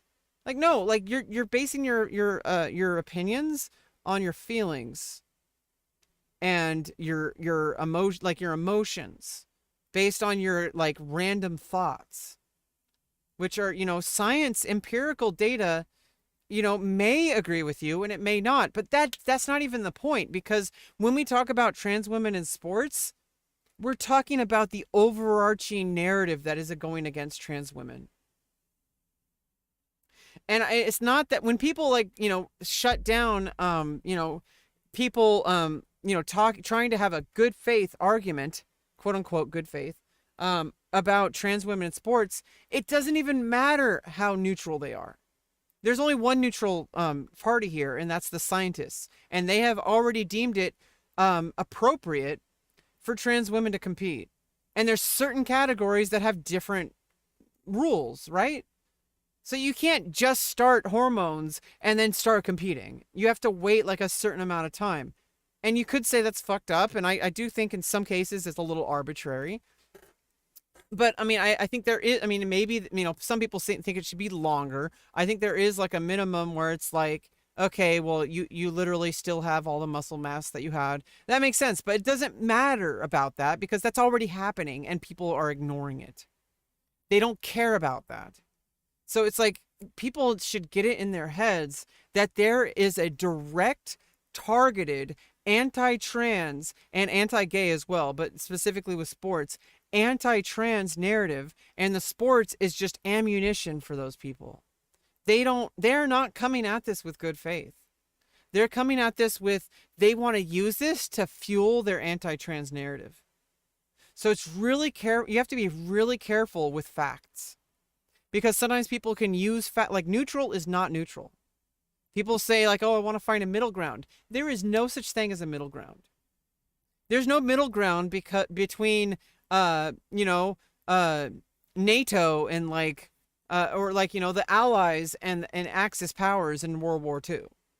Okay, there is no neutral. Okay, like if you are neutral, somebody is going to use you. And you're going to effectively, even if you don't intend something, someone can still use you as a tool to push their own agenda.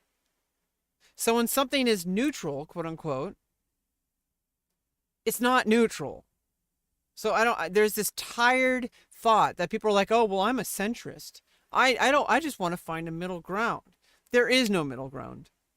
There is always an agenda on either side. And so if you're neutral, somebody from either of those sides is going to use you.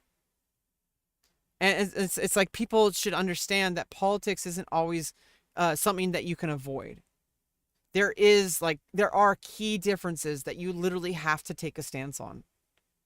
And when it comes to trans women in sports, if you do not support at least humanizing trans women, and allowing them to compete within a reasonable time frame, like 3 years, 5 years, maybe for certain sports that might be what's possible, what has to be, maybe. But the science is not showing that.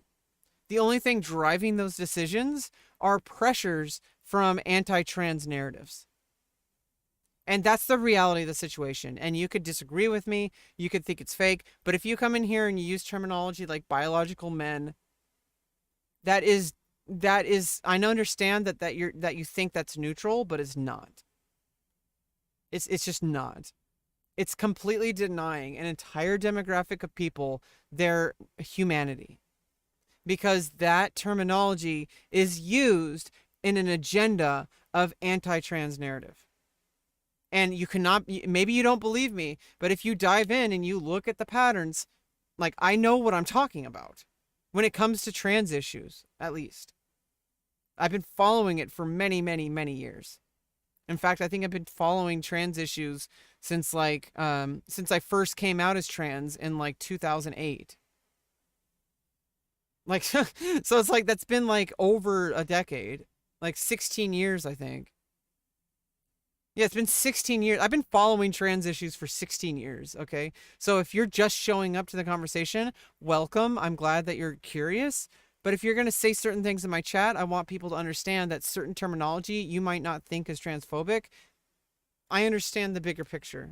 And I try to educate people when I can, but I will not go in back and forth trying to educate people on a one-on-one. There's plenty of information out there. There's plenty of things that you can dive into. If I time someone out, there's a reason. Okay, so anyway. The only really good indication of a valuation, let's talk about what a valuation is. Valuation is, we think your company is worth this much money. We, being Forbes or like whoever does this, or sometimes some third party capital company that like says your company is worth this. Okay. So really, the price of a company is worth what somebody will pay for it. Now, the best. Yeah, I mean it's kind of arbitrary. Like really, like what is a company? Like you could literally have a company that sells a legitimate product, but the product could be like completely intangible. Like it's just like, hey, we're selling hats. But like the hats like fall apart, but if you can convince people to buy those hats, it doesn't really matter. Like if people just like it because it's like it's a meme or something, like they buy the hat, then maybe they actually like it because it falls apart because they can use it in their stunts for like TikTok videos or whatever. I don't know. Indication of what that price might be is if we have a public company. But we don't have any public companies, except that, as of the time of this recording, FaZe just went public. So the market thinks. Oh, shit. That's why somebody brought up FaZe earlier. That's why somebody brought up FaZe. That FaZe So they literally just went public, didn't they?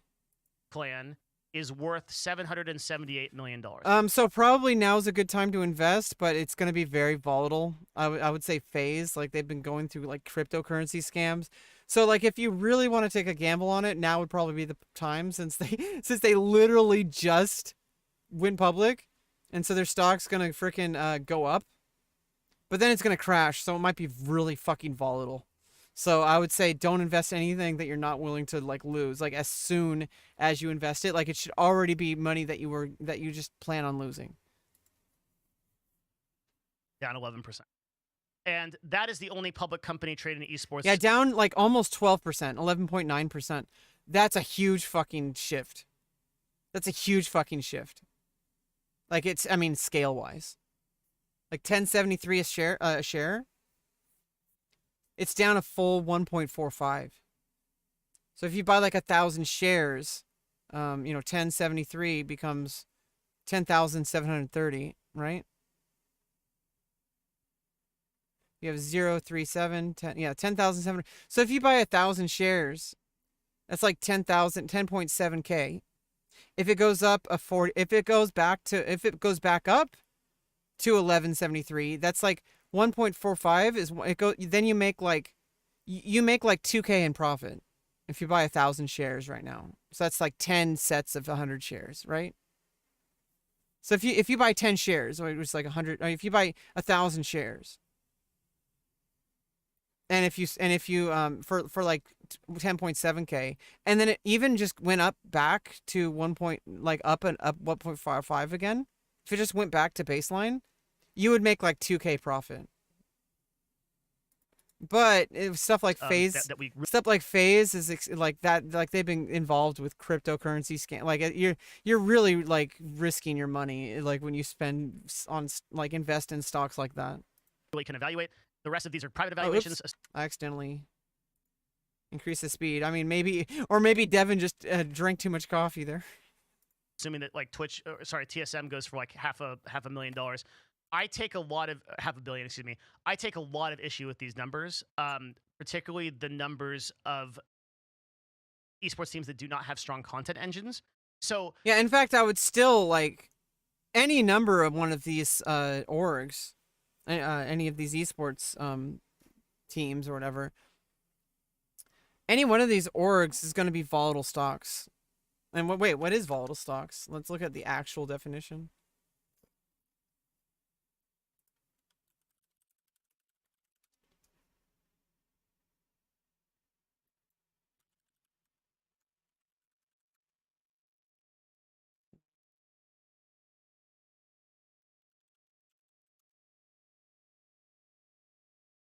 I'll totally smile.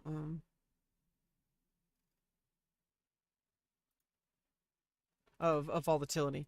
Volatility is a statistical measure of the dispersion of returns for a given security or market index. In most cases, the higher the volatility, the riskier the security. We're going to look at dispersion. Volatility is often measured as either the standard deviation. Standard deviation, by the way, it's a statistic thing.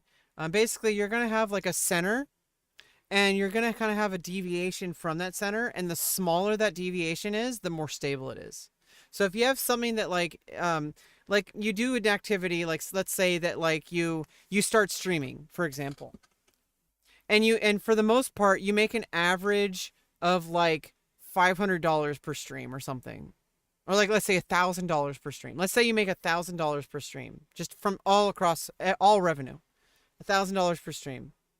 But then some streams you make $900, and some streams you make you make 12, you make like $1,100. But there's like a standard deviation, but there's going to be like there's going to be some where it's like a lot less. But if the standard deviation is like a narrow reach, like plus or minus 100, that's very stable.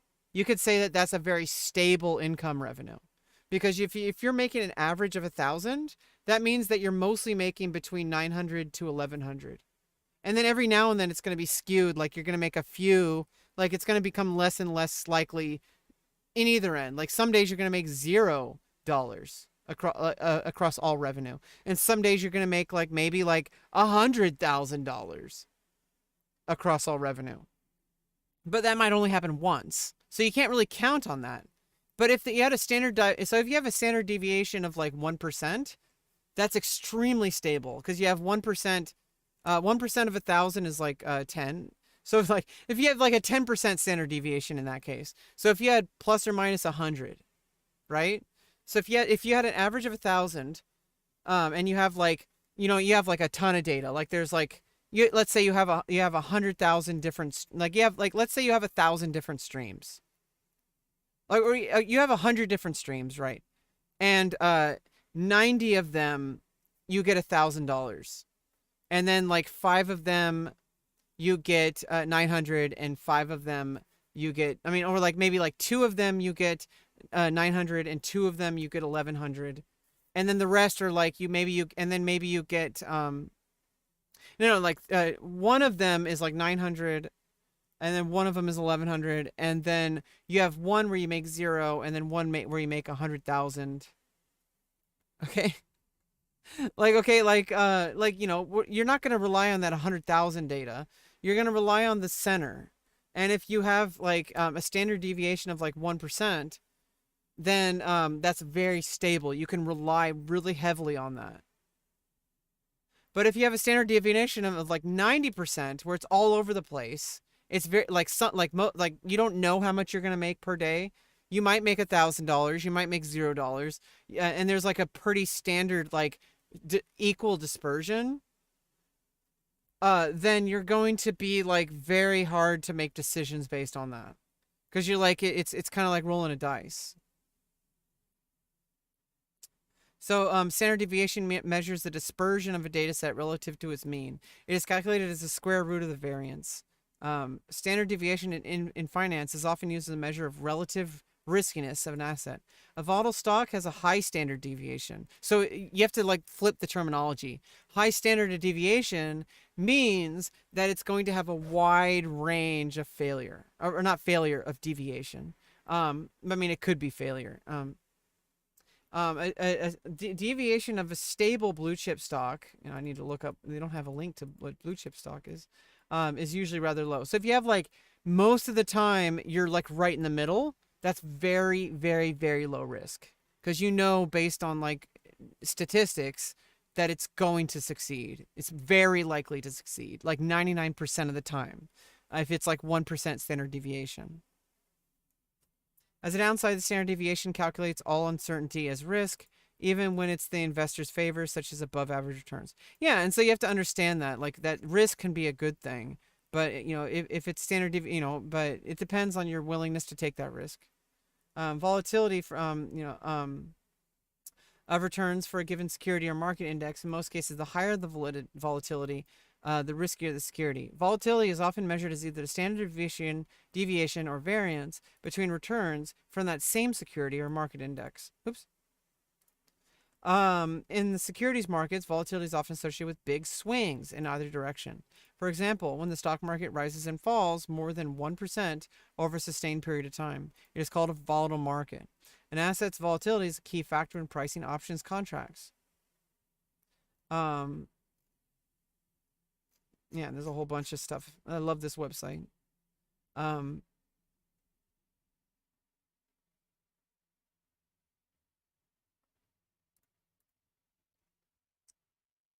Dispersion. So a dispersion is a statistical term that describes the size of the distribution of values expected for a particular variable, and can be measured by several different statistics. And I can show this by the way, like with because I've taken statistic courses. Um,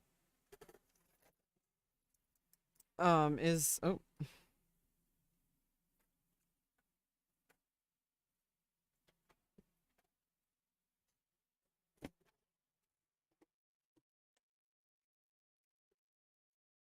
so basically you know to oh, what just happened?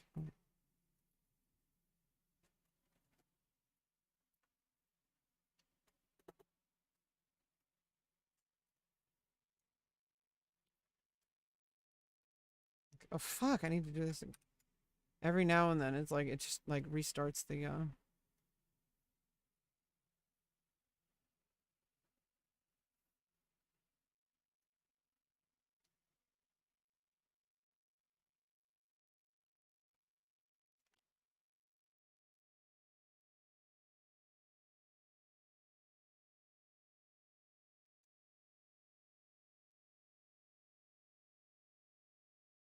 there we go.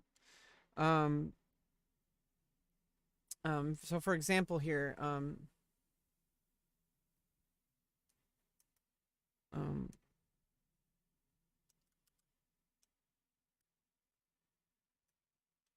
oh, oops.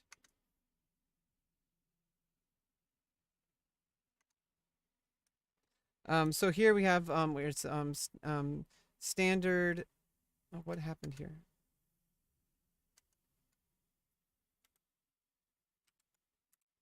Um, Standard deviation, standard divination. I don't. Standard deviation. So you have like a graph, for example. You know, this is going to be a graph point. This is going to be a graph point. This is going to be a graph point. And you have like a line here. So this is going to be the average or mean. And this is going to be like, let's say this is like you have a, you know, we define this graph as money earned or revenue earned. Revenue, oh, total revenue. How about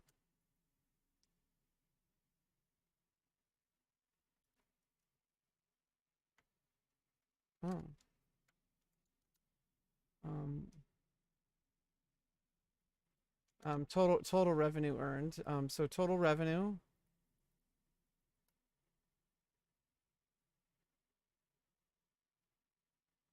Like just total, like all across all. So it's like say like let's just say $1,000. $1,000. And here we have like $10,000. And then here we have $0.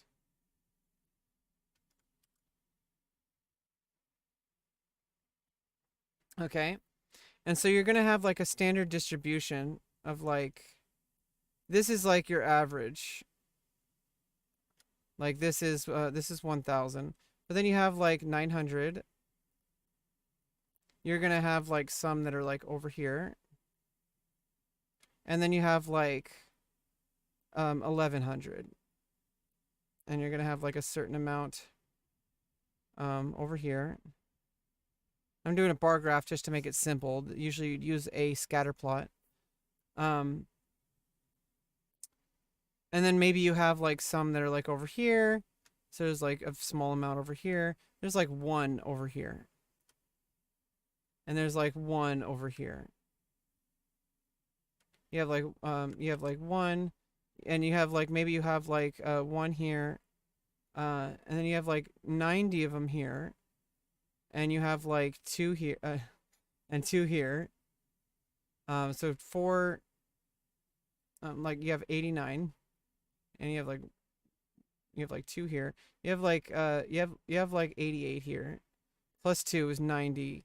Plus 4 is 94. And then let's see.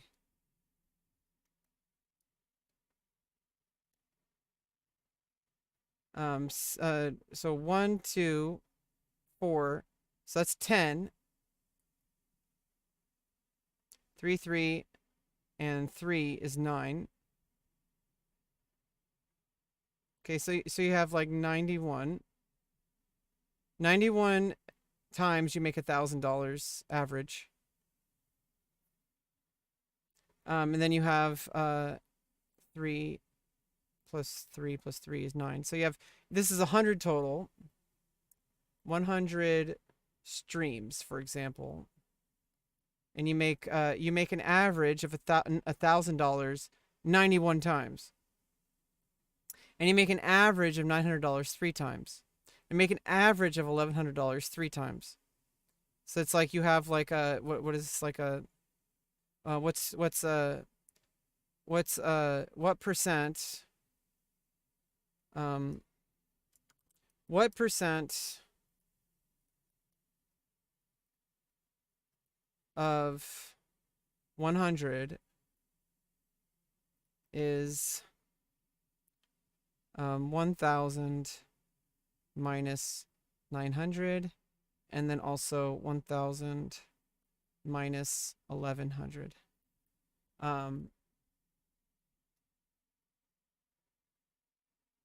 Or no, like yeah. So then you have so equals to so 100x is equal to 100, because it's going to be absolute value of 100 of 1,000 minus 900, and 100x is going to equal to absolute value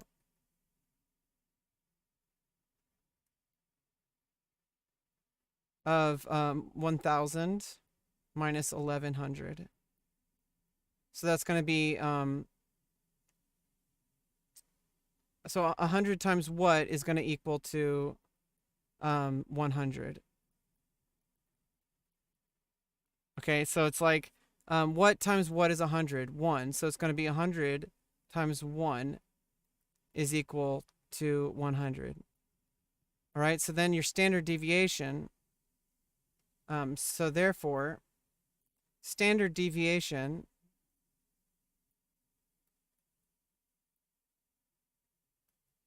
is going to equal to plus or minus 100, which is going to be equal to 1% of which is going to be 1% of 0.01 of the average of the mean, which is going to be equal to 0.01 times 1,000, which is going to equal 100. So it's plus or minus 100. So, you know, your standard deviation is going to be plus or minus $100. You know, because your average is going to be 1,000, and like in the majority of cases here, specifically, in the majority of cases here, you're going to make 1,000. Overwhelmingly, actually, because 3 is like the if like the vast majority of times you're going to be making exactly like an average of 1,000. The next step down is going to be like the other ones are so freaking far apart. Like you're basically so freaking this is a 1% standard deviation.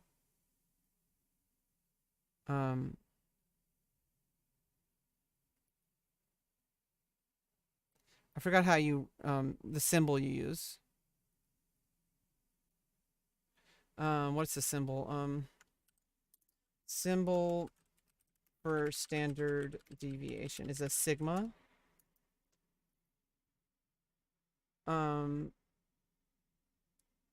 Oh, it's sigma. The sigma of xi omicron or using statistical formula is some squared standardization of the scores. Population of standardization term square root using statistical formula denotes square root.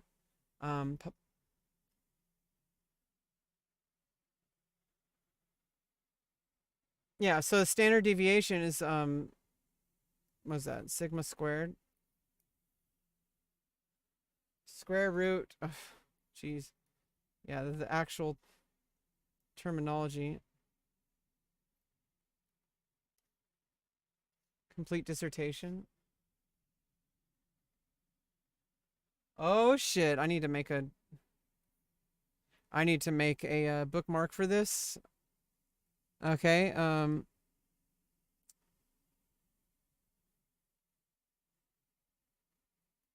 More tools. Create shortcut. Open his window. Yeah, here we go. Yeah, definitely need some great resources here. Sample size formulas, standard error. This is like statistical resources for expert guidance. Common statistical formulas, population mean.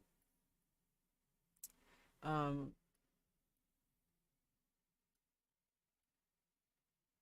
do you pronounce these though? That's the problem. Pronounce. Mu. Oh, micro.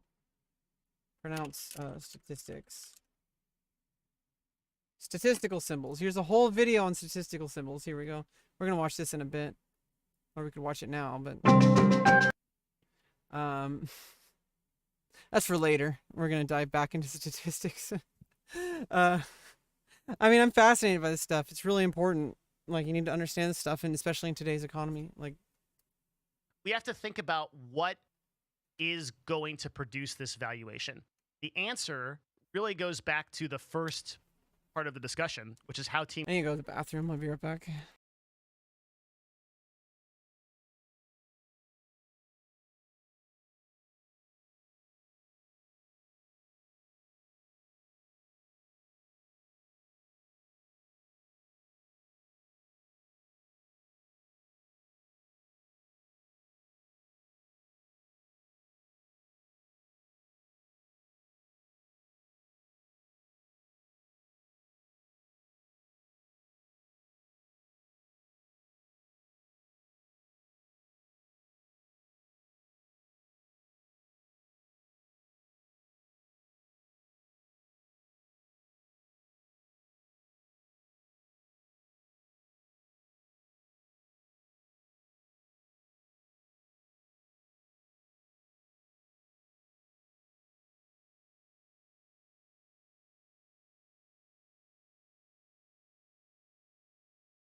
Make sure to bring your teacher an apple, okay?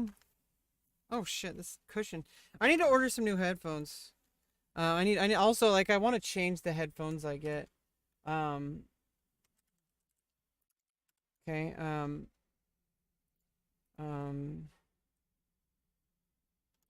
streaming headphones.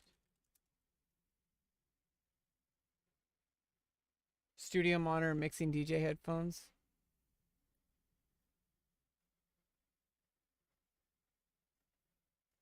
Um,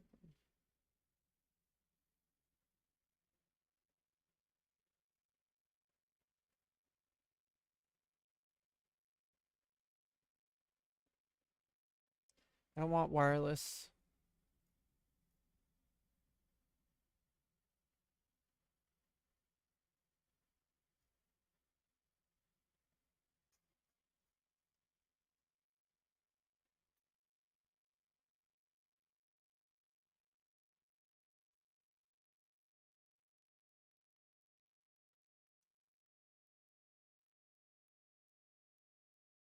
Oh, it also has a converter. Yeah, I'm gonna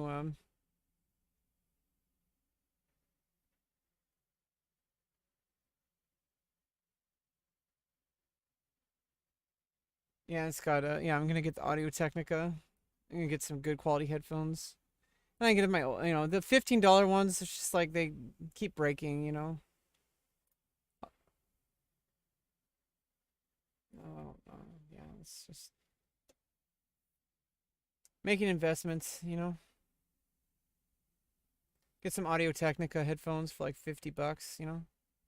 They'll last a while, and they have like the you know the I trust Audio Technica. The microphone I have right now is extremely high quality.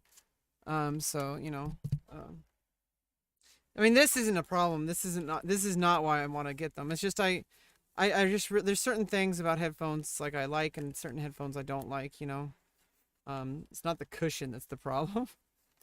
It just reminded me that I've been wanting to get new headphones.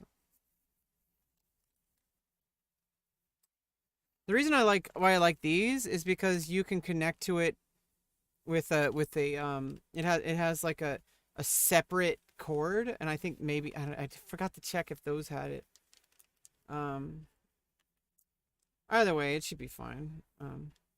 Because if I accidentally like pull on it, it'll break the cable, but it won't break the headphones. Because I don't want the worst thing you could possibly have is have some expensive headphones, and then you pull on it, and it rips out the cord.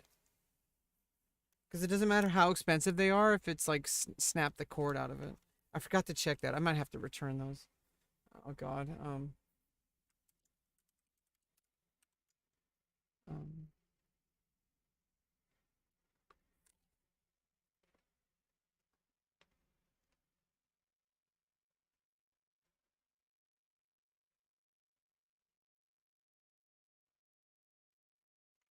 yeah, unfortunately, I don't know. It should be fine.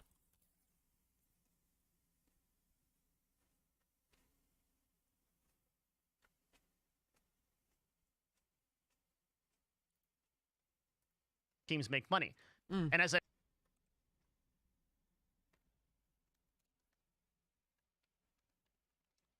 In comparison, these are like $15.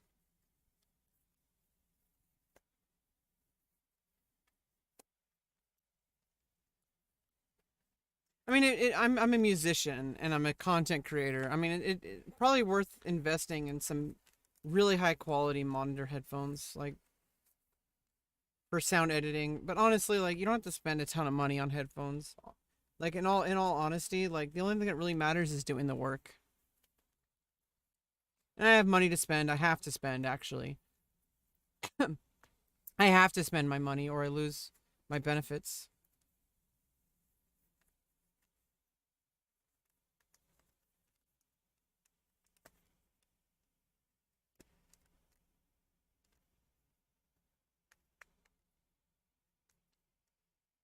God damn it.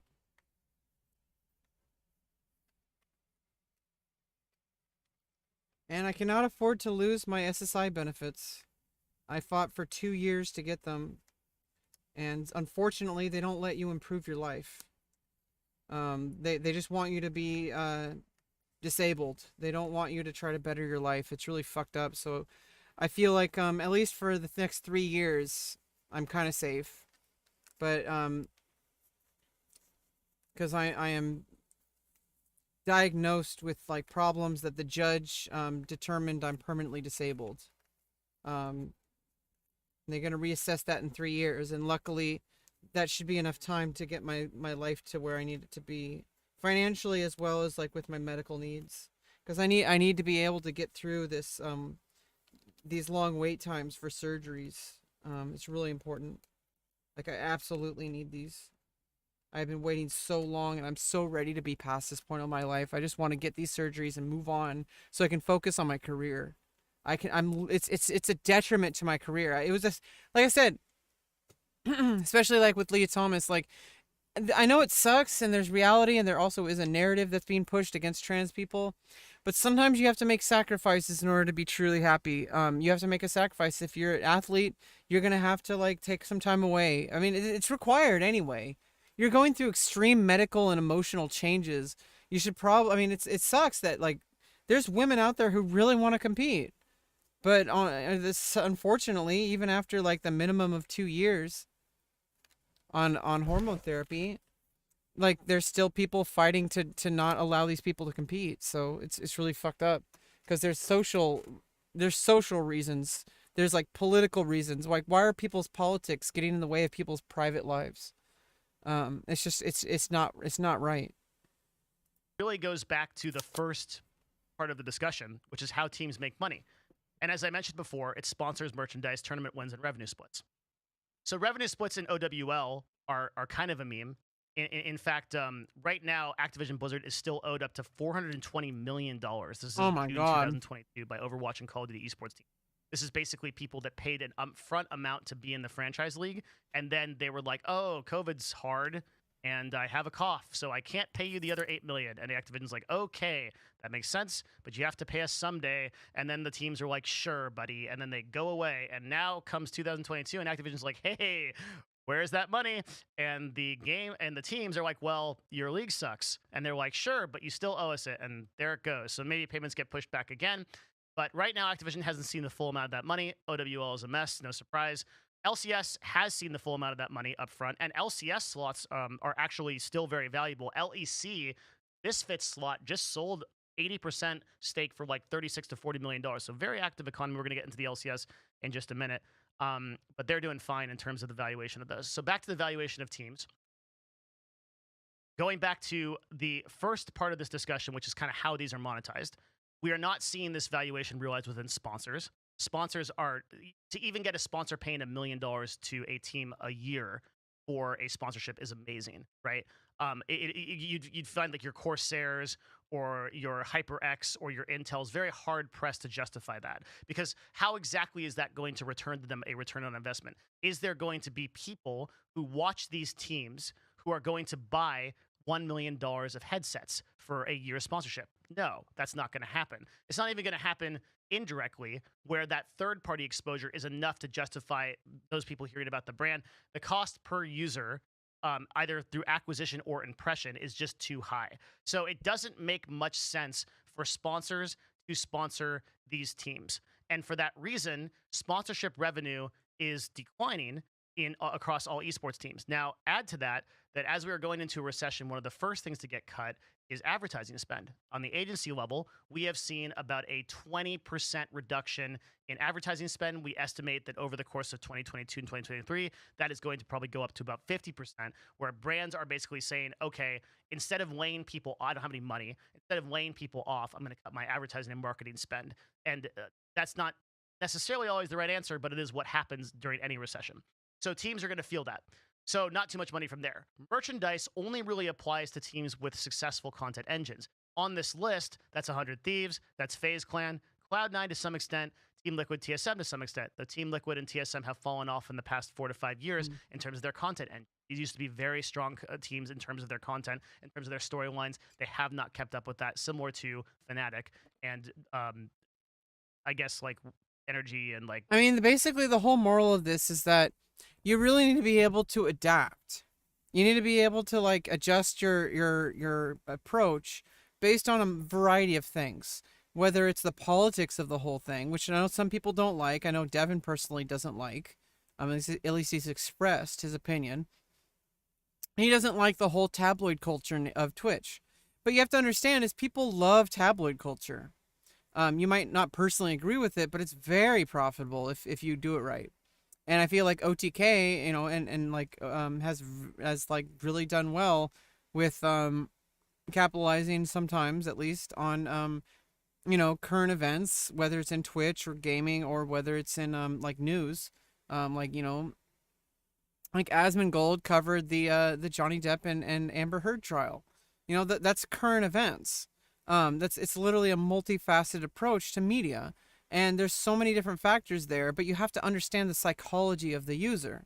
You have to understand that, like, there's a reason why people click on, like, you know, those clickbait articles. There's a reason why there's a reason why people buy those tabloids. I don't buy them. I just usually look at them and I'm like, that's silly. You know, I'll read stuff on Twitter. But yeah, I mean, obviously an informed user understands that it's just like, you know, there, you have to look at where the information is coming from and how much is factual or not. And obviously there's gonna, you know, there is like a lot of there's going to be a lot of people who don't really dive deeper than what they see in the tabloids, which is unfortunate. Because that creates a lot of problems, especially like we were talking about earlier, like with trans issues. Creates a lot of problems when people kind of like they just see the headlines and they may look at the surface. They don't dive deeper because some things might look okay in the surface or they might look one way on the surface. But if you really dive deeper, you can kind of start to connect the dots. And like I said, it's taken me 16 years to have the level of understanding about trans issues that I have. And most recently, only since I started transitioning. So it's been like not even 3 years that I've been directly involved by living through it, but also following the media and following the debates and all that kind of stuff. Like I'm literally like an expert on trans issues just by virtue of being trans myself. I'm an expert on my own experience, but I'm also an expert on the rhetoric and on the so I mean, I need to have value. There's value in that. Now, people don't always find value in that, which is unfortunate with trans issues because most people just say like, oh, you know, I care about this because I, you know, like for whatever reason. Some people might want to like, oh, I only do this because like I wanted a trans girl to date me and like, you know, so they like, you know, white knighted or whatever. They just want to appear woke or whatever. They this imaginary thing that you know, people make up. You know, I don't think anybody just wants to appear woke. I think people make that up. People genuinely believe in stuff, and either way, like, which is why you shouldn't immediately cancel people. Which is why we're gonna get to the, Will Smith thing shortly. Well, after this video, not shortly. I don't know how short. I mean, we've been going for 5 hours, and we're only like not even halfway through the video. Genji and them didn't really ever have those storylines. So those storylines which lead to those successful merchandise sales are one of the main drivers of revenue. You see 100 Thieves, I think, is actually underpriced. I think 100 Thieves is absolutely worth more than TSM for a ton of reasons. And you've seen TSM actually laying off staff recently, right? TSM, as of June 15th, and 100 Thieves laid off about, I think, 20 people each or so. Might have been even more. And this is just a response to the ecosystem that I've been talking about, and the fact that these teams just even want to have like really great marketing divisions like 100 Thieves do, and FaZe just are not able to keep up with player salaries. They're not able to keep up with the expenses of running a team compared to the revenue share that they're getting out of these like LCS and OWL like sponsorships, right? Or sorry, publishers and them. The publishers are making tons of money because of their game sales, their in-game sales. They have so many other ways to monetize, but teams are making their share off of the leagues that they're in if they happen to be in a franchise league. And that is only, you know, of 2018, I believe the average payout in the LCS was about $1 million. We can assume it's like 2.5 to 3 million now. Even that, you're seeing like a player like Jensen, right, on Cloud9, highest player salary. I believe so Team Liquid decided to extend the contract to Jensen for 3 years. Oh, by the way, there's a really freaking cool program. A lot of content creators can probably, you know, figure out their own custom setup, but there's a program called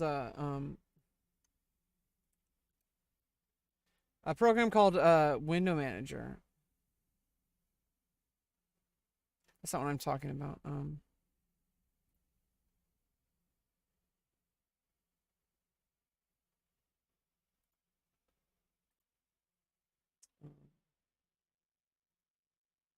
Yeah, there's a product called it's a free. I mean, there's a I got the license. Is there an update? Yeah, so I got the license because it's so amazing. But Desksoft has a software called Window Manager. And it basically it allows you to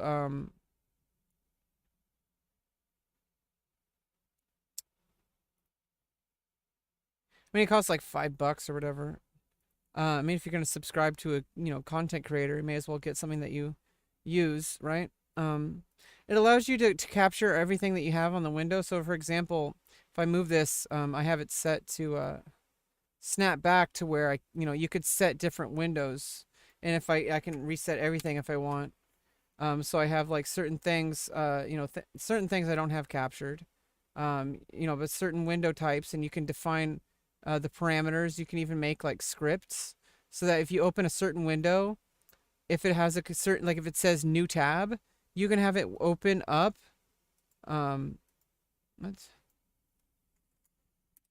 you can have it open up in a completely different, you can have it always open up in a, how come this is not snapping back? Yeah, there's some issues involved. I need to fix it better. Yeah, for example, I have new tab, Google Chrome. It has to be a new tab. And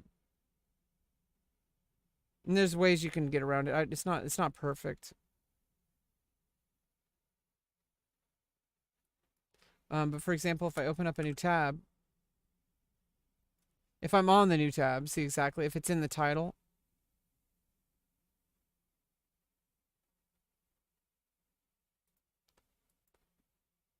And then like, that's how I reset it, I guess. I guess I can kind of work around it. If I open up a new tab, then it'll change it again. So it's like I can move it anywhere. Like this metronome, for example, I can move over here and show you and then pull it away. Like the chat, like I can show you stuff and then just immediately it puts it back right where it is. And I did this because I have a script that opens up everything in this folder. And see how I had it automatically minimize?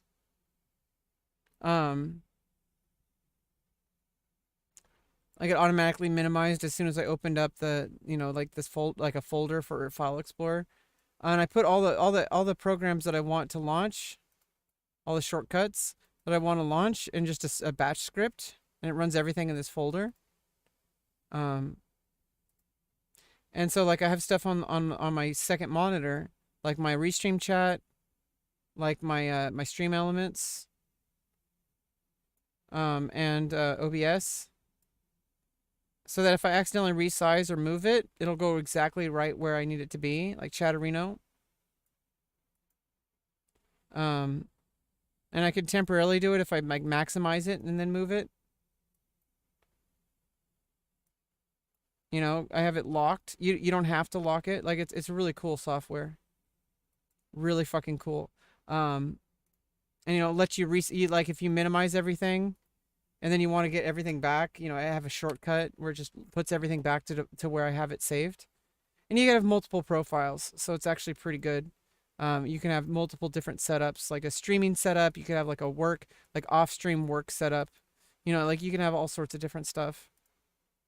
It's definitely worth the $5 or whatever it is to get a lifetime license, and that covers all future updates as well. I'm not sponsored by them or anything. I'm just like I sponsor it personally. I endorse it personally. Yeah, it's amazing piece of software. Like if I go in here,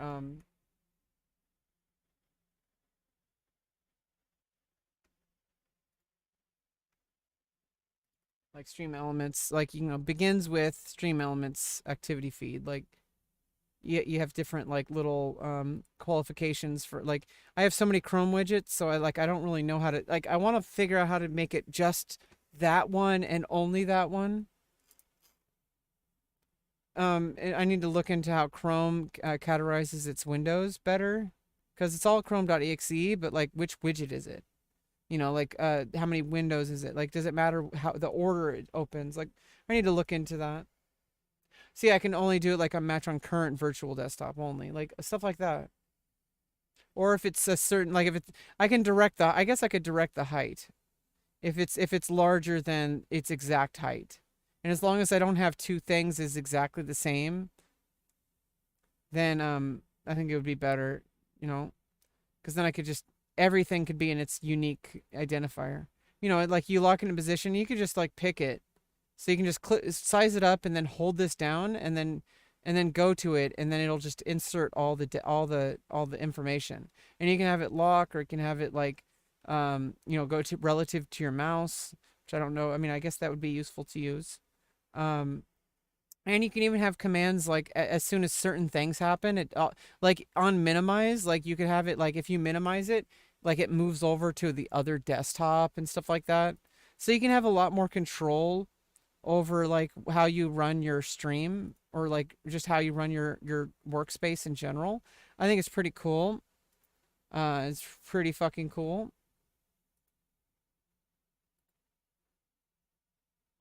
See now like this one like resized and I liked it when it was like more narrow.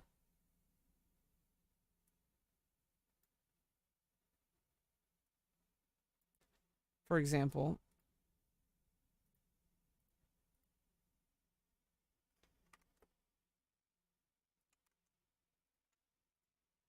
4.2 million.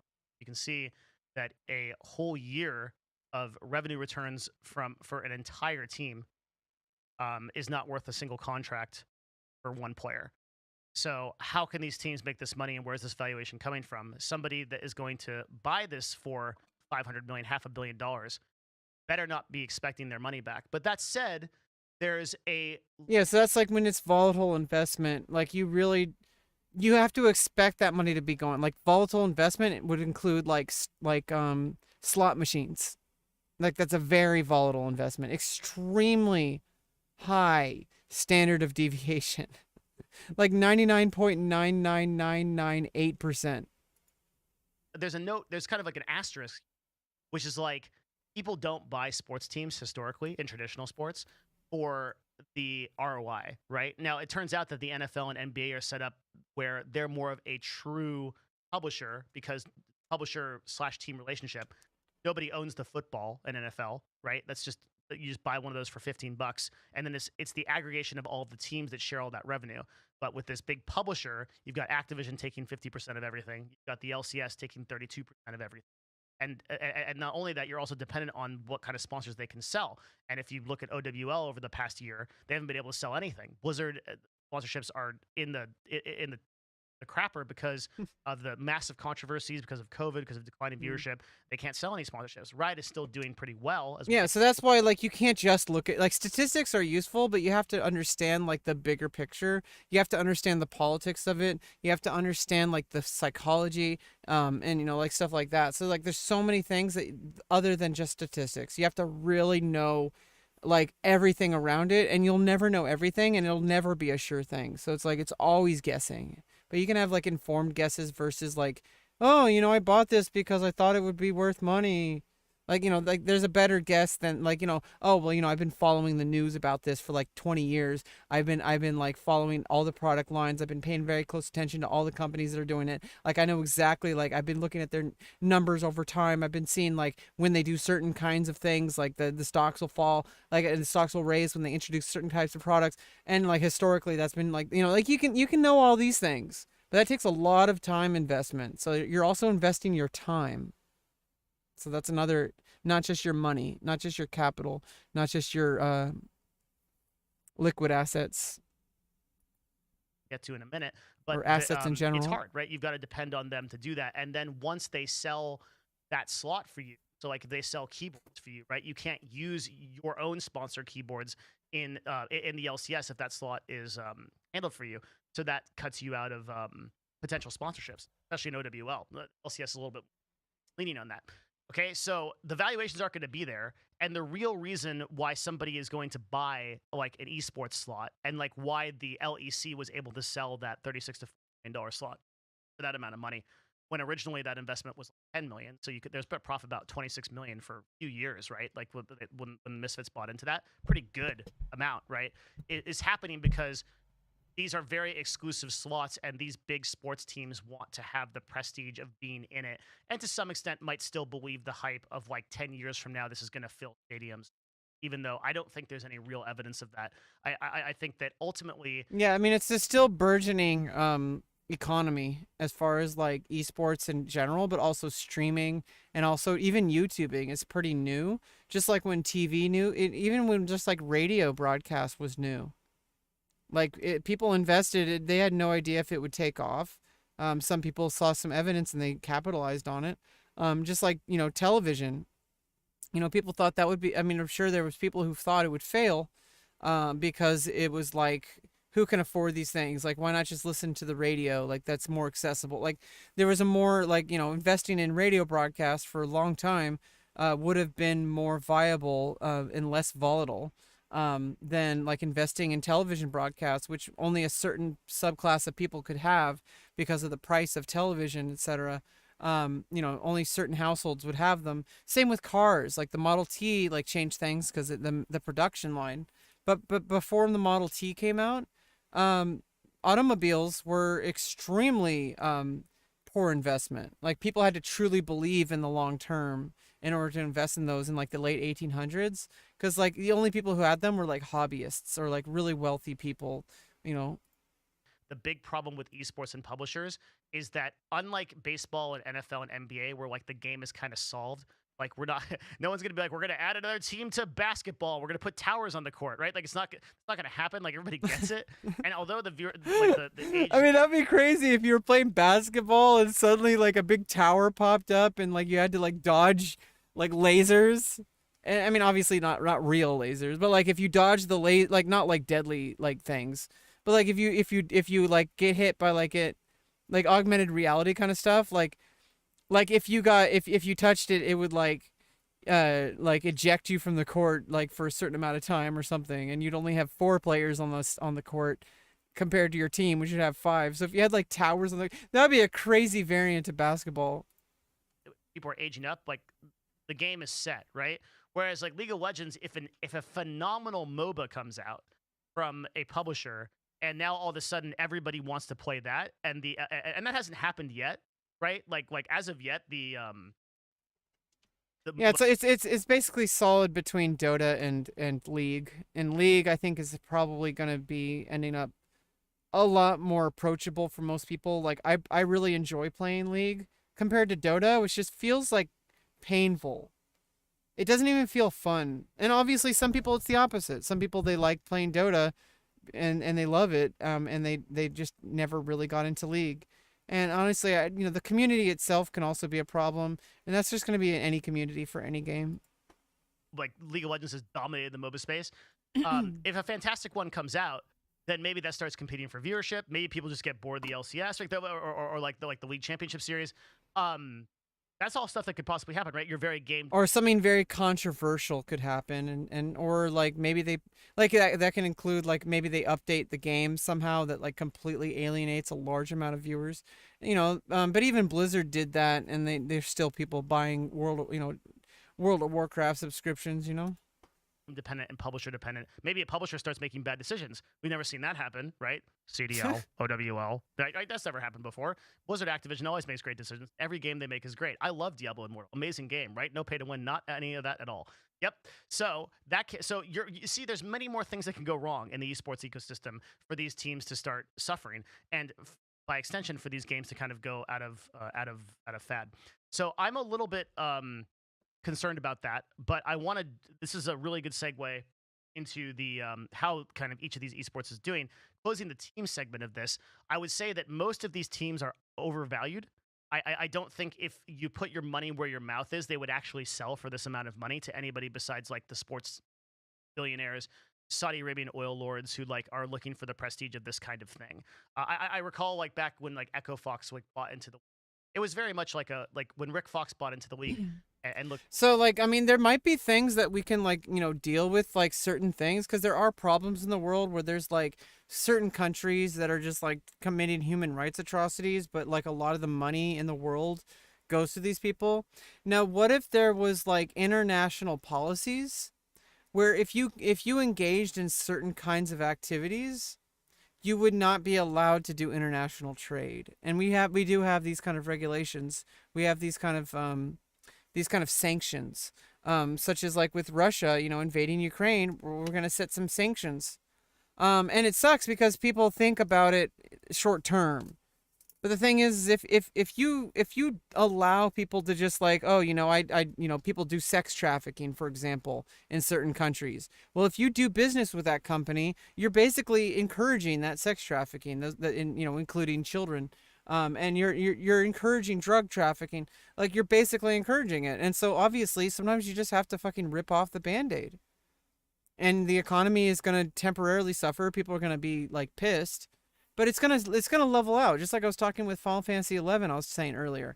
Sometimes you'll be doing something like fishing, which it'll always be the same. I mean, you get your fame to a level in like a nation, and you can sell the fish at max price. And there's always going to be a max price. It'll never sell for more or less. It'll always be exactly like if a fish sells for $2,000 a fish, or 2,000 gil a fish, then it'll always be 2,000 gil a fish. But if the economy, if everything is worth less, then that amount of gil, that amount of fish, the gil, the amount of gil that you're getting from that fish is going to be worth a lot more. But if the economy, everything's a lot more expensive, if you have an inflated economy, then that suddenly that fish is not worth so much. And I guess I can draw it.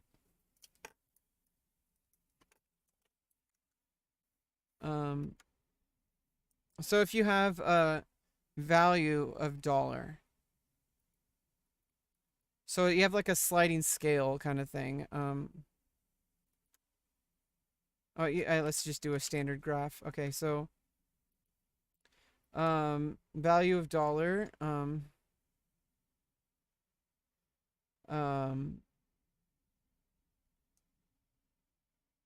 this is going to be let's say the GDP or whatever. And this is going to be value of dollar of $1. So here's like 0, and here's like 1 trillion. So like if it's 0, a dollar is going to be like worth like this. Basically going to be like this. It's like a right angle, basically.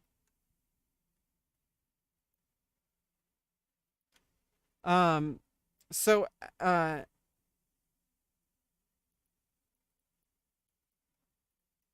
just gonna just to show that it's a graph and not a triangle.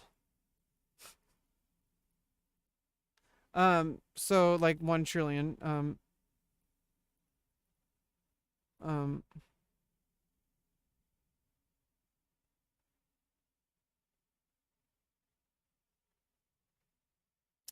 So if the GDP, oh no, I did it wrong. Wrong direction. So if the oh yeah, no, I did it right. So if the economy is worth $0,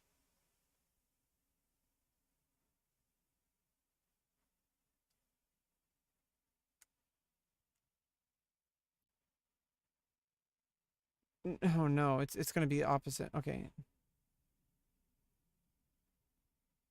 So if the economy is worth $0, right? Then the value of a dollar is going to be worth like, this is a weird way of putting it. Yeah, I have to do it opposite. Oh god. So the value of a dollar is going to be 0 for the GDP, but it's going to be 1 trillion. It's going to be inverse. $1 trillion the dollar becomes worth $1 trillion if the GDP is at 0. Or like at 1, I guess. Or maybe it's a little different. Okay, so if the GDP is worth $1, then a single dollar is going to be worth $1 trillion. If the GDP is at 0, if the GDP is at $1 trillion,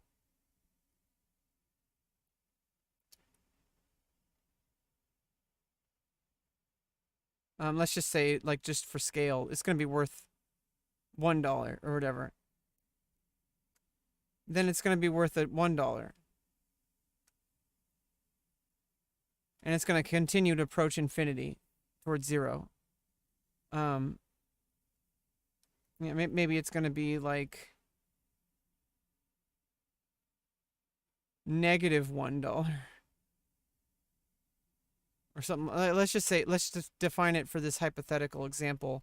If it's if the GDP is worth $1 trillion, I mean, if the GDP, oh no, I'm doing it opposite again. What am I doing? If the GDP is worth $1 trillion, then the dollar is going to be valued at, yeah, okay, here we go. Yeah, I had it right the first time. At 1.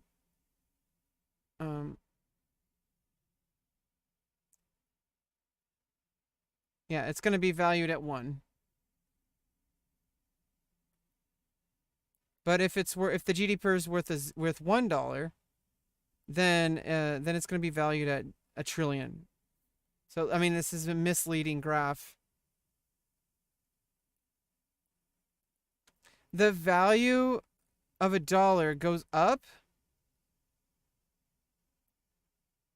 the lower the GDP, the lower the I guess not GDP. What is the GDP?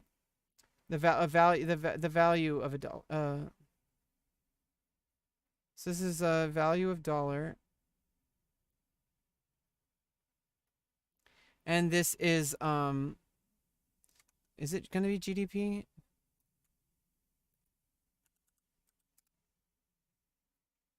Gross domestic product. Monetary value of all finished goods and service made with a country during a specific period. Yeah.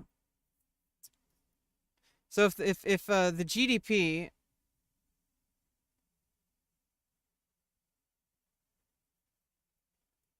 is worth $1 trillion,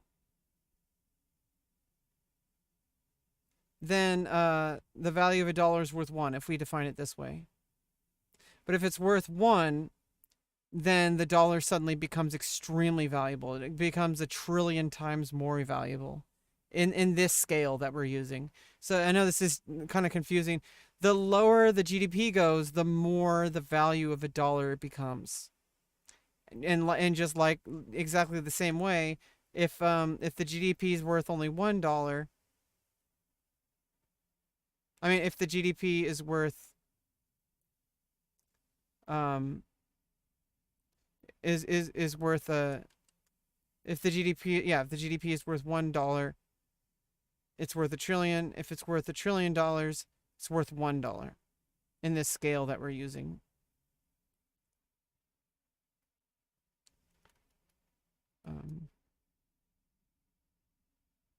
Yeah, I mean, it's a very crude scale, but I mean, I think it just, describes the thing. Looked for investors for it. I mean, at least in Final Fantasy 11, where it's a controlled economy. Was very much a play because his son was really interested in League of Legends and like owning a sports team and getting involved in it was a passion for him because he wanted to improve that connection with his son. Now, Rick ended up being a phenomenal owner, and some really unfortunate stuff happened to Echo Fox that I literally can't discuss because every time I make a YouTube video about it, somebody requests that it gets taken down. So interestingly enough, there's a lot of history there that you can look into if you want to do some deep dive stuff. But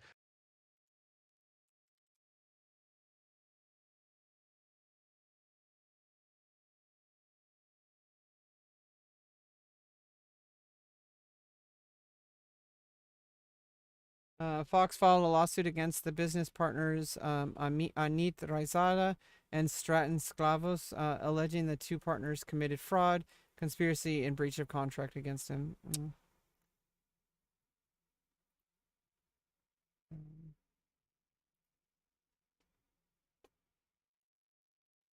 Um, hmm.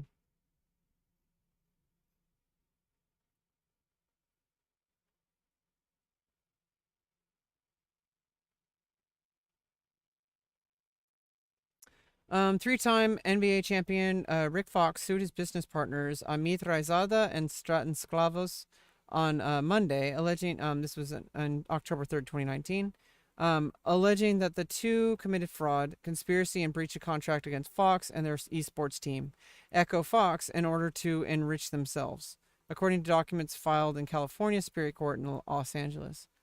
In the 162-page complaint, which included 15 causes of action, Fox alleges that Raisada defrauded him around Fox's and partners Khalid Jones' acquisitions of controlling stake in Echo Fox in October 2018. Fox is seeking tens of millions of dollars in damages and a jury trial. Fox also announces Raisada of defaming him in the media since the two became locked in a dispute in April after Raisada's use of racist language toward former Echo Fox CEO Jace Hall was reported publicly. Raisada's lawyer, David W. Swift, issued a statement Wednesday denying Fox's claim. Rick Fox's lawsuit is a transparent attempt to divert attention from the train wreck he left behind at Echo Fox, where a supermajority of the limited partners in Echo Fox filed a lawsuit to remove Rick Fox and his company from the general partner role based on his self-dealing and grossly inept management, Swift said.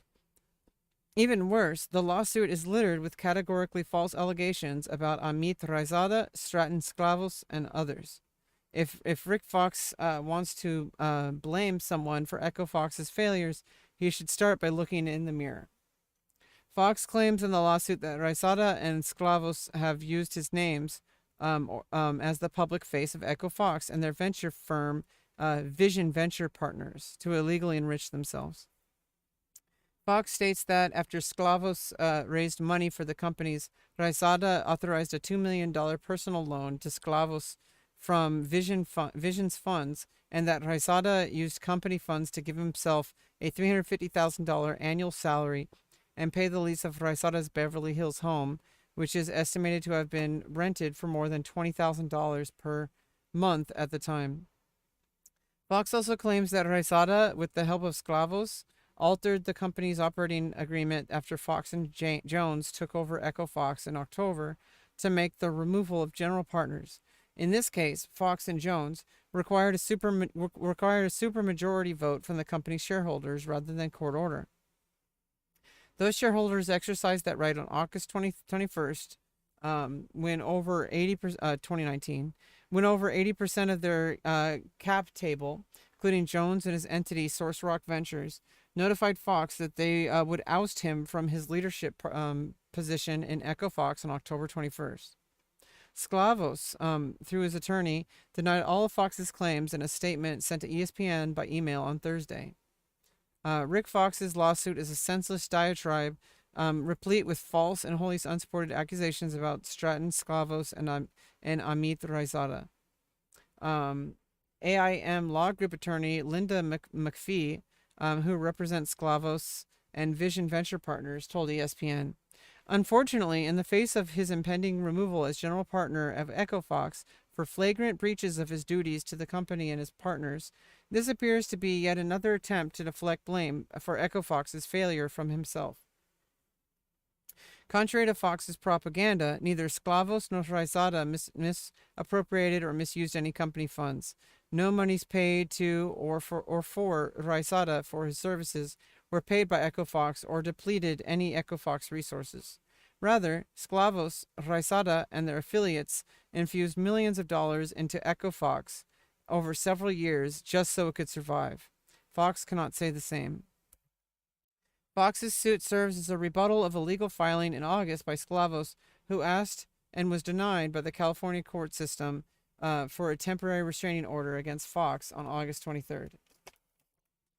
Rysata had also previously sued Fox in Florida in June for a $2.5 million loan payment Fox failed to pay him for the equity he acquired in October.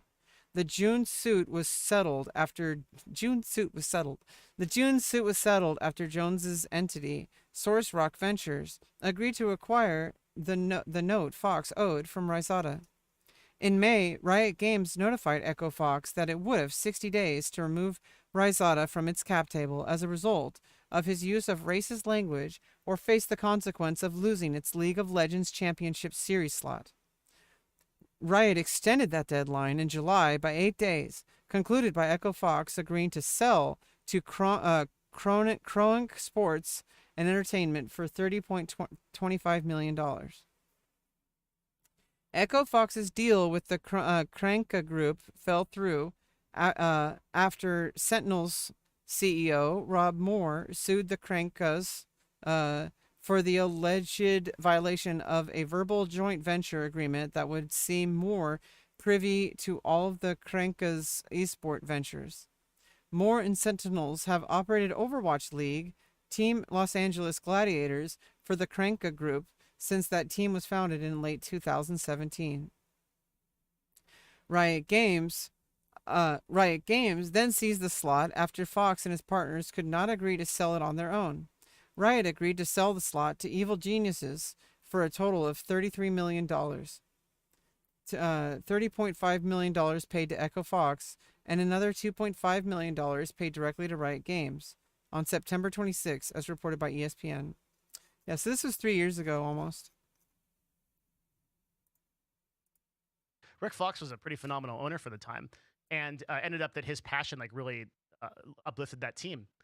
But that just gives you kind of an example that like there wasn't like an ROI expectation there. It's a lot of people that are kind of done with that section of their life, and they're not looking for those huge returns like venture capitalists are, not looking to increase the number of the scoreboard, and they're just looking for those prestige things. So you're gonna still see prestige. Yeah, for some people, return on investment is literally non-monetary. Some people, return on investment is like they want the world to be a better place, or they just truly care about something and they find value from something, and the value of that supersedes their value of the dollar in some cases. You're going to still see people interested in those slots, particularly in the LCS. We're talking about OWL and such in the moment. And I think that's still going to happen. But, right, not at this valuation. Right, I don't think you're going to see an entire team sell out where every share is bought for these kind of prices, and that's assuming that like the stakeholders in those teams are even going to sell for those rates, because a lot of them are diversified now. Like 100 Thieves has like a ton of different owners, everyone from like Drake, right, like owns like some portion of it. Oh, damn. I think some massive amount of like diversified people within TSM and 100 Thieves and such. So even if you were to buy this like entire team all out by all the investors, I don't think it would come out to this. Not everybody would be willing to drop their shares, because there's some prestige in owning things like we talked about. Oh, right. Yeah, there's that to think about, because the total value of the shares might be really high, but if the vast majority of the shareholders aren't willing to sell those shares, it doesn't really matter. If absolutely nobody, like technically, if absolutely nobody wanted to sell their shares, it may as well be valued at zero. Like, that's just like, I think that's like more of a conceptual way of thinking it. Like, like technically if something was worth $540 million, but zero people were willing to sell it, it would be worth a stock that was worth $1 or even 1 penny would be more valuable than a $540 million stock that nobody wanted to sell. Where if one person owned a stock, learned 100% of the stock in a company worth 1 cent, then, and that person was willing to sell all their shares, that those shares would be worth more than a $540 million shareholder stock value that nobody was willing to sell. Cool. So that kind of closes up our team segment. And we are now 32 minutes into this video. That's pretty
short for a Devin Nash video, but if you're still watching, you have now entered the secret call out section. All right. So if you are now in the secret call out section, let me know. Tell me that you've been watching the video this whole time in the comments below, and let me know if you're enjoying this whole take on esports. I just have a couple of things to say real quick, and that is you can check out my Discord, discord.gg/Devin. Unfortunately, I'm banned from the Discord. Hopefully one day you can unban me, Devin. I really would appreciate that. I want to be able to read what people say. I mean, at least give me some kind of read-only access. I'm not going to circumvent your system. If you ban me, it's I don't deserve to be able to be in the Discord. So I would appreciate at least read-only access. Is a marketing community where we just kind of talk about stuff like this, and come join it and say hello. Also, if you really like stuff like this, you can check out my Patreon, patreon.com. Yeah, and his Patreon is really super fucking awesome. And I provide commentary there too as well. /Devin Nash. My Patreon is $5 right now, over 70 videos on it. Just totally custom videos. I teach business, I teach marketing, I teach about social media ecosystem stuff I notice in the agency world. It's $5 to enter, and you get over 70 videos and updates every week, as well as a bunch of aggregate posts and all kinds of stuff. It's really great value, and if you want to support this channel, that is the best way to do it, because I get the highest revenue split off that, the 92%. And that's it. I just appreciate you. Leave a comment if you're here that far, because that is the rare elite of you that are truly interested in these subjects. And now we're I mean, it kind of feels nice being among the rare elite who literally watches 100% of every new video you post. going to get into how esports is doing. And I watch it and provide commentary. I feel like a very undervalued content creator. I mean, like underappreciated among the more general public. Unfortunately, he does have a niche, and he knows this. It's a very specific niche of people who are specifically about the streaming and content creation sphere.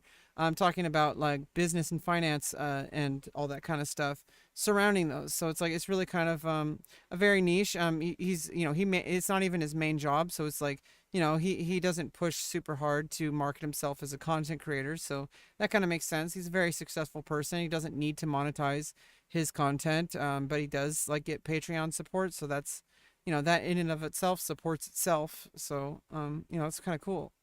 I think it's pretty cool what he does, and I just I try to learn from him, and I try to take what works for me, and I try to apply it to my own life, whether it's my personal life or my professional life, or lack thereof. But there is a professional life I have. I've been working on my brand for a very long time. Actually, I've been on the internet for 22 years. Although I've only been actively building my content creation as a direct focus of a brand for almost about 3 years now.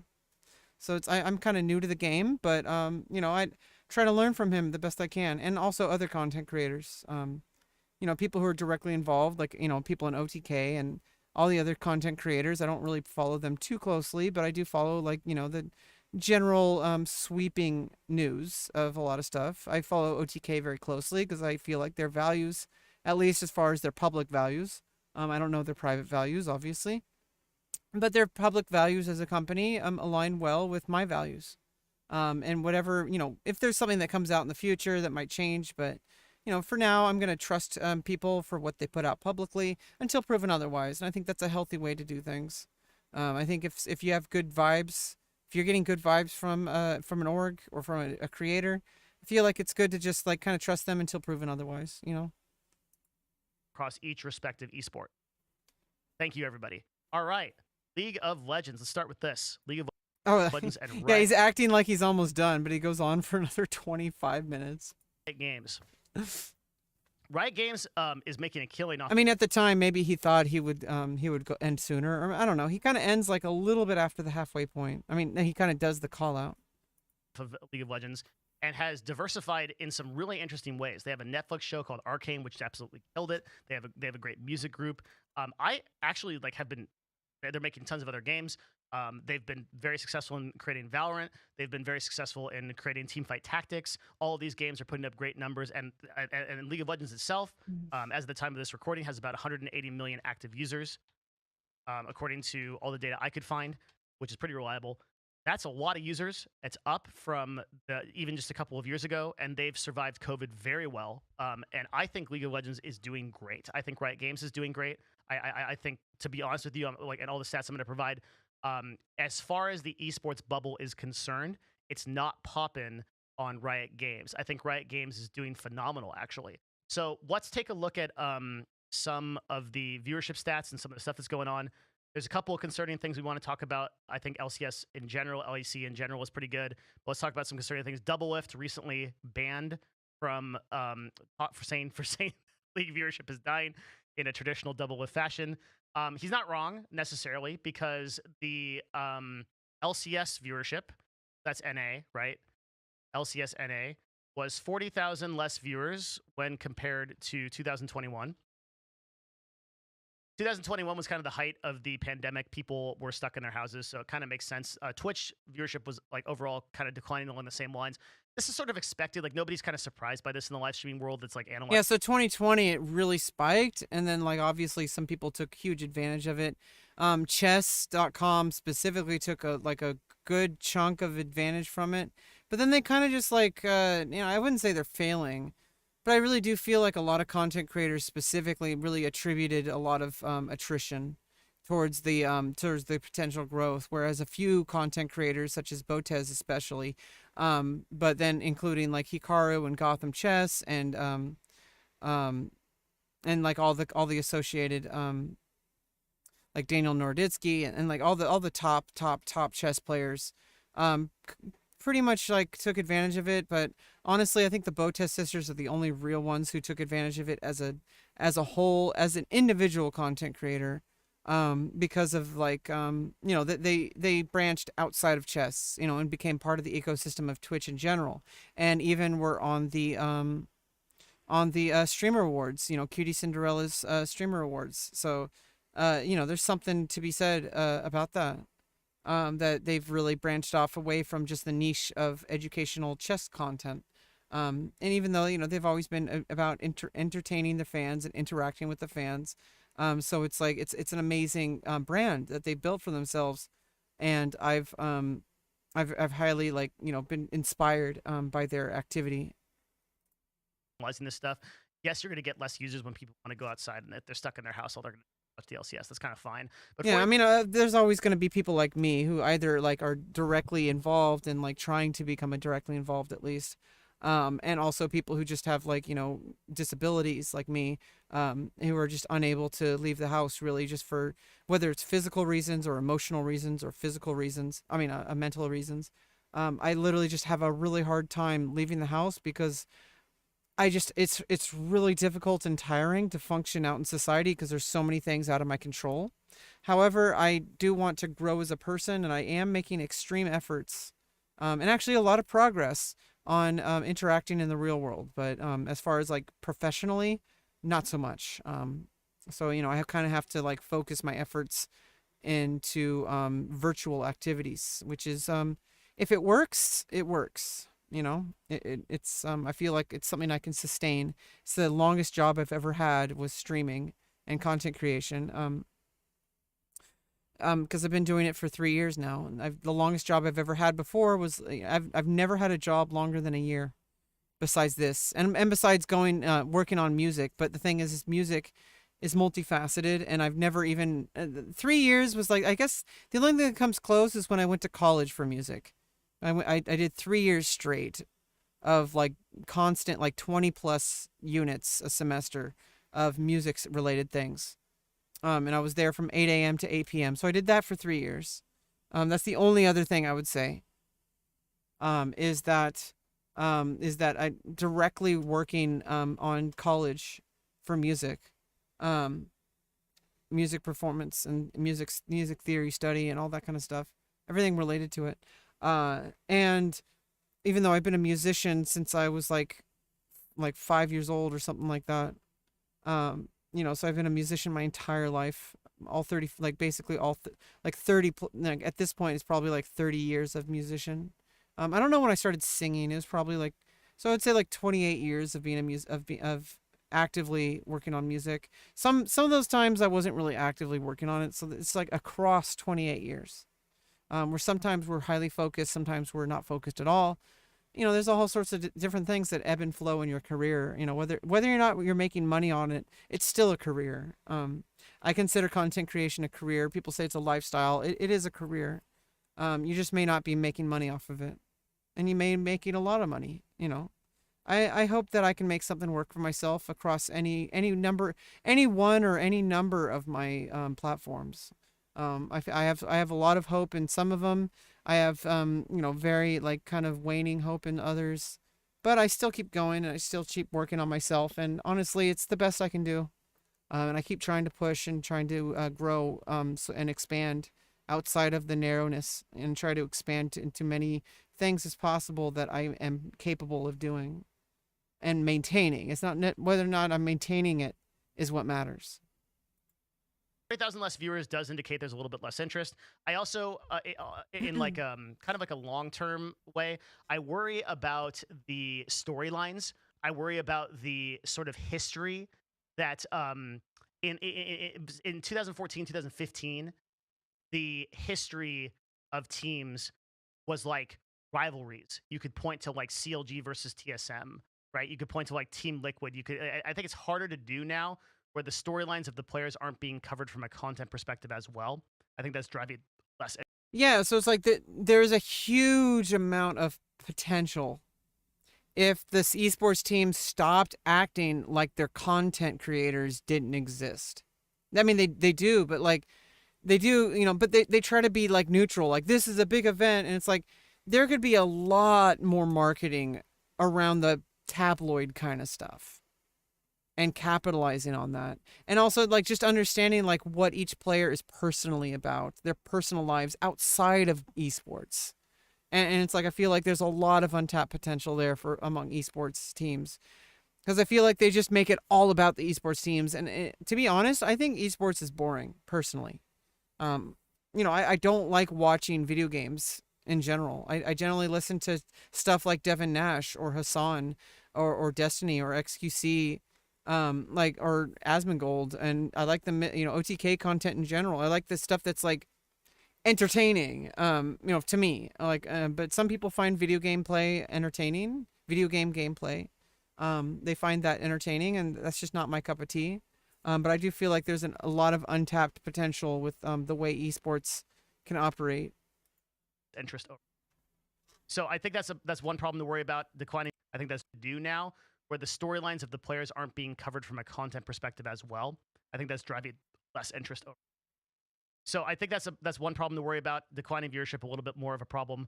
Mid-season invitational though that just happened peaked at 2.1 million viewers and had an average of 4,800,000 viewers.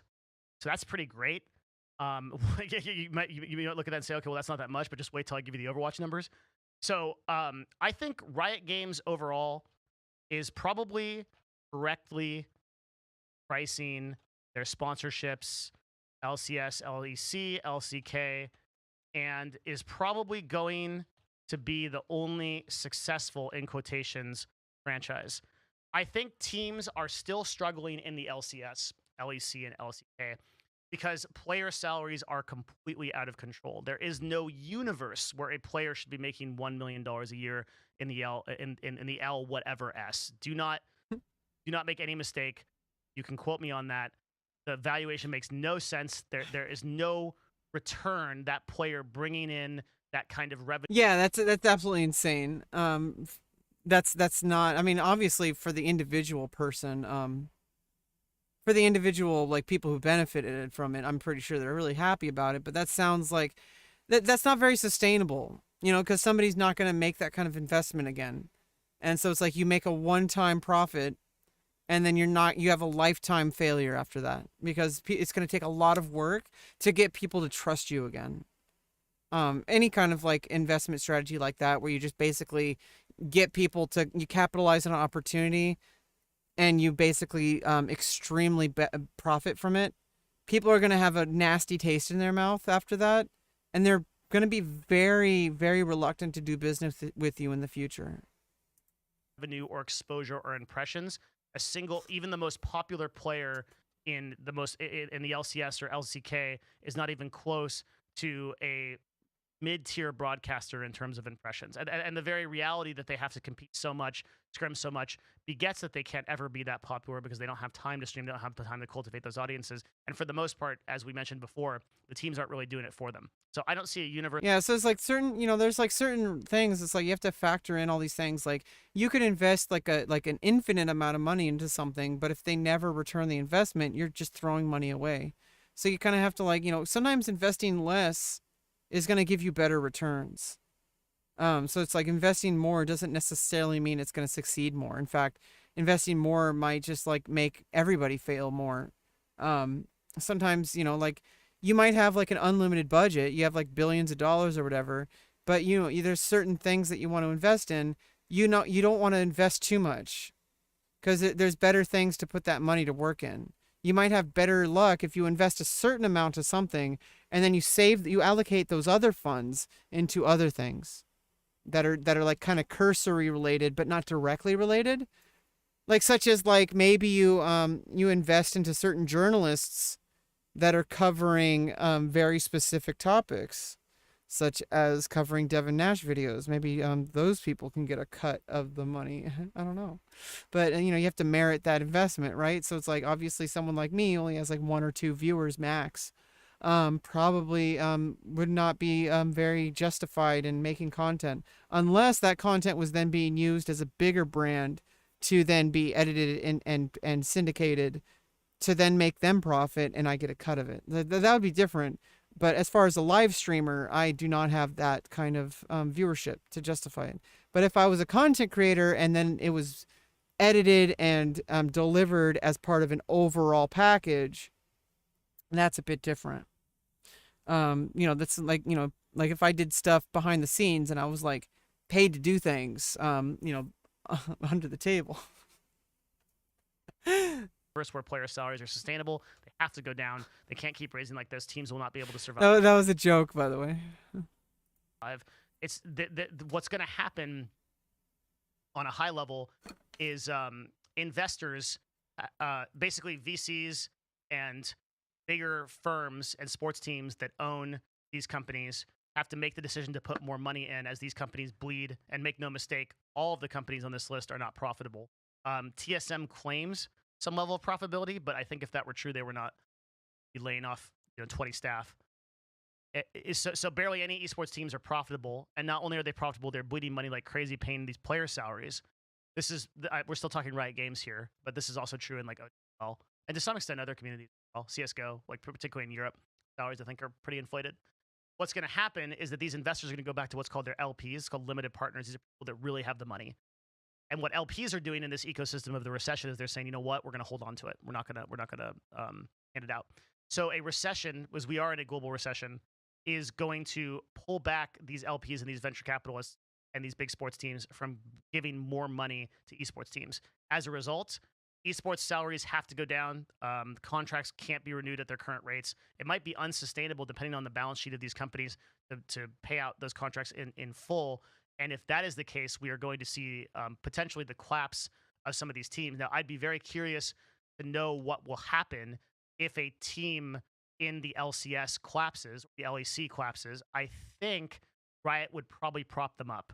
I think that's probably what would happen. Riot is extremely profitable, and I think that the cost of losing a team financially would not be worth the cost. And when I say the cost, I mean the financial cost. I mean like the spiritual cost of losing a team financially would not be worth it.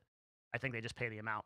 The spiritual cost? You mean like the long-term longevity, like of if you lose something, like you lose their like non-financial, like you lose their mental, like they don't want to associate with you anymore. You lose their like their connection to you as a person, and like they don't value you. Like that's other things to consider, not just like there's more important things sometimes, or at least equally important things outside of actual like monetary value.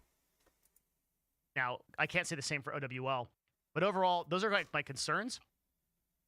I do think that player salaries are out of control. I think that's a sort of a systemic problem in esports, and we could make a whole video about player salaries, and we probably should. because I've just kind of Yeah, you should. Because times change and you can do an update on like how esports pay, because you've done a video before on I mean, Devin has done a video before on how salaries work in esports, but that was in like 2020 or 2019. I think it was in 2020. So that was 2 years ago, like like 2.5 years ago, I think. So I really do feel like there should be some update videos, and if he really wants to do those, of course he will. Obviously, he's in control of his content and what he wants to do. I would definitely appreciate that kind of video because it's just updated numbers and also updated insight.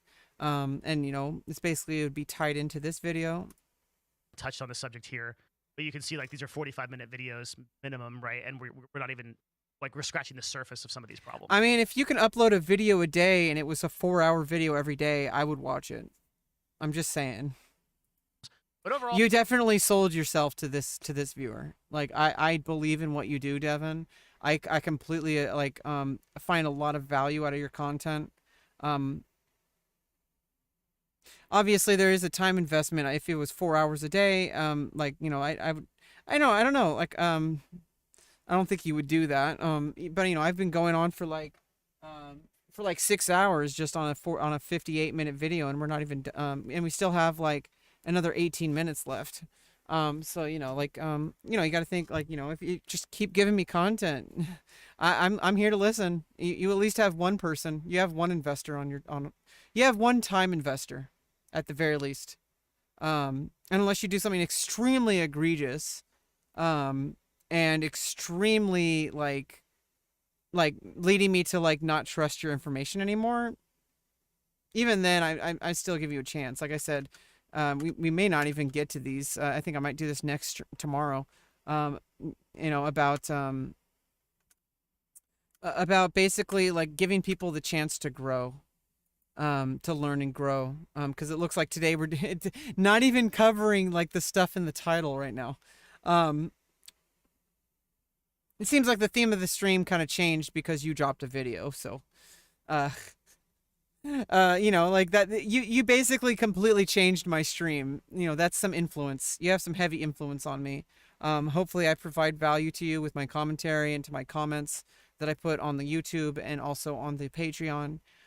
So hopefully I provide value. I do try to, with what little clout I have, I try to tweet your videos out. And I like, honestly, like I'm on the YouTube, I copy, I screenshot my comments and I send it with it for whatever that's worth. I hope it's valuable to you. I have no way of knowing, and honestly, I don't. I'm just gonna assume that my content has value. I'm not gonna just wait for somebody's permission. And also, obviously he has like a ton of people who follow him and who listen to him. So, I'm at least a person who watches 100% of your content, at least starting from a certain point. Because like there is content I haven't seen from the past, but honestly, like I do want to go back again and watch your older content about like basically general life stuff, because it seems like you haven't really talked about that stuff recently. And you did a lot of stuff about just like mindset and about like lifestyle and like stuff like that. I think it still has value, but maybe Devin doesn't feel like it does. Maybe it does. I mean, it's archived in his YouTube, so it's like I may as well go and catch up, but I've watched like basically every single Devin Nash video and commented on all of them. I've even had a few viewers come in because they saw a comment from like a video from like a year ago. So I mean, I'm getting some viewers. At least hopefully I'm providing value. I believe I'm providing value. But there is like there's empirical data that I don't really have at the moment. I don't have anything to prove that anything has value, but I believe it has value. It's my hypothesis. Otherwise, I wouldn't be doing what I'm doing. Overall, just like for the purpose of this video, the LCS is pretty healthy. I think sponsorships, I've been a part of some brand deals on the side of the LCS. I'm pretty happy with like what the sponsorships are being priced at. I think that the LCS League of Legends itself has a very active user base, and despite some declining viewership, which is a little bit concerning, but not so much, League of Legends still has a very healthy future. And the spots that are within the LCS and the teams that are within the LCS are their spots, at least what they're going for and what they're buying in for, are probably worth the price of admission. So I think Riot Games has the best overall future of any esports publisher right now. Let's talk about. Oh yeah, I mean Riot, like I mean they just like, especially with Valorant, and they have like the backing of like big content creators like Valkyrie, and they have like Pokimane and like XQC have done like collabs on it. There's like all sorts of stuff going on with Riot, and of course League is like not anywhere near dying down right now. It's basically like becoming like the evergreen MOBA, like chess basically, of MOBAs. And I do not see the popularity of League. I love playing League. I don't even play video games that often, but I love playing League every time I play. I love the improvement. I love the grind, of knowing that obviously I take my time, and I don't, even like games that have dailies like Genshin Impact, and it's non-related to Riot, but the way I approach video games is I play it when I play it. I don't treat it like a job, because I do have a job, and my job, even though people might not call it a job, my job is to pay attention to the esports world, and to the Twitch world, and to the streaming world in general, and content creation world, and to make my own content, whatever that might be. And so that's my job. And so I don't really have time to be playing video games. Maybe that'll change when, especially as a streamer and content creator, where video games will be a part of that content. However, right now I can't really justify that. I do sometimes play video games just because I don't feel like playing off stream. Sometimes I just like playing and just making sure like, hey, I may as well be streaming. Sometimes I don't feel like streaming. I just like load up League of Legends. I can play a single round, a single match, and then like, turn it off. I don't have to worry about trying to provide content. I'm just like playing the game. And same with like Tekken or Osu or any game. Like I like treating games like on my own terms. And I don't really play video games. I don't really do that anymore. It's something that I've kind of grown out of, because my career is too important to me. And not to say that there's anything wrong with playing video games all day. It's just me personally, I don't find very much value in playing video games for long periods of time. I do find value every now and then when I do feel like playing video games. I'll invest a good amount of time, like binge. Same with reading books. Honestly, I have a hard time reading books because I go for quality over quantity. It's just the way my brain works. I generally like focus on one thing at a time. And right now I'm not even reading the books I'm reading, but there is literally no, there's no expectations. I don't have like a job where I have to read a book. Like it's literally something for my enjoyment. So it's like same with video games. And maybe that'll change as far as like, maybe one day, maybe one day, I'll actually be able to justify playing video games on stream. But at this moment, it's not like that. So I have barely any viewers. So there's no real reason for me to play games if I don't want to. WL. I'm gonna need a drink of my tea for this. I'm kind of surprised he with the whole video. I don't think I've even seen him on this video taking a drink from his tea at all. Yeah, how can he go? He went 40 minutes without drinking his tea. That's kind of a new one for him. I think he's been like lowering his caffeine intake. So I told you that mid-season invitational for League of Legends got 2.1 million viewers. Peaked at 2. Mid-season madness, which just happened for OWL. I'm just laughing at the fact that I commented on that, and it's like, is there even value to that? I mean, there might be. I don't know. Had 37,700 average viewers, and it peaked at 70,000. That's on the esports charts here. You can see the results here: 70,000. Oh, now I got to look at that. Esports charts.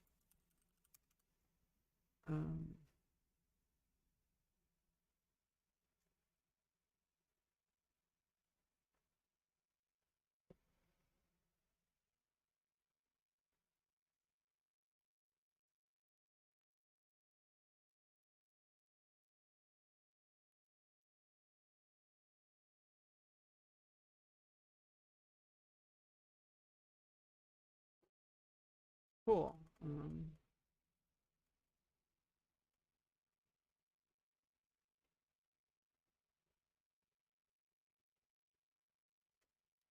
Cool. Yeah, definitely saving this one.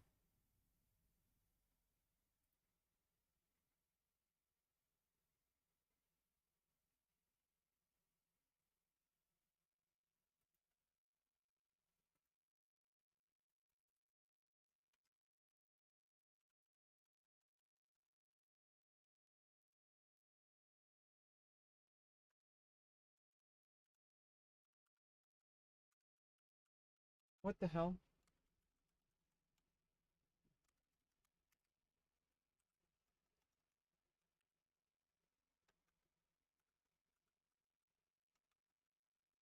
What the fuck is going on? I need to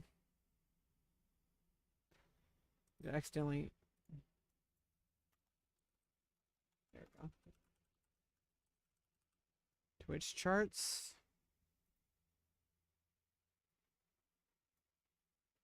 Yeah, and um,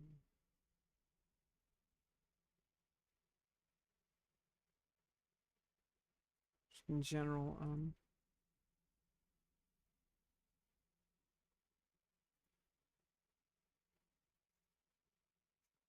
yeah, I think it's just best to just only have that one, and then I can just go from there.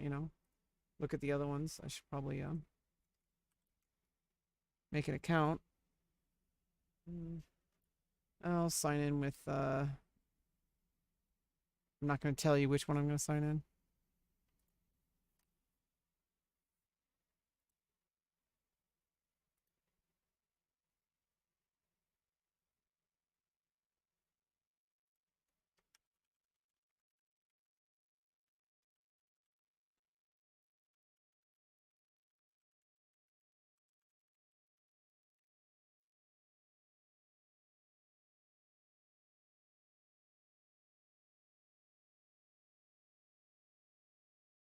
Okay, monthly reports, weekly newsletter. There we go.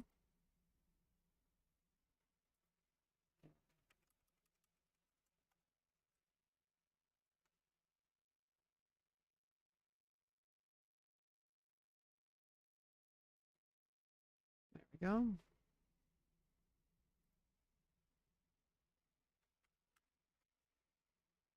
Awesome. Yeah, obviously don't really want to dive into this just yet. There'll be some other time. It sounds fun. Look at all these stats. Oh my god. Okay. Drools. Oh, look at all the stats. With just 5.7 million hours watched. So that's for, let's just go to Solinome and we'll go pull up XQC. Oh yeah, and I did have like Twitch tracker. I don't know why I didn't have Fully Gnome. I should have that as a I should just go to or do I already have that? Oh no, I have Twitch tracker.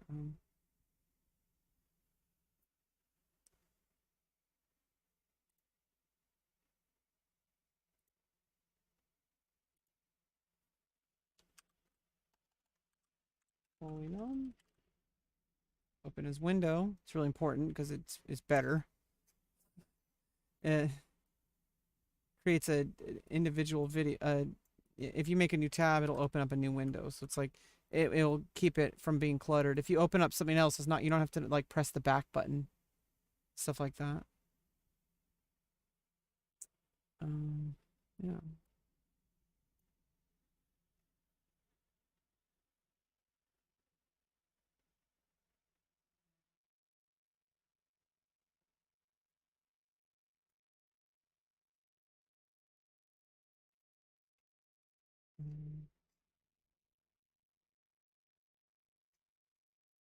Past 365 days, 2 average viewers, 1,000 hours watched. I've gotten 3,000 followers. Probably a lot of those were follow bots. I don't know.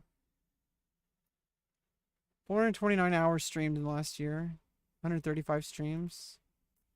This is just my Twitch though.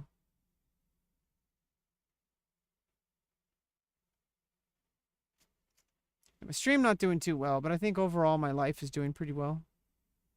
There's more profit than just my stream. Stream's probably like the least important thing out of my whole life, let alone my, just in my career alone, my stream is like the least important. But it's the most important as a content creation tool and as a self-development tool. And my other platforms are valued, I feel like have higher value than my Twitch. So that's 5.7 million hours watched. And if I pull up 7 days a week of XQC streams, he's almost got that right there, right? So he's clocking about almost 1 million a day hours watched, right? So another way to say 5 XQC streams equals one of Overwatch's biggest tournaments. 70,000 viewers. Remember, I gave you the stat up here that averaging 33,000 viewers means that Twitch paid about 1.3 thousand per viewer. So the fact That's that insane. this is Absolutely insane. 37,000 average viewers, and this is a 53. That's like 13,000 cost per milli, cost per thousand. $1 million contract means that YouTube for those broadcasting rights is paying even more. 13,000 CPM. 13,000 CPM. That's absolutely insane. Absolutely insane. No way is this sustainable. OWL is in serious trouble. Add on to that there is basically no sponsors for 2022. Originally, there were some reports that like Intel, HBO Man invested like anywhere between like 1 and 10 million into OWL as sponsors and did not renew their contracts. Coca-Cola, which notably Bobby Kotick, the owner of Activision, presidency, is on the board of Coca-Cola, even pulled out of their sponsorship of OWL. So the guy that's on the board of the company can't even get them to sponsor it. And that was largely due to just the controversy that's been around Blizzard in recent history. And yeah, and of course, you know, it's because of all the stuff that's been going on. Like, you know, they had the sexist, really sexist, you know, sexual harassment going on, and like demeaning women, having people like crawl underneath desks and stuff like that, like for like a sport, like people like, it's just absolutely crazy shit that was going on. Like they were worshiping Bill Cosby, like it's like fucking weird. And then of course just the fact that they're just so alienated from their players, you know, like they just don't do anything at all of what the players want for like many years at a time.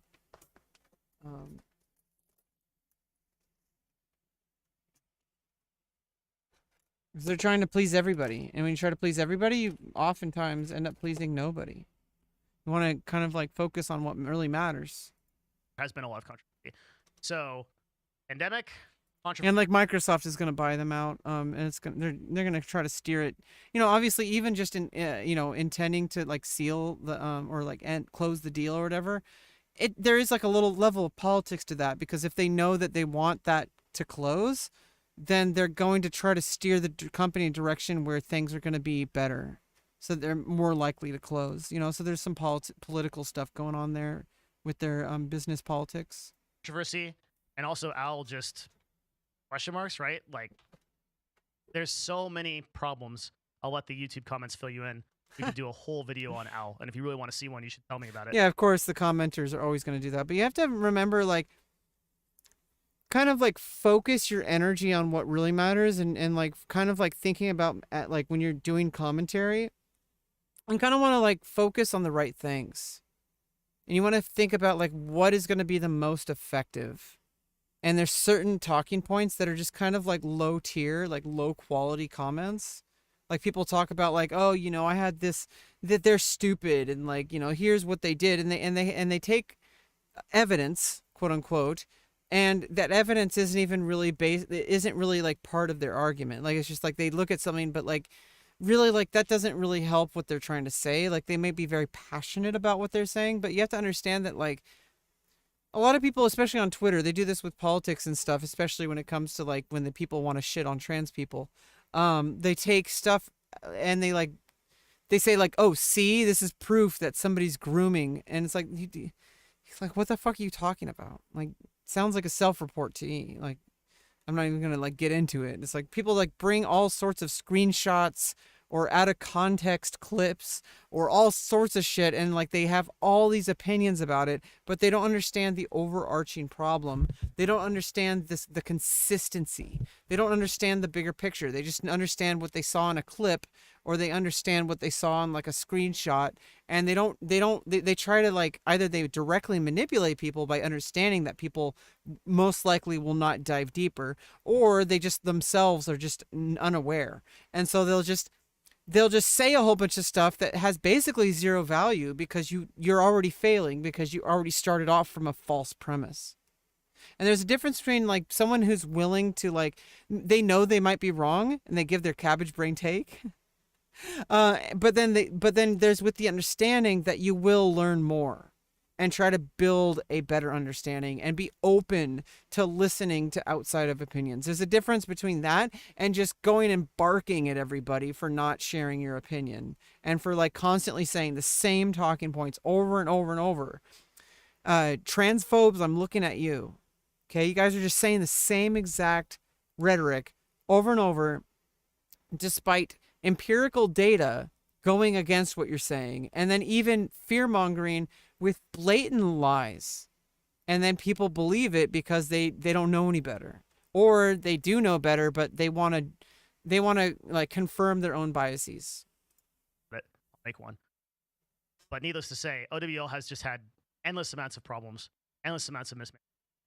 And they really haven't followed Riot Games, you know, to quote Kingdom of Heaven, if were you not close enough to a great king that you could live by their example? Apparently not. OWL.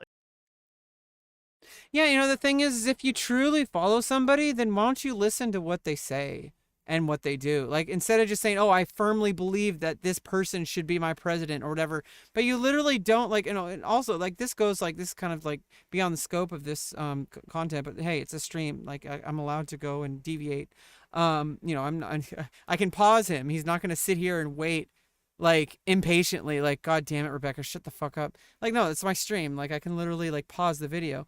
You know, but this kind of goes into the realm of, like, you know, you have to be careful when you talk about religion, especially. But, you know, not because, like, obviously it's not about, like, whether you can or can't say it. You know, obviously a lot of people aren't banned for speaking their opinion.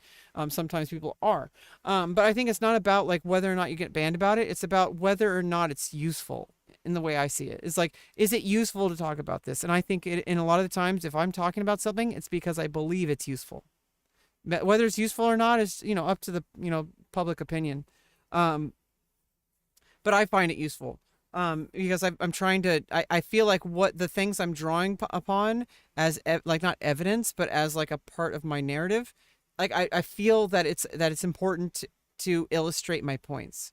And for like religion, for example, a lot of people claim, not everybody, because there are churches that have changed. You know, especially like some of my local churches are very accepting of LGBTQ, for example, and support gay marriage, etc., and transitioning, you know, all that kind of stuff.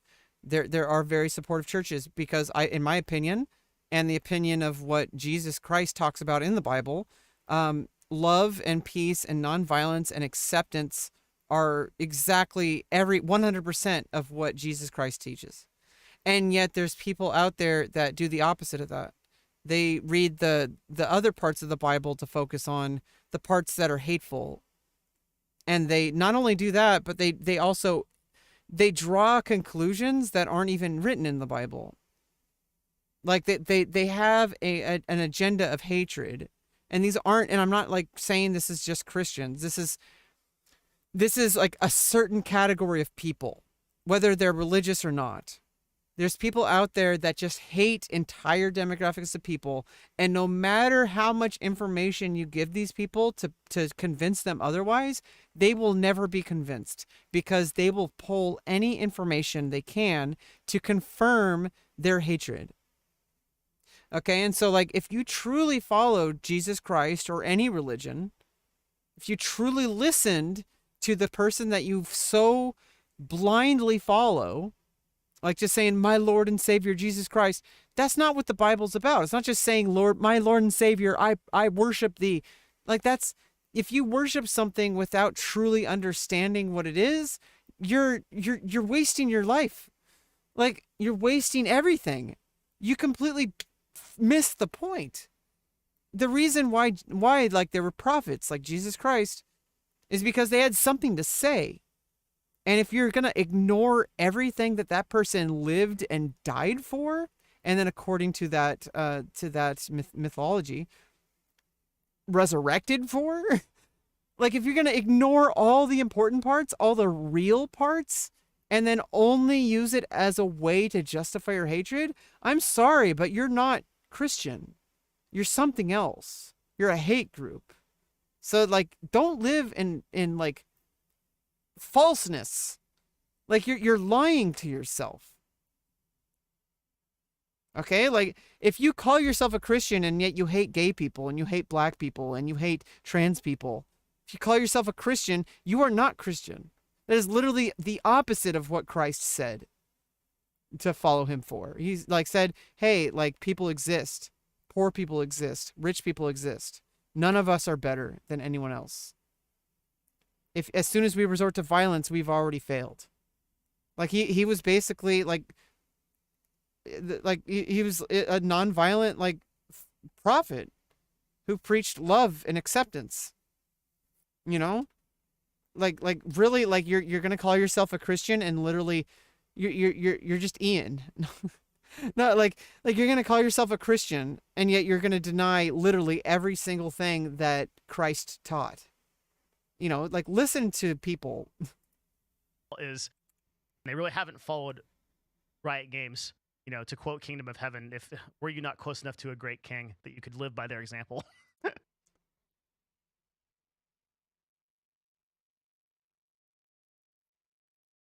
Yeah. I mean, I don't know exactly what that quote um is literally about, but I mean that's kind of what I was that's kind of where I like, you know, pulled that, you know, like when he said that, that's what it made me think of. Apparently not. OWL is just suffering. I do not see a future for Overwatch. I don't see a future for Blizzard in esports. I don't see how it makes sense. They have tanked every esport that they have tried to make. They've tanked Hearthstone. They're basically the Twitch of gaming. Like Twitch is the streaming platform of gaming, but they've been like basically just trying to like tank their platform to like milk it and then just like dip. I don't know. Tanked WoW. They tanked Heroes of the Storm, and now they're tanking Overwatch too. I just don't see it, man. I mean, if you see it, like, tell me in the comments if you think I'm wrong. But how does this make sense? All of these teams have paid $10 to $15 million for the privilege of being in a ecosystem that nobody watches. Okay, and by the way, these 37,000 viewers are mostly just collecting in-game rewards called tokens. They're just collecting tokens. They're just sitting there for drops. Basically. Yeah, there's a huge deal there. A lot of it is artificially inflated illusion of engagement, because people like you said, like people log into the game, into the stream, just to like AFK, like they even just like leave it in a tab, just so like after a couple hours they can get like a drop. They're literally not even watching the streamer. So not only are they not invested in the streamer, they're not invested in the products that the streamer is sponsored by. They're literally just like collecting like their perks, you know, like literally like what is the real monetary value of a viewer like that? You might have 80,000 viewers, but if only 100 people are truly viewing and everyone else is just like a bot or like, you know, just collecting drops and stuff, or like, you know, using it to inflate numbers or whatever, then then you only have 100 viewers. You know, you have to subtract all the zero value, like cancel out all the zero value bots, and then you see the real value of a streamer. If you see like somebody with like 20,000 viewers, but there's only 2 people actually like watching the stream, there's only 2 people who like retweet their tweets. Like, is that really like, I mean, it's like 2 real people. Like, is that really like what really is that? Like, how much influence does that person truly have? If like they have like millions of followers, but only 2 people truly like are engaging. So it's like, I feel like that's a huge problem. And how are you supposed to differentiate one user from another? I think that's a real problem that advertisers and, you know, businesses who are advertising, you know, and reaching out for to sponsor certain streamers, feel like that's a real issue that they're being faced. Basically, there's a big video I have called "Are Drops Ruining Twitch?" that kind of explains how drop ecosystems artificially inflate viewership. But suffice to say that if you are there for a drop, you're not actually watching; you're just AFKing. And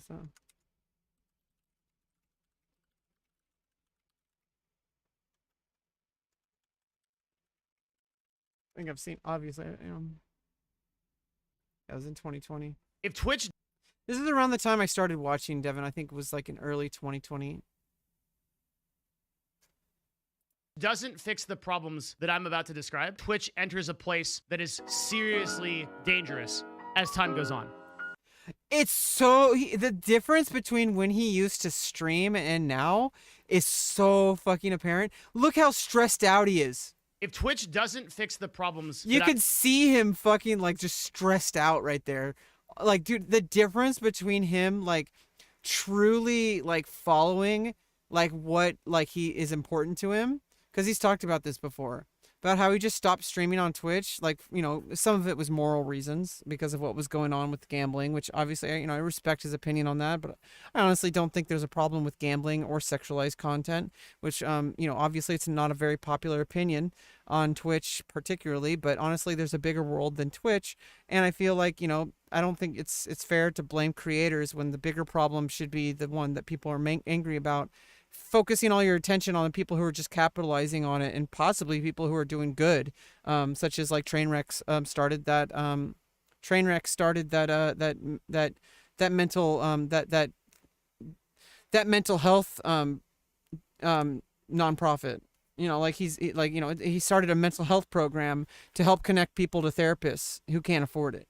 So that's something that's positive. And obviously, you could say whether you personally agree to that or not. Nobody's forcing you to take on these sponsorships or to not take these sponsorships. It's all personal preference and what you believe in. I personally, if somebody came to my door and said, "Hey, we're going to pay you $10 million to do a few, to do some gambling streams, some slot machines," I'd fucking take it. That would change my life for the rest of my life in a very positive way. I wouldn't even need health insurance to pay for my life-saving surgeries. I could literally pay for them 100% out of pocket and still have so much fucking money left. And yeah, would it make a lot of people hate me? I mean, a lot of people already hate me. I'm transgender. I don't think anyone would blame me personally, somebody who's lived her entire life in poverty, for taking a sponsorship like $10 million to do a few gambling streams. I don't think anyone would blame me. But there is something to be said, like, okay, well, these people don't really need the money, but maybe they do because they have a bigger understanding. And if they can, you know, if as long as it's within the rules, and they, you know, they justify in that within their own life that they can do gambling. You know, like whether, you know, they convince themselves and maybe they have an actual legitimate reason to do it, get that money. You know, like someone like Trainwreck, he has an opportunity to fund mental health, to be able to get people connected to therapists in a way that most people would never be able to do, which, you know, he tries to help his viewers. He tries to help his viewers out all the time, from like, you know, gambling addiction, even though he's like literally like showing it to them and like kind of encouraging it. There's always going to be a percentage of people who are willing to grow and to change. There's always going to be a percentage of people who never change. You know, this is just how it is. I don't think there's anything morally wrong with just capitalizing on taking a sponsorship like that. I think there are some lines that I wouldn't cross. Like, I obviously, like I said earlier, I would not go to any country where I would literally be killed for existing, for being a transgender person. Like literally, I would not do that. That would risk my life. But even if I wasn't risking my life, if I could just accept the money, well, that's blood money. You know, I feel like something like gambling or sex, like sex work, because I do sex work. I don't think there's anything wrong with sexualized content whatsoever. It's unpopular opinion, I know a lot, and people like Amaranth get a lot of hate for that. And then there's people out there who are very vocal, or have been, at least have been in the past, very vocal about not wanting that kind of content on the platform, and that's their opinion, and that's fine. But I personally don't think there's any problem whatsoever. If you think that minors shouldn't be watching that, then maybe you should, you know, take control of your kids and what they can and can't do on the internet. I had unrestricted access on the internet as a kid. And I mean, you could say that I'm fucked up. I don't think I'm fucked up. In fact, my entire medical team says I'm very focused, and I have a lot of really good head on my shoulders, and that I'm very balanced human being, and I'm very compassionate, and I have a lot of empathy for people, and I really have a like understanding of, and very self-aware. And people tell me this despite my own false beliefs that I'm a terrible person. So, I feel like, if people are just struggling to get out of poverty and the kind of content that makes them money is sexual content or gambling content, I don't think anyone's getting these sponsorships for gambling unless they already have like millions of dollars anyway. But, that's a different story. Maybe they have a bigger fish to fry. Maybe they have like a cause, like they want to donate to charity or whatever. Like you could complain about these creators, or maybe it's like, hey, maybe why don't you take on a sponsorship and then use that money to help people? Donate that money to charities, help people, change lives, help the homeless. You could use that money. That's what capitalism really is, and I guess it becomes socialism. Socialism is just like the good parts of capitalism. And not the bad parts. And also socialism can also have the bad parts sometimes. Like if you disagree so much with gambling streams, but you get offered a sponsor, obviously nobody's going to force you and point a gun to your head to do those take on the sponsors. But if you care so much about it and you think it's a problem, then why don't you why don't you also, like, you could take that money and invest it into something truly important to you, because the money has power. Okay, like there's a reason why Elon Musk can accomplish so much, and you can love him, you can hate him. I freaking think he's a freaking terrible person.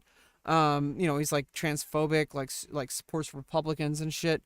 I mean, unless you're actually living through it, and which it affects everybody.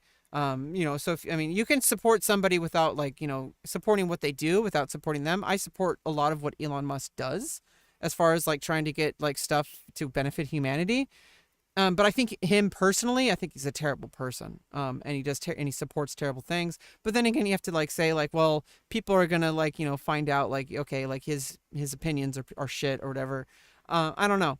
But at the same time, like, there, like, he's doing a lot of good for humanity. So like, is it really like, yeah, it's bad, but he could be doing worse. He could be like the politicians who have the money and they just want to make more money, and the way they want to make more money is by completely demolishing entire demographics of people like LGBTQ and like BIPOC people, like black people. And it's like, those are terrible things. And when an entire an entire party called the Republican Party is virtually unified in that agenda, which Democrats are not perfect, but at least, like, trying to like steer away from fascism, right? Like, instead of actively being a part of it, which people don't believe. People don't want to believe it when you hear it. But if you look at the facts, if you look at the track record, if you look at what people have done, if you look at the actual evidence over time, over decades, instead of just like sitting on your armchair or sitting on your computer,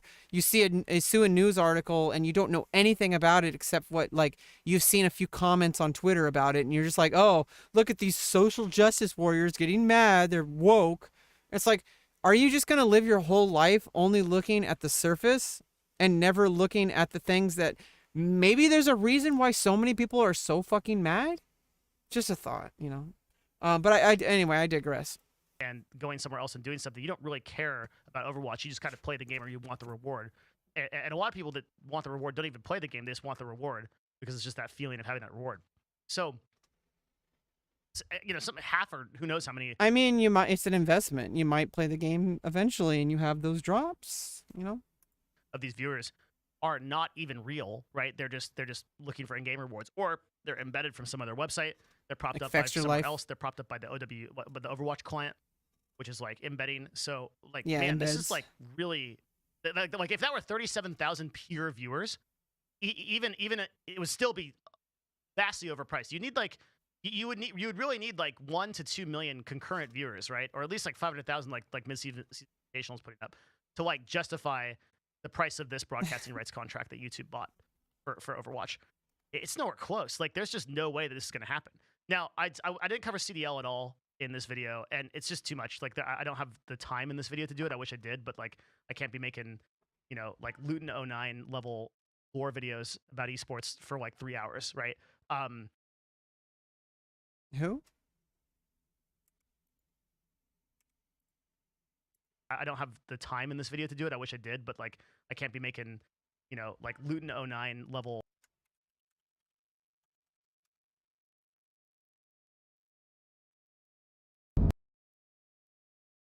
Oh yeah, let's do that.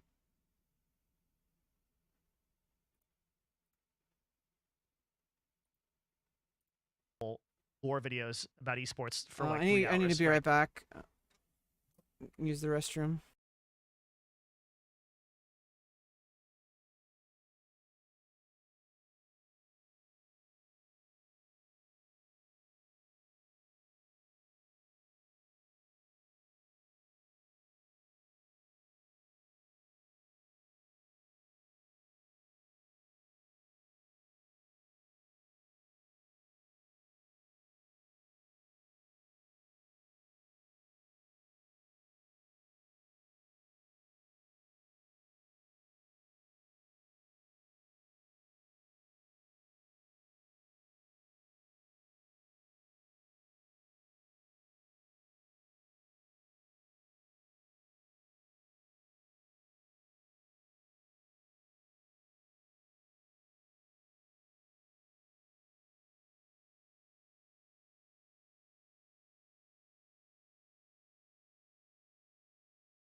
Right. Okay. We'll do CDL some other time. Suffice to say, I think it suffers from a lot of the same problems that OWL does, and I don't see a future for it. And so these are kind of the problems with OWL. So OWL is just I just don't see what direction it's going to go. I don't know how any of the teams ever make any money. I think we're going to see financial collapse of some of these teams as the recession starts to tighten up in the next year. And either they're going to try to pull out of the league, which is going to have some like questionable contractual stuff. I Estrogen time. don't think that Activision would jump in and save them like Riot would. Right, I think is kind of more loyal to those teams, which is kind of a funny thing to consider if you follow the history of Riot Games. But I think ultimately they would be. Where I just don't know what happens to OWL, and I don't know what happens to Blizzard in general. Like to be frank, and just to, it's my YouTube video, so I can do what I want. I'm just so disappointed in Blizzard, man. Like, God, I'm one of those nerds that like Warcraft 3, 5,000 hours, early World of Warcraft. Oof, right? Like, what has happened? Come on, like Diablo Immortal was just I'm an avid Path of Exile player, so there's an inherent bias I have to tell you about. Okay, I'm a big Path of Exile player, and when I saw Diablo Immortal, I was like, "What are we doing, guys?" It just seems like and Overwatch 2 also just like the same game. They literally just like did a different color scheme, right, and changed a couple of things, right? Like literally, like just like copy my homework and turn it in type of like development, and this took years and years to do. So I just think Blizzard has in so much trouble, and there's great channels that cover this kind of stuff beyond the scope of what I do. You can like Belly something to like get an idea like every day of how Blizzard is screwing up. And that's enough on that. So let's talk about FGC, which in my opinion is what I'm most excited about. For people that have been following me for a while, I love FGC. FGC is super cool. FGC stands for Fighting Game Community. This covers games like Smash, Dragon Ball Fighter, Street Fighter, stuff like that. FGC is actually really healthy. FGC is doing great. Let me tell you why. Genesis 8 had, which is a Smash Ultimate Tournament, had 169,000 peak viewers. Smash Summit 11 had 115,000. Another Smash game, which also has like Melee and Ultimate there. Double Down Ultimate had 110,000. Pound 2022 had 109,000, etc. There's a couple of tournaments in 2022 that have really been killing it.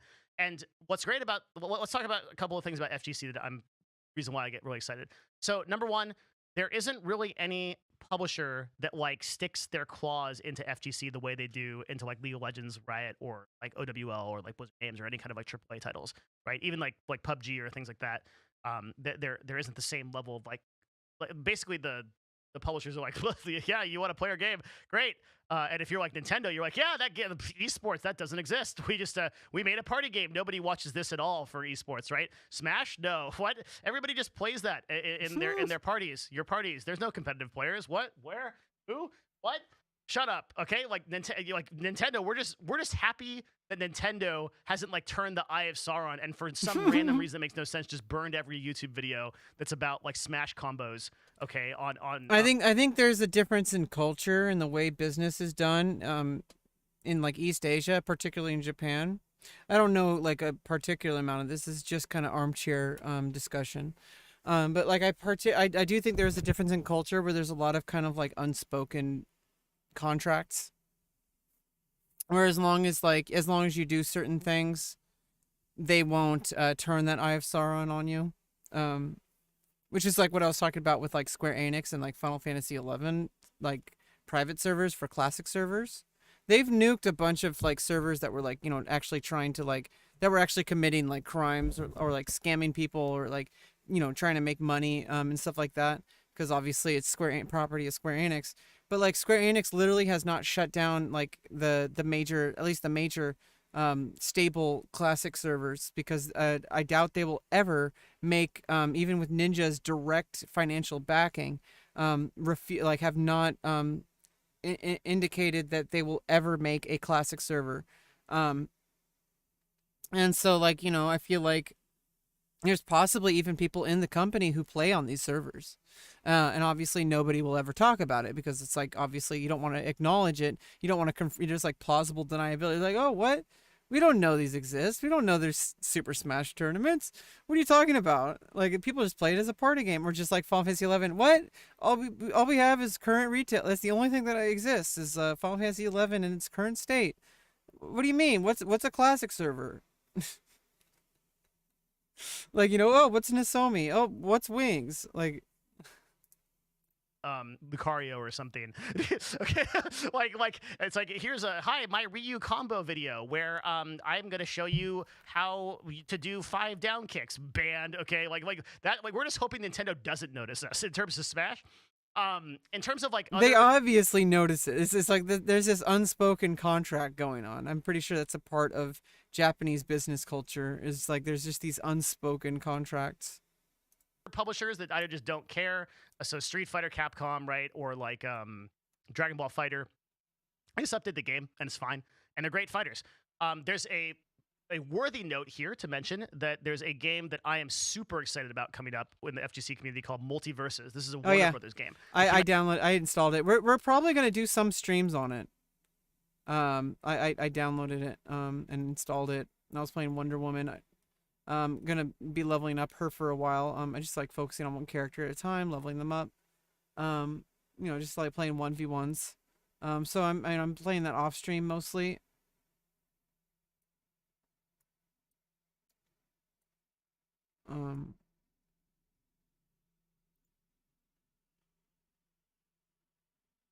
Yeah, I mean I have it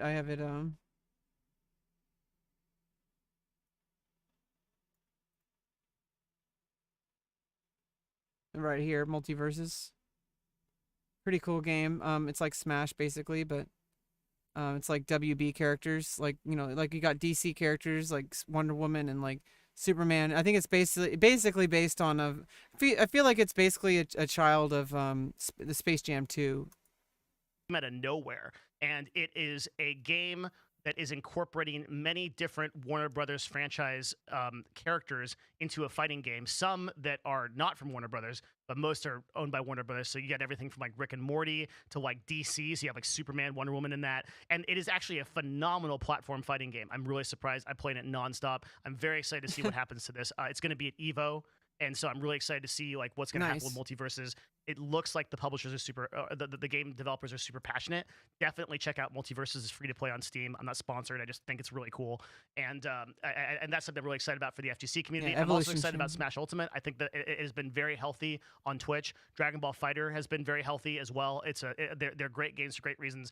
But as I was mentioning before, publishers don't really put their claws into the FGC community as much as they do on other And FGC is like a very OG community of like, and still has that feel when you go to like an Evo or you go to like a Genesis of like the players being right there. There's big hype. It's very easy for players to understand how to appreciate FGC, probably more so than any other esport. Um, there's some that are kind of competitive, like CS:GO, pretty simple, right? There's 5-on-5, like the guys that shoot more guys, they win. But FGC, like you can like bring a friend to an FGC type community group and immediately sit down and like realize why it's hype, right? Like just the way that, especially like the platformers, like Ultimate, Multiverses, those type of games, you could just see like high percentages. Okay, people are flying around, everybody's like cheering. The community is still really great, and the price per player. This is one of the very few places in esports where I think the price for player is not oversaturated. And if you are building a esports team, you can actually make money by going and sponsoring FGC players, which is also awesome, right? Because there's tons of FGC players that just pay their own way and aren't sponsored by teams.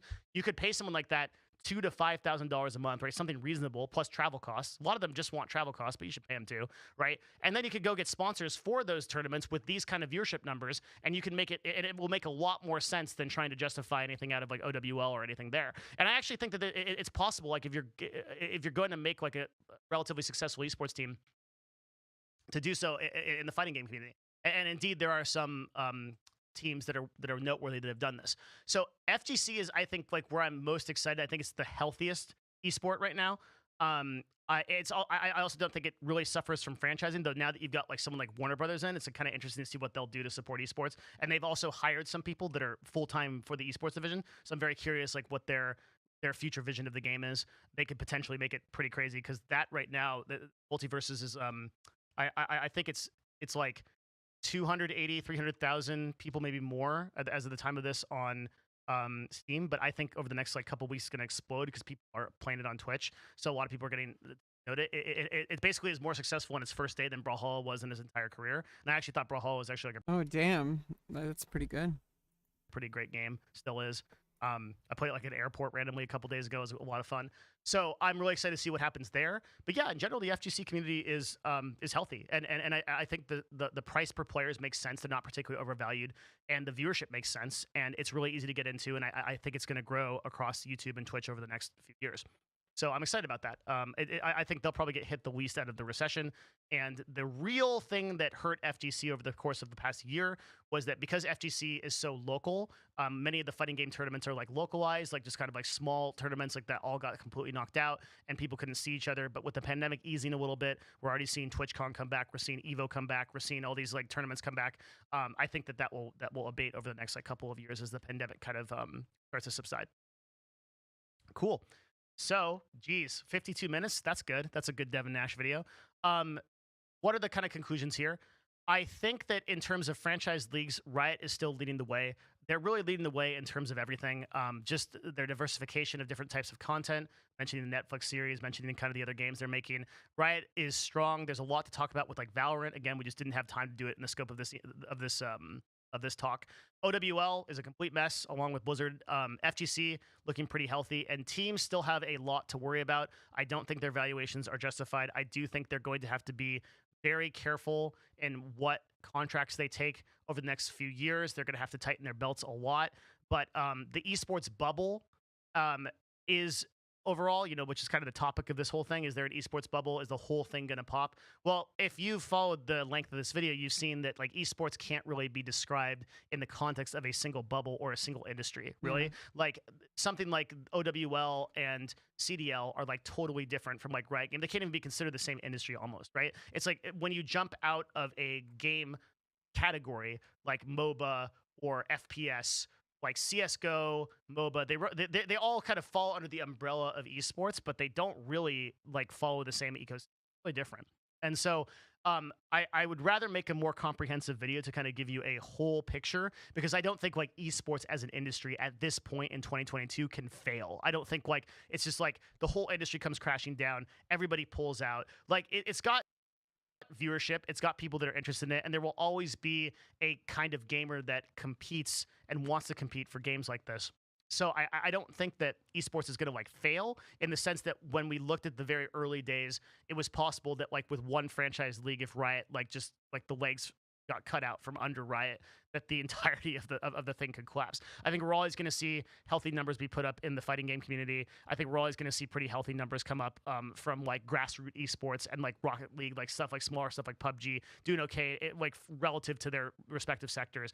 The major ones, though, I think Riot's going to steam ahead, and Blizzard is just go. If you want to like look at the real esports bubble, I think it's OWL and CDL. The real esports bubble, the real failure is going to be Blizzard. I think that's going to go down as the worst esports decisions and the worst esports kind of like situation, whatever you would call it, that part of the industry. And I think that is going to affect the price of future broadcast rights as people that buy these sort of things finally realize that they shouldn't be paying like $1,000 per viewer. So if there is an esports bubble that's going to pop, it's definitely there. It's definitely in Blizzard. And they've done everything possible to deserve it. Now, can Blizzard turn it around? I see no indication right now that that's going to be the case. A lot of people point to the Microsoft acquisition. We covered that in an earlier video, I think a few videos ago. And it's worth noting that Microsoft isn't touching anything with Blizzard until 2024. So like not a single thing in the company is changing, including the CEO, which is really the thing that should change, right? It can be argued that in the long term, when Blizzard finally gets under MGS, Microsoft Game Studios, which has had like a pretty good history of making stuff, like Age of Empires 4 was fine. No like really big problems with that, had a consistent development cycle. There could be some fixes coming, but that is like a lot of people think like the upcoming Microsoft acquisition. It really isn't upcoming, right? Like OWL and CDL have plenty of time to completely fail, collapse in on themselves, and explode in the next 2 years because Microsoft is not touching Activision until 2024. Keep that in mind. I don't think that Microsoft is going to be able to steer that ship around, and that is going to be a very long term. Like I'm thinking like maybe 5-10 years down the line, like we see a passable Blizzard game. I think like that might be what happened. Like Microsoft has to come in there with like the scythe, and they have to just like get out of here. Like, well, what if we make Diablo 4? Like that had a consistent development cycle. There could be some fixes coming, but that is like a lot of people think like the upcoming Microsoft acquisition. It really isn't upcoming, right? Like OWL and CDL have plenty of time to completely fail, collapse in on themselves, and explode in the next 2 years because Microsoft is not touching Activision until 2024. Keep that in mind. I don't think that Microsoft is going to be able to steer that ship around, and that is going to be a very long term. Like I'm thinking like maybe 5-10 years down the line, like we see a passable Blizzard game. I think like that might be what happened. Like Microsoft has to come in there with like the scythe, and they have to just like get out of here. Like, well, what if we make Diablo 4 open world? No, get out. Okay. Open world Diablo 4. Oh my god. All right, you guys come in here. Like, what if we make With battle royale make game mechanics and microtransactions required to even enter the arena. it pay to win? No, that guy too. Like Microsoft just has to do a purge level culling of like 90% of the developers at Blizzard to make it even possible for a good game to come out, because it's just not happening. Okay, like just look at the history of the past 2 years. Not even close to like everything is monetization. Everything is just a mess. So and that's assuming that Microsoft like has the wherewithal or the desire to do that. Like, and they're not acquiring Activision. The mysterious reason why Call of Duty just sells every year, every October and November over and over again, you know, some $50 million in revenue, which nobody can figure out, even though it's the same game. You guys are buying the same game over and over again. Matter. Okay. All right. That's my rant on esports. Thanks for coming out. Hey, follow the YouTube channel. Subscribe if you like 57-minute videos about esports. This is the YouTube Redemption Arc. We're going to have some more videos too. Again, go check out the Discord server or the Patreon if you're interested in these videos, and let me know what you think. I really appreciate your time. Thank you for coming out for this, and I hope this was useful to somebody. Thanks, everybody. See you again soon. Bye.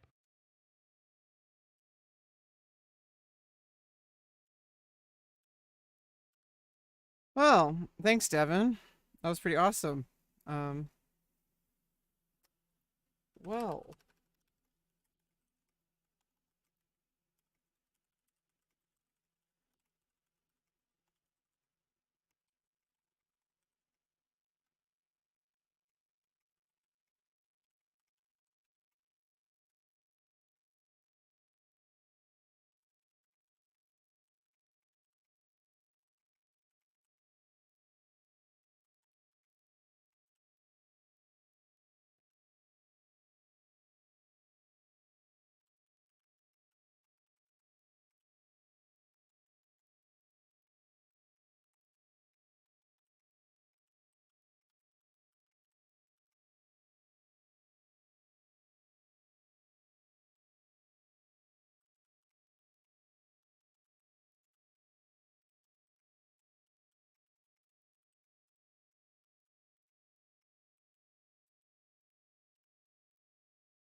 Should be typing it into an actual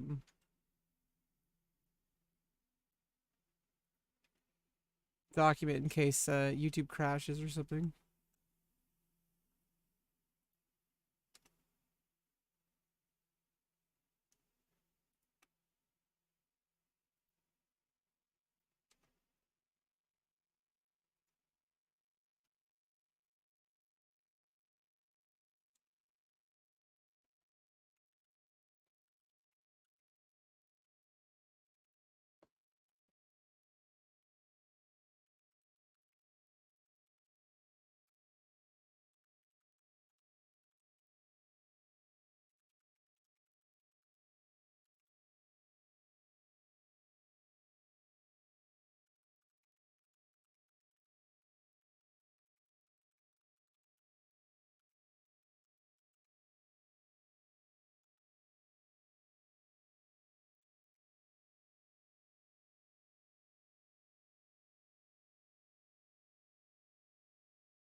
Right.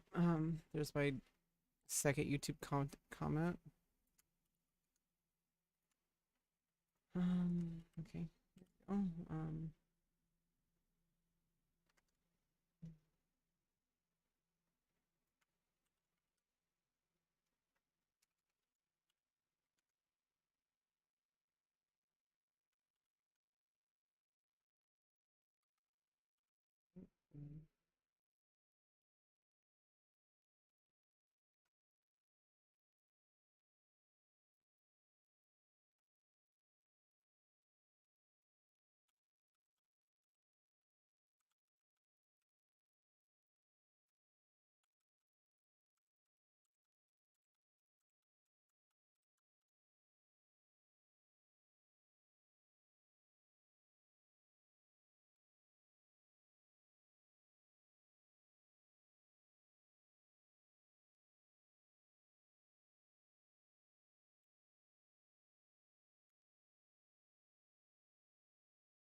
here we go. We can finally send out the tweet.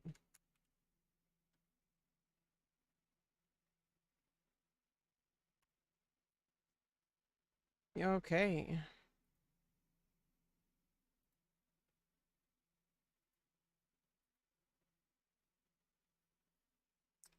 Well, looks like I don't think we're gonna have any time left today. We've been going for like over 7 hours. Probably at the expense of anybody popping in. Probably like has no idea. Maybe doesn't follow this. Maybe they do. Maybe they found out about Devin Nash and they're gonna go into a deep dive into his amazing content. Obviously, it's like I don't follow people just to follow them. I don't follow people just because like they might because like I like them as a content creator. Like when I guess I do, but like my definition of liking someone as a content creator is I believe in what they do, and I use their information in order to inform myself, or be entertained. And so if I don't follow someone just because they're famous or just because they're like I follow things based on merit. And if somebody, if I respect somebody, even if I disagree with some things, even if I disagree with a lot of things, I'll still follow a person. And also as a content creator myself, hopefully I can enter the arena and hopefully have my say into talking with these people. But I don't think that's going to happen, at least anytime soon. I was going to do this stream on something else entirely, but it looks like we're gonna have to save that for tomorrow. We may even play some multiverses tomorrow. Looks like we're gonna have to hold off on the empathy stream because we're gonna cover empathy as a full topic to make like a YouTube video on. But this, I feel this is good enough. I'm probably gonna like upload what I can of the talk. If I can, I'll eventually like try to edit down the all the times I was talking, or the response video to the I'll probably upload today. I don't want to upload today's VOD. Yeah, it's I don't do that so much. The VODs are separate. The stream is separate from my YouTube channels, because I have two YouTube channels, one for music theory for music specifically, for music theory and like more educational music content, which is a double not just to inform others, but because I am trying to reinforce what I already know and learn new things as well. Because teaching helps you focus in a way that you normally wouldn't. And it helps you process a lot of things in a way you normally wouldn't. So like I feel like my horizontal theory, music theory channel, and it's gonna expand beyond just music theory lessons. It's gonna expand into not only music lessons either, also music performance, because I'm working on music production. So I'm gonna be putting my music all on that channel. Everything about my music career is all going on horizontal theory. Everything else that's edited is going on Cabbage Brain Takes. And everything else like VODs, like VODs of the streams, like the stream. This is my streaming channel, my Rebecca Lauren channel. That's like basically my Twitch channel, but on YouTube. So there's all this stuff going on. And I really enjoy it. I feel exhausted now. I'm gonna have to end my workday. I really enjoyed watching all that and responding to it. Hopefully, I provided value. We took 7 hours to watch a 1 hour video. So hey, Devin Nash, you got nothing on me. If you think that if people who watch you are dedicated, think about somebody who watches me. So you got to be extra dedicated to watch my Devin Nash analysis videos. Okay, because I went for 7 hours. I went a little bit off topic, but that's kind of how reacts do. Like I just use it as like a baseline, and I try to inspire me to make other content. Like I just.